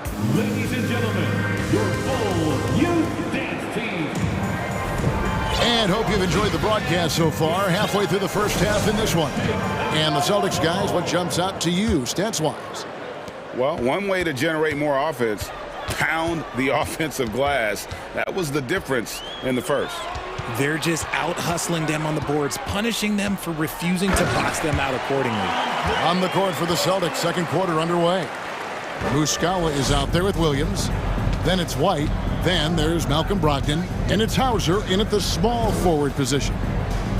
Brogdon kicks to Williams. Beverly against Brogdon. And closing the shot, even with the foul. Now the 2 free throws. And Brogdon traded over the summer to the Celtics. I'm interested to see how he'll fit with the rest of the Celtics guards. They certainly have a deep rotation now and a lot of flexibility. For Malcolm Brogdon, he comes from a family, Greg, where education comes first. And well, Malcolm earning his degree plus a master's while in college. His dad and brother, lawyers. His mom involved in higher education. Brogdon, maybe the smartest guy in the NBA. Terry in the corner. Second quarter of basketball, about 1 minute played so far.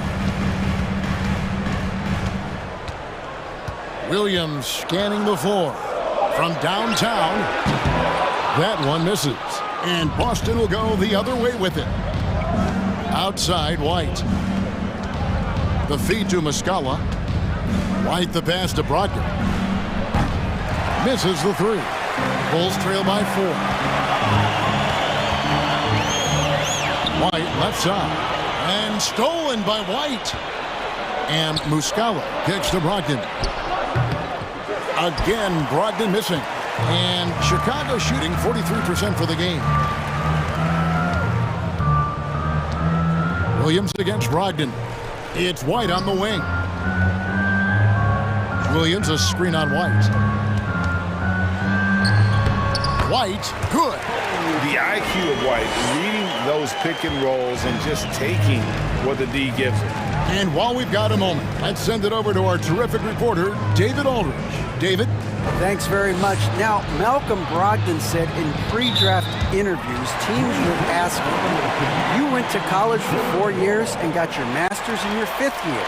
Are you sure you want to be an NBA player? It seems as if you're black, you can't be both educated and a sportsman.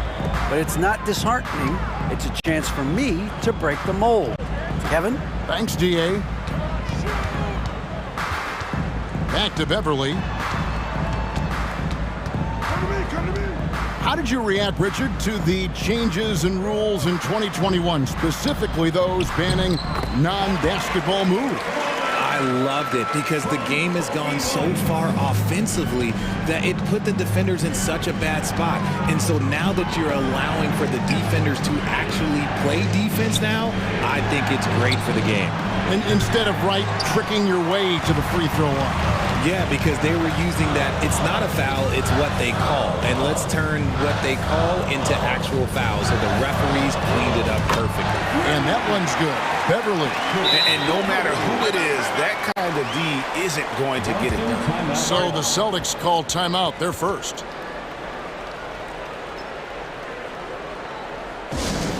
Fans, if you want a t-shirt, we have to be able to hear you. So make some noise.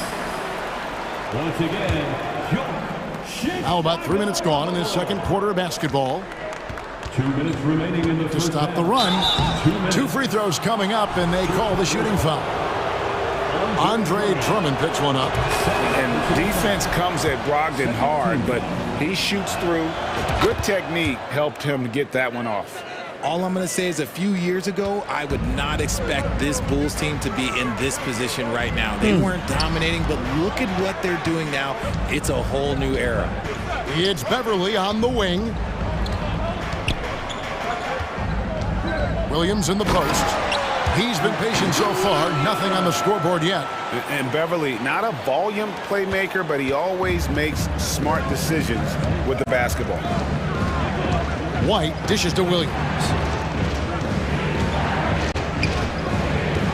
And just over 3.5 minutes played here in the second quarter. Good D by Drummond. The Chicago team, Richard, has managed to turn things around after a string of 4 losing seasons. And that's why you never count a team out. A few smart trades, some good draft pickups, that's all it takes for you to ascend the rankings and become a top team in this league. And the right coach. Clearly, Billy was the right coach for this team. Oh, yeah, and that too. Definitely the good coach. Just 4 to shoot. And the foul called on Grant Williams. That's his first foul. Yeah, way to get there first and be willing to absorb the contact. Here's Chicago. They're on an 11-3 run. Outside, White fires from deep, and the Bulls another 3. Yeah, you have got to honor White on the perimeter. Once he gets comfortable from there, it's going to be bad news for the defense. Williams from outside. It's hauled in by the Bulls. A bit of pride at stake, trying to get that last 3 ball back, but couldn't get it to fall. The D just kind of stepping aside and letting him get to the rim. There's a reason, GA, the lead is what it is right now. Yeah, it's going to take better rim protection than that if they're going to climb out of this hole. Boston, no good that time either. Terry kicks to Williams. Pass to Beverly. There's the 3. Sinks the triple. And it's an 11-point Bulls lead. And they are starting to pull away here as the shots continue to fall. Yeah, the D is looking helpless to stop them right now. They're doing whatever they want to do on offense. And so it's Chicago. Their lead at 11 points. Thank you, David. We'll be back after halftime for the start of the second half momentarily.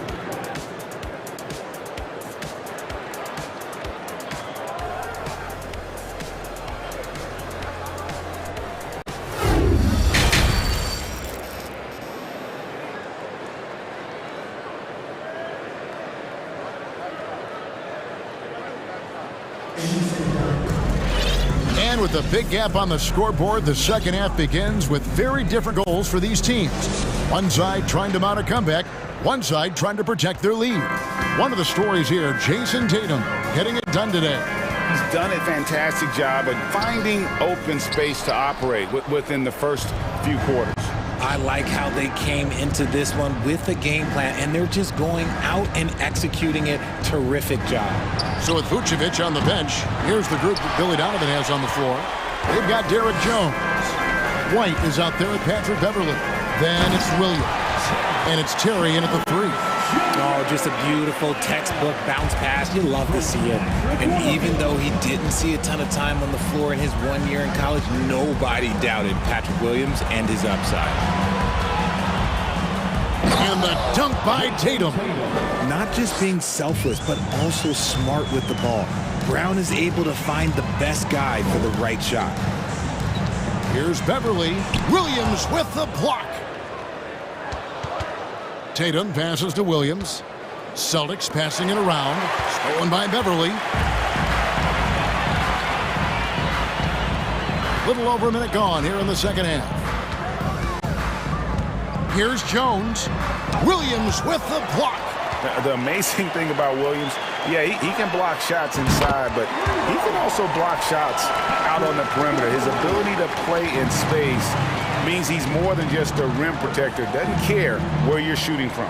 And it didn't take long for Williams to live up to his potential. No, and that's where basketball can be so funny sometimes. He started every game his rookie season after not starting at all at Florida State. Let's just say his game might be more tailored for the league. He's perfect from the line this time. And how about Jaylen Brown, part of that young core for the Celtics? Yeah, he's been through a lot with this young group of guys. They've grown together, they've come in together, and they've gotten better together. And you've seen the production of Brown increase because of it.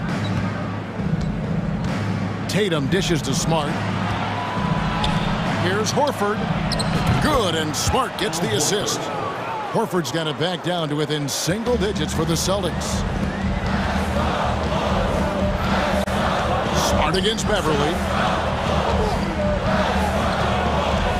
Williams inside. And stolen by Tatum.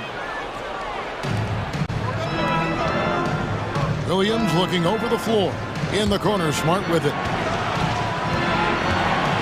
He dishes it to Horford. Back to Smart. He kicks it to Brown. Here's Tatum. Goes back up. And Williams lays it in. Williams has got 6. You know, when Williams gets positioned inside, he just looks to dominate physically, and then he shows you the skill set on top of it.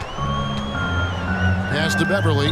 This one for 3, and the 3 ball is good. Beverly's got 6 points in the quarter. He might not have the long range ability of some other guys, but he will knock down open ones like that. Brown against White. The kick out to Tatum. Stolen by Terry. Outside, Jones. Over in the corner, White. Dishes it to Terry. Over in the corner, Beverly. Outside, Williams. Rebound by Williams. Williams has got his 8th rebound here tonight. And this Celtics squad looking like the Celtics of old. Yeah, always a tough squad when I was playing, and it's looking like that again. You got a great mix of young players and veterans, and don't be surprised if Boston is back on top very soon. Very soon. Tatum passes to Brown. The kick out to Tatum. The shot's good. Brown making the play. He's got 12. Oh, a big night for Tatum. This is a guy who's put up 60 in the game. There is a short list, very short, that I am not on, who have done that. Really no idea why you're fouling in a situation like that. You know, maybe there's some bad blood between those two. So Boston ends up going with a new group, and it's White missing. Celtics trail by 7. Here's Hauser. No points in the game yet for him. White the pass to Griffin. And White kicks to Brogdon. And the Celtics hit again from deep. And the confidence Brogdon has in himself, it's infectious. Skilled at recognizing when to let it go. Out to White. Here's the 3. The three-pointer is right on target. White's got 8 points. The real. Come at us, and we're coming right back at you. Yeah, I love the competitive fire right there. You drain a triple on us, and I'm coming for my revenge. Here's Williams, and Williams throws it down. Well, if you don't take care of the ball, fellas, that's what can happen. Absolutely, Greg. That makes the turnover even more painful. We know mistakes lead to breaks. That's just textbook right there. For 3, Brogdon. No good on the last-second attempt there. And so it's the Chicago Bulls in control with the 9-point lead to end the quarter. Please give a big round of applause for your Bulls. And with 3 quarters behind us, let's see what this 4th period holds in store for us.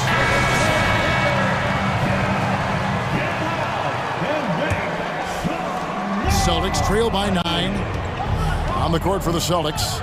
Out on the wings, it's Brown and Tatum. The post tandem, it's Horford and Williams. And it's Smart in at the point. Ball with it.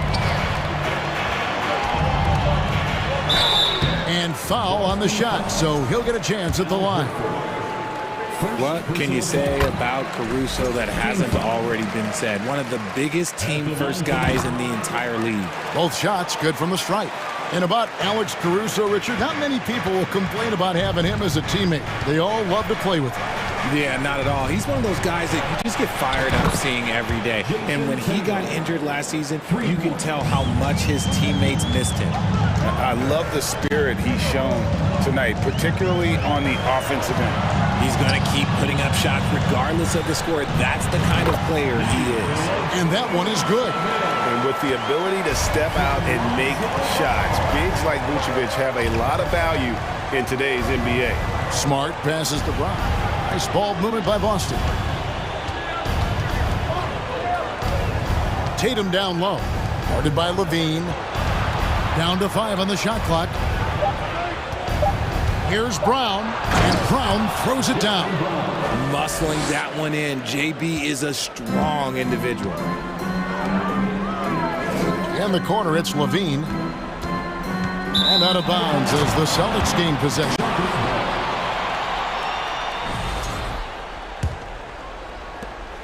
Celtics trail by 8. Brown outside. In the corner, Horford with it.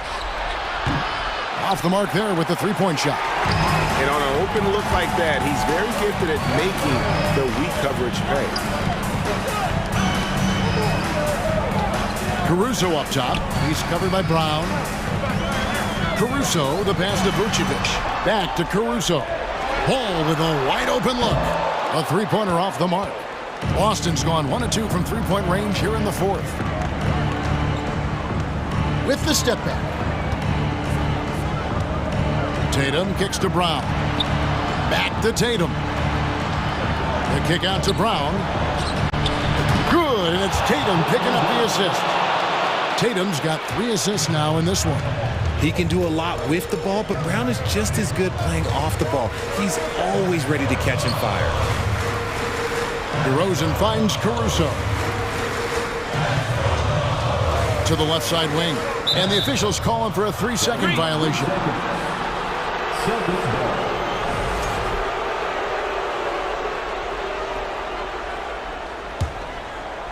And here's Tatum. He'll bring it up for Boston.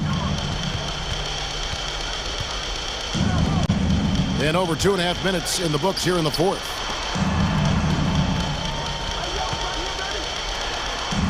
Out to the right wing. Horford dishes to Williams. Horford the pass to Williams. Back to Horford. And it's going to be a 24-second shot clock violation. They turn it over.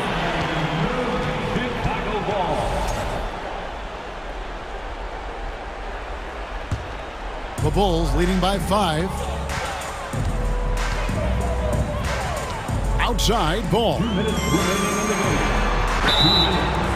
Shooting foul as the whistle blows. He'll shoot 2 free throws. It's on Robert Williams.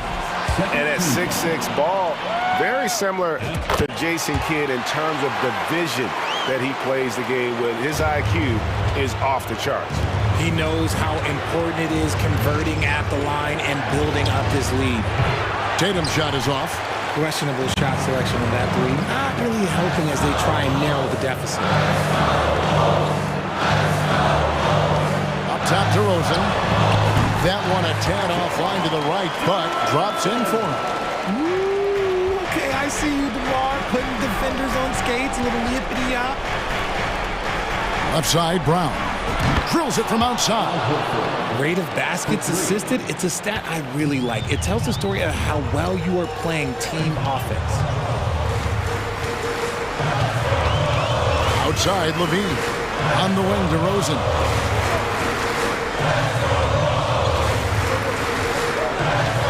There's the pass to Caruso. Horford against DeRozan. The shot will not fall. Now the Celtics take it the other way. And not sure they've got enough time to save themselves. And if I were them, I'd start thinking about where I'm going to get food after the game because this one looks a bit out of reach. DeRozan against Tatum. From 18 feet away. Yes! The veteran leader of this squad, DeMar DeRozan, showing the kids how it's done down the stretch. Ball against Smart. Round the pass to Tatum. Over to the left wing.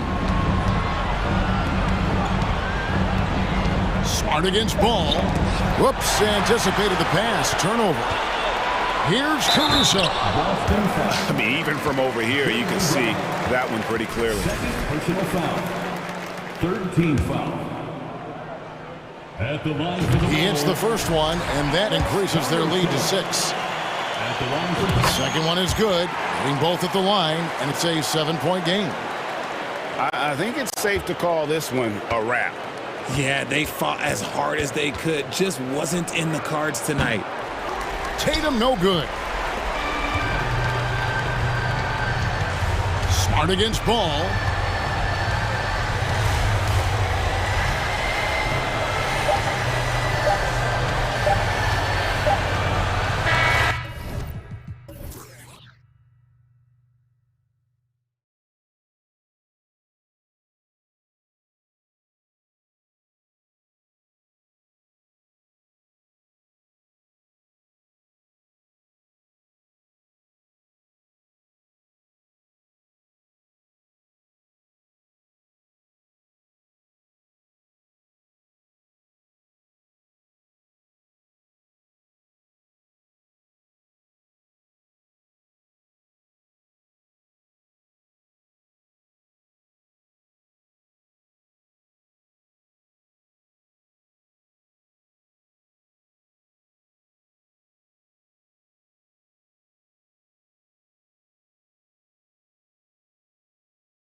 here tonight, Doris. Yeah, I think that's the luxury of having a quality bench and some versatility. Now, if you're a head coach, you have the opportunity to tinker, mix and match lineups, see what works best, and go from there. Now a look at Philadelphia's starting lineup. Up front, it's Tucker at the 4, next to Embiid in the middle. Tyrese Maxey is out there with James Harden, and it's Harris in at the 3. Now here's Westbrook, out to Leonard. That's good. And so Westbrook with the assist. This is a small forward who, because he's 230 pounds, can hold his own down in the low post. That is nicely done. Westbrook against Harden, takes it inside, and Harden with the slam. Now that's how you capitalize on a screen. Yeah, good positioning, too. Gave him a clear path to the hoop. Where was the defense? No fighting through the pick, no rotation. My goodness. Wow. I'll tell you, such an advantage having a playmaker who can get up to the rim and finish. Now that is what every team wants. Oh, you love it. Fearless, aggressive, leaving no doubt whatsoever. B.A., when he gets the rim in his sights, it's tough to stop. So aggressive and a determined finisher. Nice. I'll tell you what, a lot can be said about the contract Harden took to stay in Philly. He took less than what he commanded to help the team sign depth and rotation players. A very big gesture from Harden, showing just how much he wants to win in Philly. Here's Embiid, following the score by the Clippers. Almost 2 minutes into the first here. Shoots it from the corner, and again, it's the Clippers converting. Well, the defense always so attentive to Russ, and he knows, okay, you're going to send defensive attention my way. I will find an open teammate. Now here's Harden. He's got 5. Three-pointer. Always a nice way to start. Makes his first one. You don't want to let him get into a rhythm from out there. Here's George, and that one comes off the assist by Westbrook. Westbrook's got 3 assists now in this one. Well, Paul George has got a tight handle, right? The zig, the zag, and his way through the porous defense. Zubats against Embiid. Harden goes back up for 3. Here's Harris. Rebound by the Clippers. He couldn't believe how open he was. He just couldn't convert it. George with it. Harden picks him up. Oh, and a slam dunk by Morris. Well, Paul George is such a solid all-around player. This guy can score at an elite level, and he passes it well, too. Outside Tucker. There's the triple. That one is off. The Clippers in the lead. And they're dialed in offensively. Sure are. Staying in attack mode and at the same time playing under control. For Philadelphia, they've gone 3 of 8 so far. And in the first quarter, about 3 minutes played. Let's go with a 3. And another miss by Philadelphia. And he almost made them regret defending him so loosely. Leonard. And the dunk by Leonard. Well, defense had nothing for Kawhi Leonard. Nice jam. Last year, the Clippers finishing 8th in the West. However, they missed the playoffs, Doris. Right, B.A., but keep in mind, they didn't have Kawhi for the entire season. No Paul George for most of the season. In fact, I thought Ty Lue did an incredible coaching job getting that team to the 8th spot. They just went on to lose 2 tough games in the play-in tournament. Attacking the rim with power. Tremendous finish. Embiid can't hit. For Los Angeles, they've gone an impressive 8 of 9. And it's Leonard. That time on the assist by George. Leonard's got 10 points. What a way to begin this game. Dominating at both ends of the floor. And give them credit for approaching this game with the right energy and intensity. This team has attacked every chance they've gotten. And the coaches rave about Harris and his three-point shooting. It helps his team space the floor. Leonard for 3. Another basket. He's now 6 for 7 in the contest. They're not wasting any time putting their stamp on this game. What a start. And they've been doing it largely at the offensive end. If the defense does not adjust, this could be a blowout. Are you serious? That is some power from a point guard. Oh, I love backcourt players with some ups. We know versatility is huge in this game. Just a tremendous job finishing that play. Wow. Great open look there. Well, when you have a scorer like Paul George, it doesn't matter where it comes from. In that instance, hey, just catch and shoot. There's a 4-second difference from the shot clock and the game clock. And Harden with the slam. Oh, yeah. That'll do it. Wow, an emphatic two-handed slam.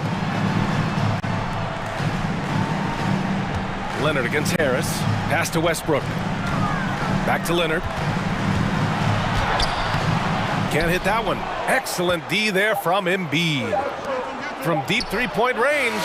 And that's not gonna go.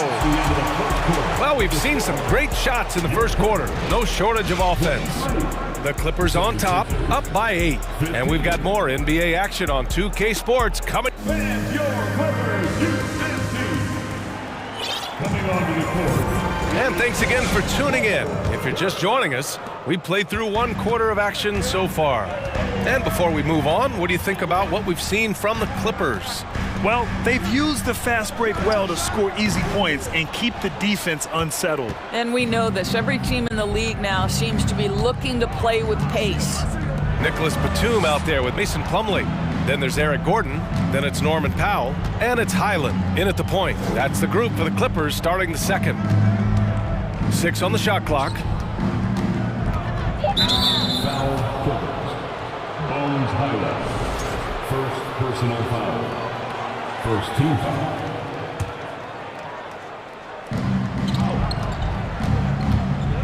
And here's Melton. Pass to Niang. Just 5 on the clock. Here's McDaniels. And the layup is good off the glass. Getting enough shots in close to play inside out. Now Los Angeles with it. They've led by as much as 10. Here's Highland, covered by Milton. Powell outside, beyond the arc. Counted from distance. Norman Powell with the rise and fire from three-point territory. Pretty delivery. Now here's Milton. The D's right on him. And that's a foul called on Jalen McDaniels. That's his first foul. A great job to establish position and square up. Gives us a chance to catch up with Allie LaForce. Thanks, BA. Well, Joel Embiid drawing comparisons to some legendary big men. He said, quote, "I want to be mentioned as one of the greats. That's my goal. And obviously being a Hall of Famer. But you've got to take step by step, one day at a time. It's going to take a lot of work, and I'm willing to put it in. Guys?" Now he's well on his way, Allie. Thanks. Melton outside. Out to the right wing. Here's Niang. Drains the triple. Niang's got his first bucket of the game, and he's on the board for 3. I'll tell you, he'll take that all day, every day. I'm sure he was shocked to find himself that wide open. Oh, he hangs in there and cashes in on the second chance points. And the Clippers lead by 10. Just great positioning to get the rebound, then get it back up. Here's Niang. And no good. So the Clippers will take it the other way. What you love about Mason Plumlee is there's a level of professionalism in terms of his effort and energy. He brings it every single night. And you know, Doris, in addition to the effort Plumlee puts out there, he's a dependable scorer in tight. BA, he's going to get the vast majority of his scoring opportunities in the painted area. He can finish with either hand, and what is so underrated about his game, his ability to find people, to pass the basketball in tight spaces. Outside Milton, on the take. Outside McDaniels. Here's Harrell. Plumlee pulls down the board. Boy, this guy is a good finisher, so he misses a chippy. That's tough to take. Gordon, the pass to Batum. From downtown, Gordon can't hit. The 76ers have gone 2 of 4 here in the second quarter. Powell against Melton. Here's Harrell. Pass to McDaniels. 2 minutes remaining. Philadelphia, the rebound. Fades away. Puts up a 3. Plumlee pulls down the board. Plumlee's got his 4th rebound in this one. Here's Powell driving in. And Powell with the stuff. Oh, boy. Looks like he was injured there. And, man, this really doesn't look good. Just the way it happened. Boy, it's got to be so frustrating for him. As hard as he has worked, doing everything he can to help his team, just heartbreaking. Harris has checked in for McDaniels. Milton up top. Boy, he's been patient so far. Nothing yet on the scoreboard. Out to Harris. Down to 5 on the shot clock. Late clock, the Sixers need to put one up here. Niang, no good. Listen, that's a shot he can make, but obviously the defense okay letting him shoot it.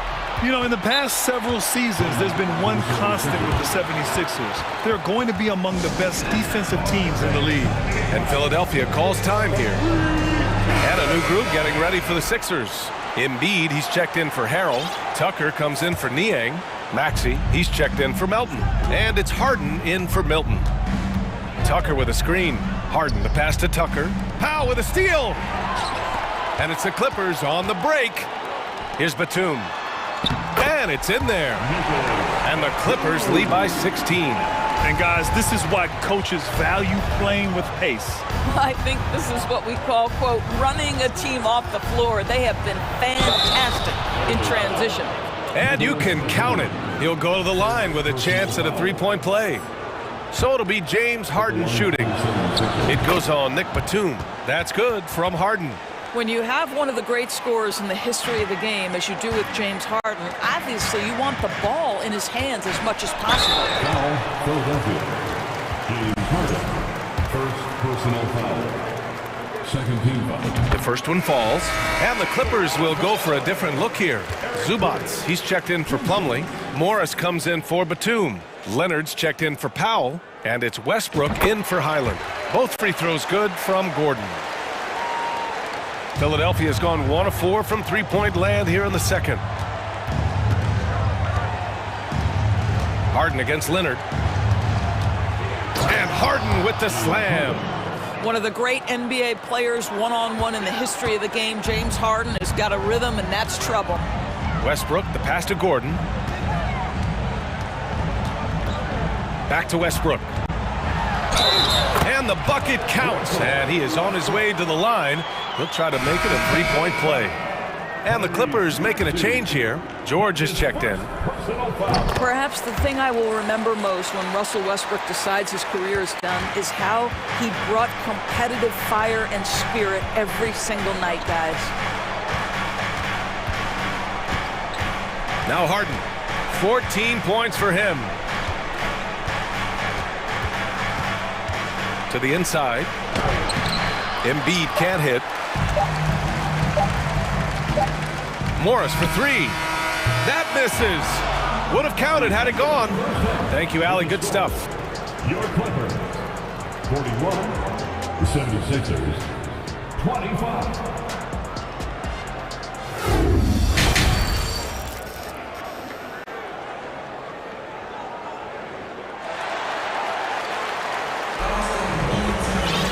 And after a very lopsided first half, we'll see if things play out a little more evenly in the second. We are seeing an outstanding game from James Harden. Yeah, tonight he's done a great job of slashing through the lane and finishing. And part of that has to do with his mindset. He has been looking to push the action at every opportunity, and he has been in attack mode all night.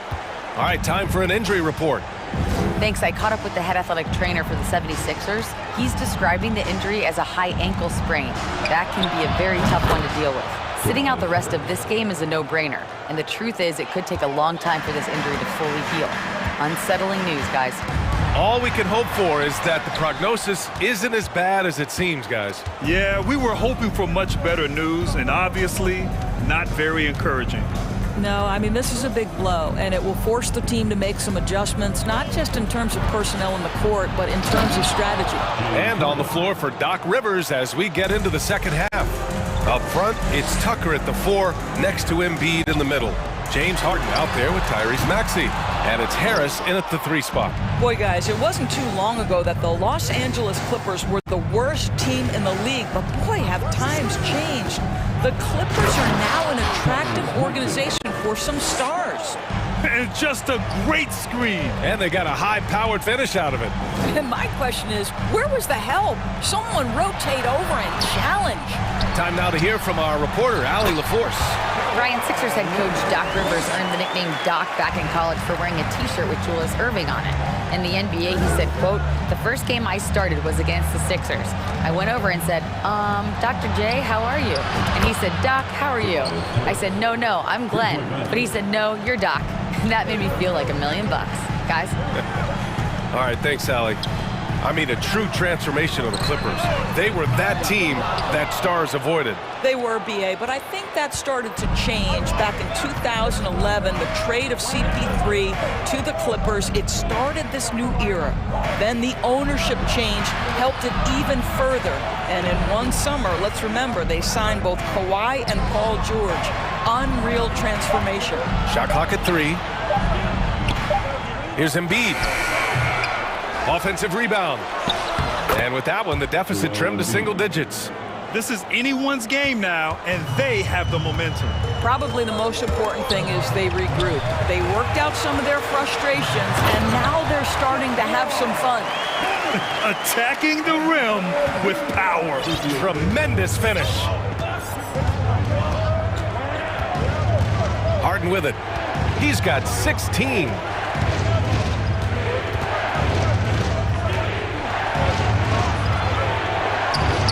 The Clippers grab the miss. They led by as many as 18. Morris passes to Leonard.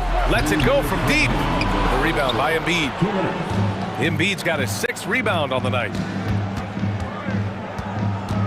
Maxey finds Harris. On the wing, Harden. Well, you ask any team executive, they're all looking for the next Giannis. The problem is there aren't many like Giannis. That is so true, BA. Good luck with that, team executives. But reality, look, with the way the NBA game has evolved, positionless basketball is what it's all about. You combine that with size, skill, and talent. That's a dangerous combination, and that's what every team needs. And it's a completely new group for the Clippers. Here's Powell. That one doesn't drop. Oh, great D that time from Harris. Now Philadelphia with it. They're on a 14-4 run. Well, whenever you bring up the 76ers, you instantly think of Joel Embiid. Oh, no question. He's the face of this franchise. Embiid is as good as anyone in the league. Off the floor, Joel is willing to take the blame when things don't go right. That's who you want as a leader. 1:16 left in the third quarter. Pass to Embiid. Now here's Harris. Another miss. Boy, they had their chance there. Couldn't get it to go. Gordon, the pass to Powell. Not sure why he committed the intentional foul. No purpose. I think everyone's a little confused, but weird plays happen.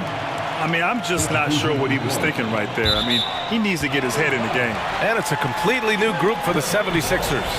Just a millisecond late. So close to coming up with a steal there. Absolutely appreciate the effort, though. He really went after it. So close. Highland misses. The 76ers have gotten 6 of 10 shots to fall in this third quarter. Now here's Milton. Tight defense on him. Here's Melton. Driving inside. Banked it in off the glass. You have to have the vision to find the open man. Beautiful pass. Here's Batum. Oh, and makes it with the kiss. Batum's got his 2nd basket. Nick Batum sees space and takes advantage of that space. That's a nice drive. Pass to House. Right side, Milton. Takes a 13-footer. Rebound by the Clippers. Plumlee's got his 5th rebound in this one.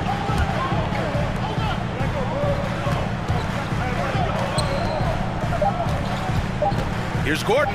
And Gordon with the big finish. Woo! Defensively, you can't afford to let him get to the rim that easily. Well, that might be why their deficit is what it is right now. That's how you can't get stops if you're unwilling to put in the work. And that's it for the third quarter. Both teams. All right, let's take a look at our assist of the game presented by State Farm. And I'll tell you what, this was a no-brainer tonight. Take a look at the precision on this feed. Couldn't place it any better. And when you're the beneficiary of a pass that good, you better deliver, and he did just that. With 3 quarters behind us, let's see what this fourth period holds in store. The two-way threats of George and Leonard are the wing pair. Morris and Zubats play together in the front court, and it's Westbrook in at the point. So that's the lineup on the floor for the Clippers. Westbrook finds Zubats. Got a hand on it. Milton against Westbrook. Pass to Niang.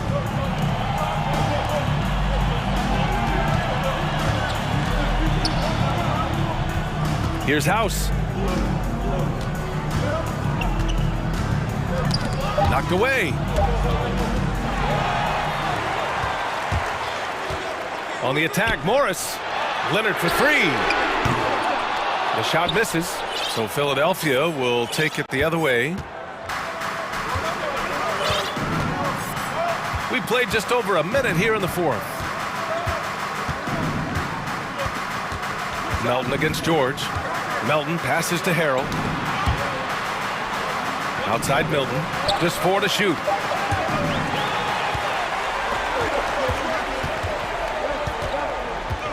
Leonard outside. Pass to George. To the middle. To the right side. Back to Westbrook. And it's House with the rebound. Boy, that's too easy to miss, but somehow he finds a way to do it. Timeout called, the 76ers. And this late game timeout, getting a breather here. Important for the players to recharge. This is where you have a chance to get rehydrated with some Gatorade. And it's a completely new group for the 76ers. A chance here to catch up with Allie from the sideline. Well, over the break, I listened in on Doc Rivers' huddle. He told them he likes what he's seeing inside, saying, quote, stay on the attack. Getting to the rim is working for us right now. Attack until they stop us. Guys? Okay, thanks, Allie. Well, with that frame and that power, James Harden leaves no doubt.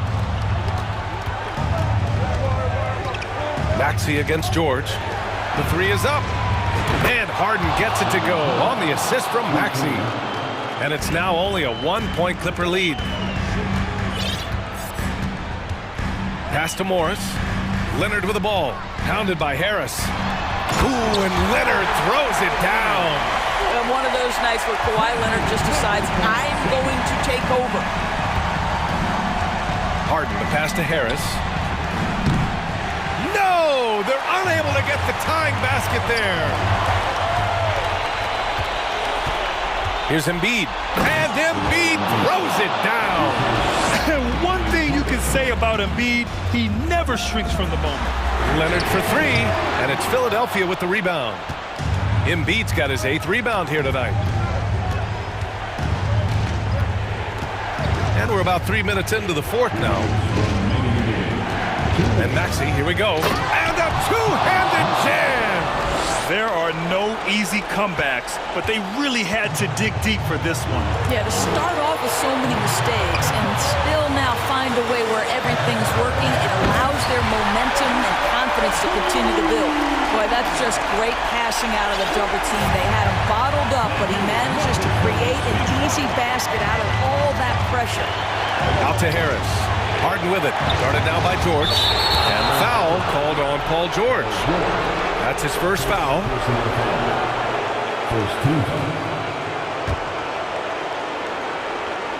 Here's Harden. Here's Maxey. Outside Tucker. Pass to Harris. Shot clock at 6. Maxey against Zubats. Here's Tucker. Well, you have to want to be a good defensive player, and Marcus Morris has committed to being more effective and aggressive contesting shots. That's nice. Westbrook finds Morris. Here's Leonard. Count it. And it's Morris with the assist. Leonard's gotten 4 this quarter. Absolutely no fear. Kawhi Leonard welcomes these moments. He relishes these moments. Here's Harden. Here he goes. And scores off the crossover. Well, this team leans heavily on James Harden when the game is hanging in the balance. Mr. Harden with a big shot. Harden against Westbrook. Morris passes to Westbrook. Here's Leonard. And a foul called on the way up. So he'll take two. And with this game coming down to the wire, they're quick to use their coach's challenge, asking for a review. This could be a big call. And even with the coach's challenge, Previous play is unfigured. these personal foul calls still disputed even after the video review. There's no doubt there's going to be a gray area in a lot of these calls. But at least we have the option to take a second look, so the officials can be sure they get... The ruling on the floor is confirmed. And they've made their decision. The call will stand. And as much as it hurts to lose a challenge, I think Coach would challenge that call again if he could. He really disagreed with the foul, and he's still peeved.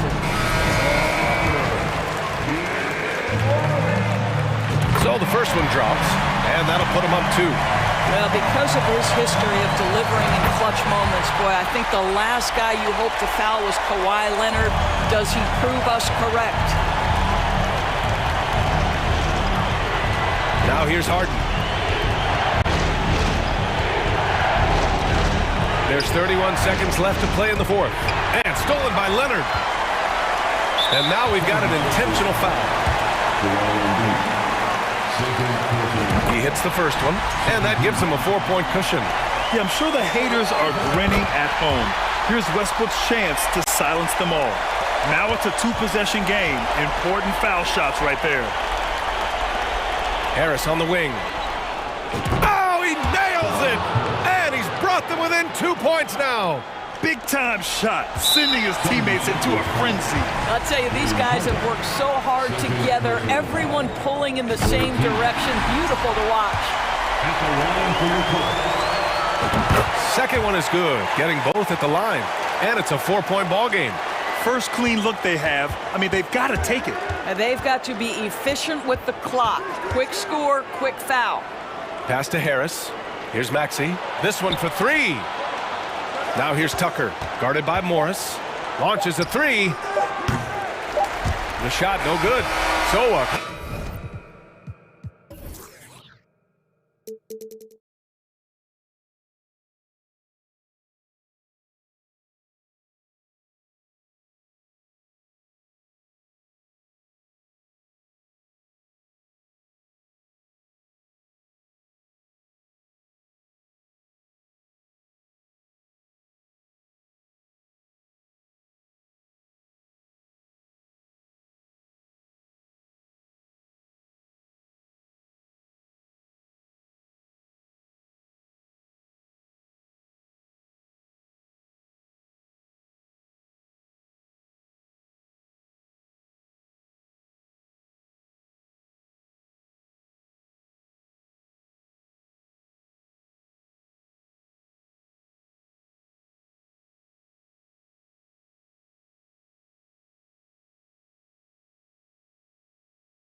Greg, both these teams rely on their backcourts to lead the way for them. And if anything, it should make for an entertaining basketball game. And it becomes a little bit of a chess match when it's a backcourt duel. Those are always fun. Now let's take a look at the starters for New Orleans. Running on the wing, they'll have Jones and Ingram.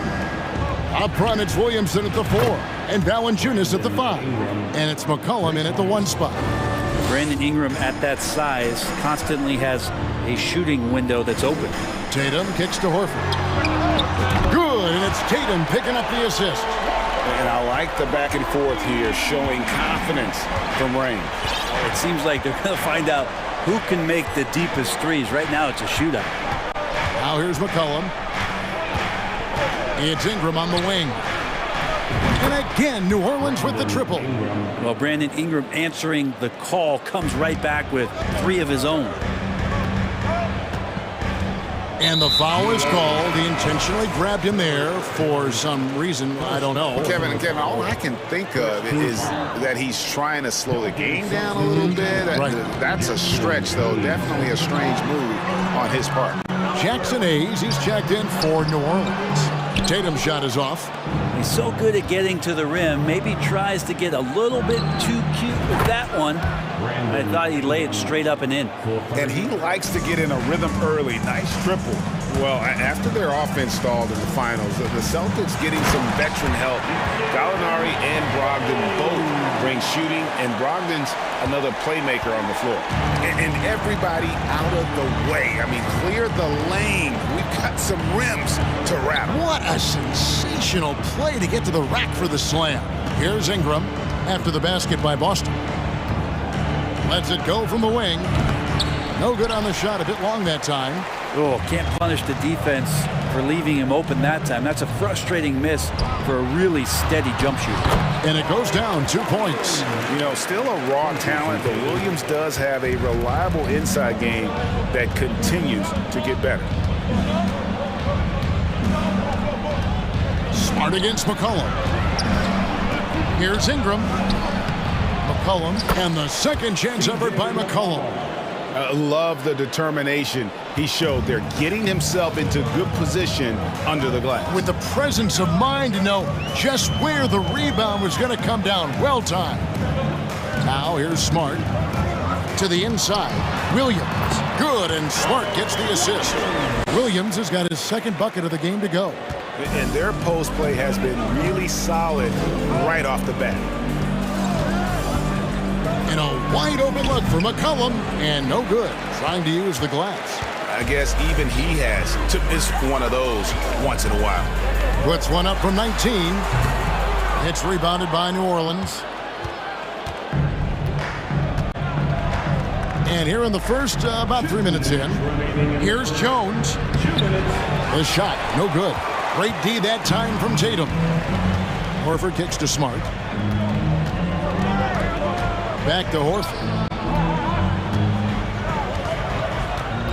Brown against McCollum. Horford the pass to Brown. Just 5 to shoot. Back to Horford. It's good. This game is all even. Horford's got 5. Well, his versatility makes you consider Al Horford as one of the game's best bigs. Finish through contact like he does there. Now here's McCollum. Pass to Valanciunas. Kicks it out to McCollum. Another shot, and Valanciunas with the layup. Well, the effort and the power that Valanciunas can play with puts him in great position to grab rebounds like that. It's time now to hear from our Hall of Fame reporter, David Aldridge. What's the latest, David? Hey, Kevin, I was able to catch up with the Celtics head coach. He told me defensively they have to stop dribble penetration, challenge the lobs at the basket, and generally make it difficult to get to the front of the rim. They don't want this to turn into a dunk fest because that will not end in their favor. Guys? Thank you, David. And the Celtics with possession here. The Pelicans make their last shot. Horford the pass to Tatum. The kick out to Brown. Celtics passing it around. And there's a foul. It's on C.J. McCollum. That is his first foul of the game. Personal foul. Second team foul. Substitution on the court. Now Tatum. The three. Count it. His second make in 4 attempts. Nice work by Tatum. A better three-point shooter than many scouts thought he might be. Here's Alvarado. To the middle. And he makes the bucket, gets the whistle, and now a three-point play chance here for him. And that play never gets old. The pick and roll will still be an offensive staple 100 years from now. Trust me. And that one misses. Here's White. And that would have counted, but his shot was off the mark this time. Brandon Ingram. He's been the guy making...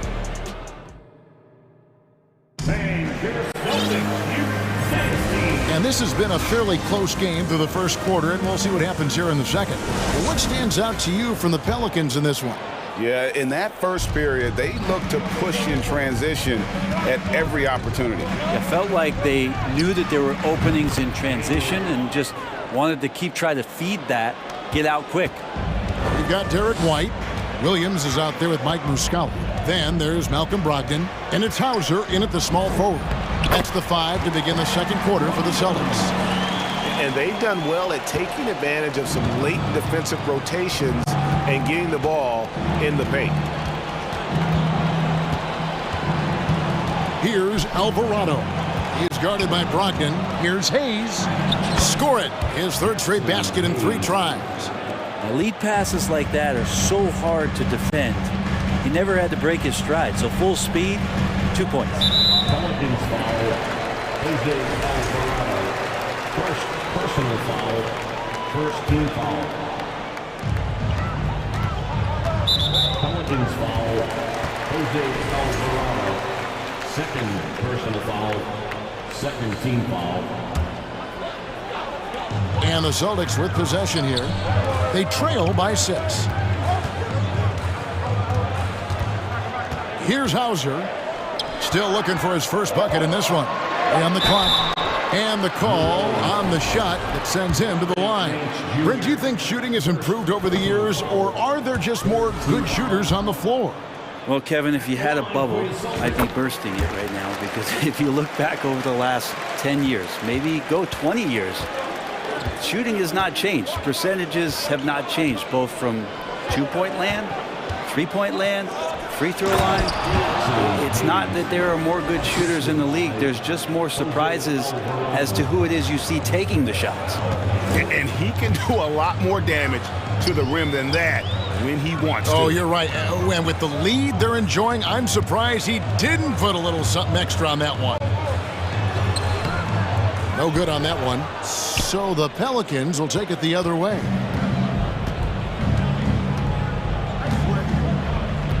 They set the pick. Dishes it to Hayes. Good for the 5th time in 5 shots. He remains perfect. I mean, the number of points they've scored in the paint already here is eye-opening. I'm taking a look at the Pelicans. Lots of talent have come through that program over the years, and they're loaded now. Yeah, they've brought in some talent. They've done a good job in the draft and trying to find ways to hold on to these guys, along with having a healthy Zion. If all that comes together, it's definitely going to help their chances to be more competitive. And Hayes throws it down. And his eyes got wide once he got the ball inside. You just know what he's going to do with the basketball. The kick out to Williams from past the arc. And it's Daniels with the rebound. Not quite enough defense that time around. Just lucky he was off. The pass to Hayes. And here's Daniels. Back to Hayes. And Hayes throws it down. At this point, I don't know what you can do to slow this team down. Well, nothing that they're doing seems to be making an impact. And there are some nights where you just run out of options, whether it's by personnel or by tactic. Now here's Williams. White down low. He's covered by Daniels. The 19-foot shot. The shot by Brogdon, no good. Pelicans leading by 11. 1:41 left to play here in the half. They set the screen. Marshall passes to Hayes, and Hayes throws it down. Wow, and that sort of showmanship is just deflating right now to a team trying to get back into a game like this. Ouch, Greg, that is definitely an emphasis jam. A big apostrophe or exclamation point, maybe even a question mark. And that's almost automatic anytime he can get the ball in that position. Here's Alvarado. Nothing yet on the scoreboard for him. 58 seconds left here in the second, and Hayes throws it down. Oh, taking it to the rack with power. Hammering down the two-hand slam. And let's take a moment, guys, to get your take on the scoring so far for New Orleans. Straight away, they've opened things up offensively with skillful passing, running smart plays, and just setting guys up for success. Getting to the inside is really important, but it's how close you can get to the basket. It feels like these guys are all around the rim in their attack tonight. White finds Williams. Back to White. Pass to Williams. Here's Hauser. Here's Brogdon. It's rebounded by Hayes. And the Pelicans with the possession. They're on a 17-7 run. And it's McCollum in the corner. For three. Traps in the tray. McCollum's got 5 points so far. An outstanding three-point shooter. You gotta chase McCollum off those corners. Up again, and Williams is right there. You know, his positioning near the hoop, always to his advantage. Just a terrific job to tip that one back in. And he got that one up in time, but doesn't go in. Thanks for the great interview, David, and we'll be back for the third quarter. 37.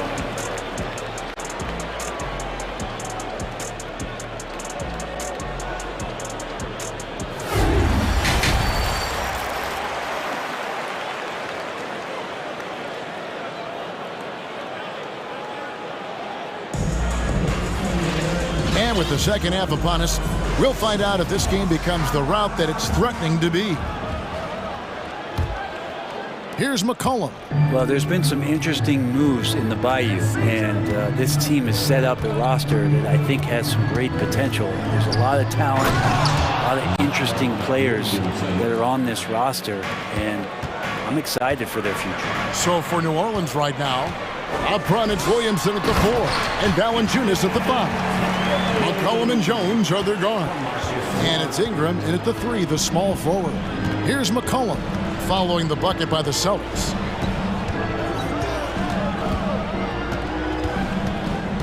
Pass to Valanciunas. Out of bounds, Pelicans ball as New Orleans keeps possession. You definitely saw New Orleans making calculated moves, Brent, in the draft. Yeah, there's some perfect fits alongside what a healthy Zion Williamson will bring to the court. And so if he's in there making that impact, there's a lot of complementary skill sets on this roster that will elevate them to being much more competitive sooner than you think. Now here's Tatum. The kick out to Williams. Horford in the post, working on Williamson. Horford no luck. New Orleans leading by 16. McCollum with the ball. He's got 5.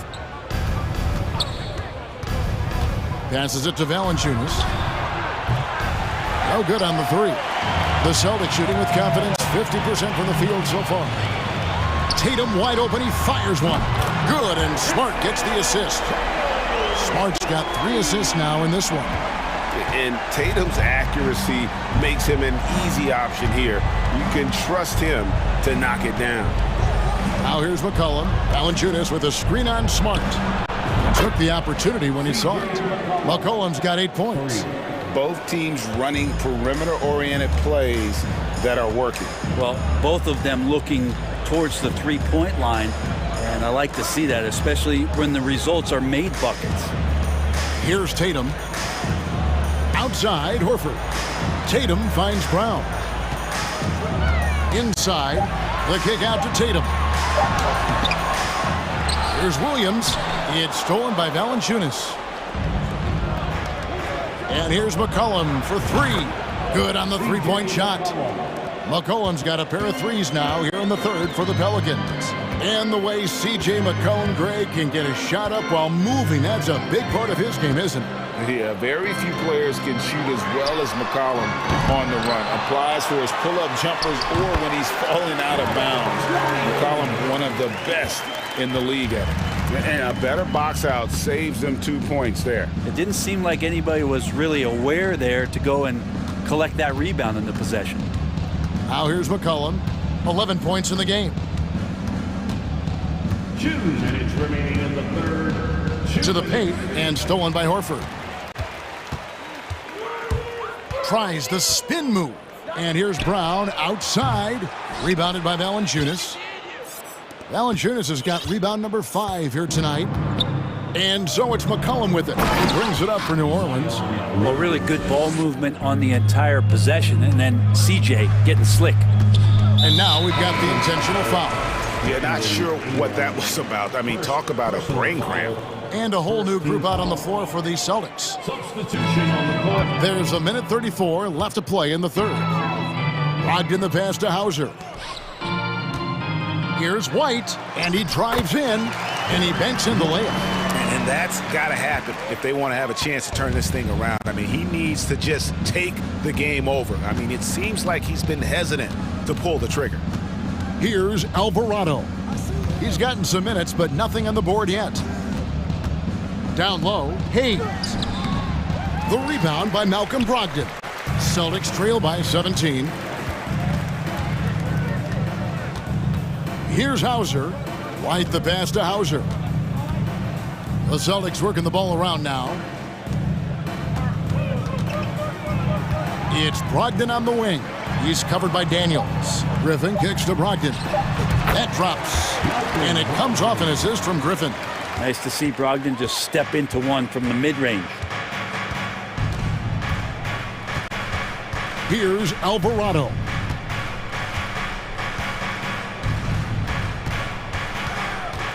He lobs up the alley-oop pass, and Hayes throws it down. And the pass there floated it up to the precise spot it needed to be. And no messing around on the finish. He powers it through. And now Daniels pushing it up. No one back to stop him. And the shot is good. The hands, the anticipation. Nance Jr., great job there. Reaching out, tapping that ball away for the steal. The Pelicans shooting their third free throw attempt of the game. Yeah, and 79% from the line as a team a season ago. Pretty reliable in that regard. That's tipped. And a fast break now for the Pelicans. Here's Daniels, and it's New Orleans scoring again.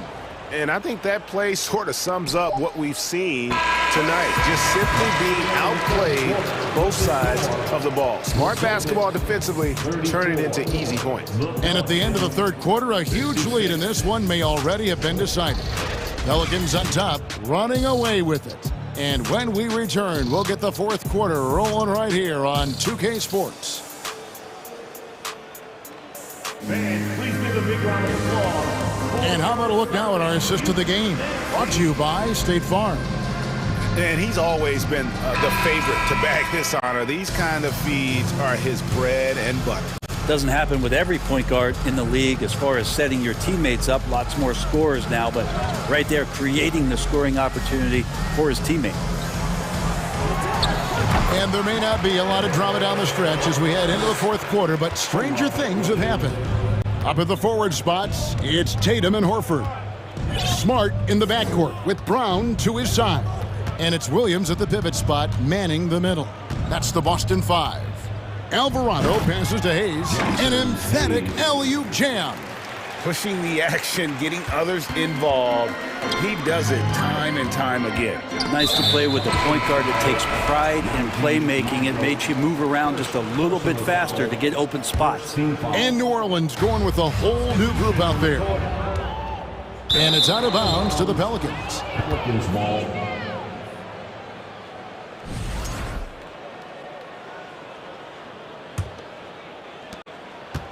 New Orleans leading by 22. Now here's McCollum. Shot on the wing. He gets it in there. Another good play. This is how they built the lead, calling on the right guys at the right time.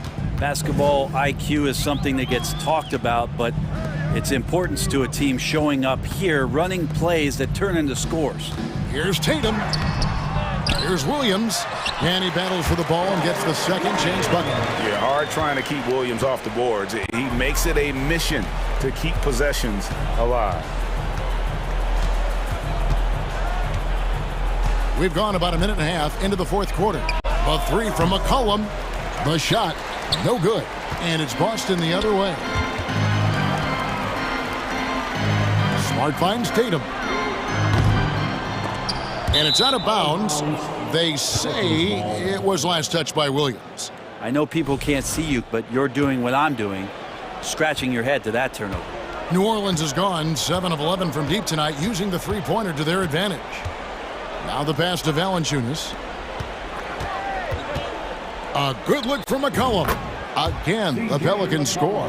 And that's just cold-blooded right there. He's taking no prisoners. Confidence is sensational, and it feels like no one is going to stop him tonight from scoring. Now here's Smart. Tatum on the wing.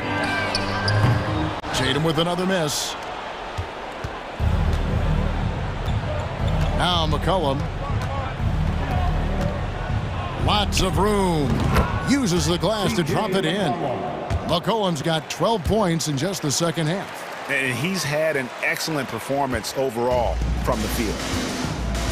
They've been looking out of sync offensively. Yeah, their offense has ground to a standstill. Horford dishes to Smart. Horford kicks to Brown. And Brown throws it down hard. The defense has no answer for Brown. When he's dribbling the ball, his teammates know they are in good hands. McCollum with the ball, and it's Horford picking him up, and the basket by McCollum. Yeah, that's a high percentage look when the D doesn't fight over the screen. Yeah, the coach over there just asking for one simple thing, and that's some effort. Got burned on that one. Unselfish play by Tatum, getting it to a shooter in rhythm instead of chasing his own shot. And so here is New Orleans after the basket by Boston. Again, McCollum missing. 1:43 left to play in the final quarter. And the foul on Jonas Valanciunas. That's his first foul. Second team foul. 1:41 left in the fourth. Smart deciding where to go with it. Tatum on the wing. Spins. He takes it in, and a lot of contact on that one, so he'll shoot two here. It's on Jonas Valanciunas. And Greg, up and down this Celtics roster, so many of their key players were drafted by the Boston Celtics. And Tatum and Brown at the core, but also credit to their front office. Rare to find a powerhouse built from homegrown talent.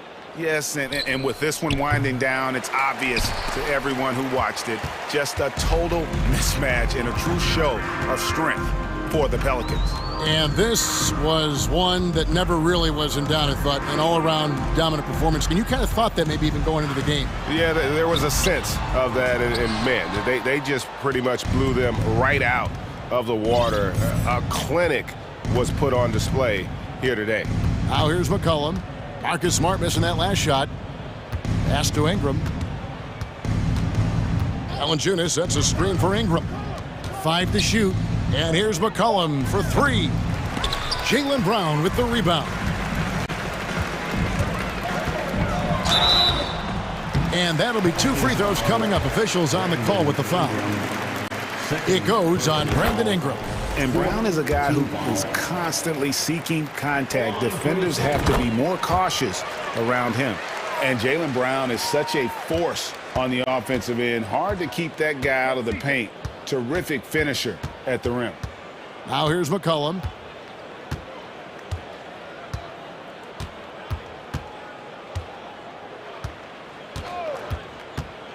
For the 3. Hits it from three-point range. But the truth is they've had control of this game. Yeah, looks like a veteran team tonight. Getting out on the road, playing with assertiveness, confidence, fully in control for this win. Outside, Horford. Williams finds Horford. Back to Williams. It's stolen by Valanciunas.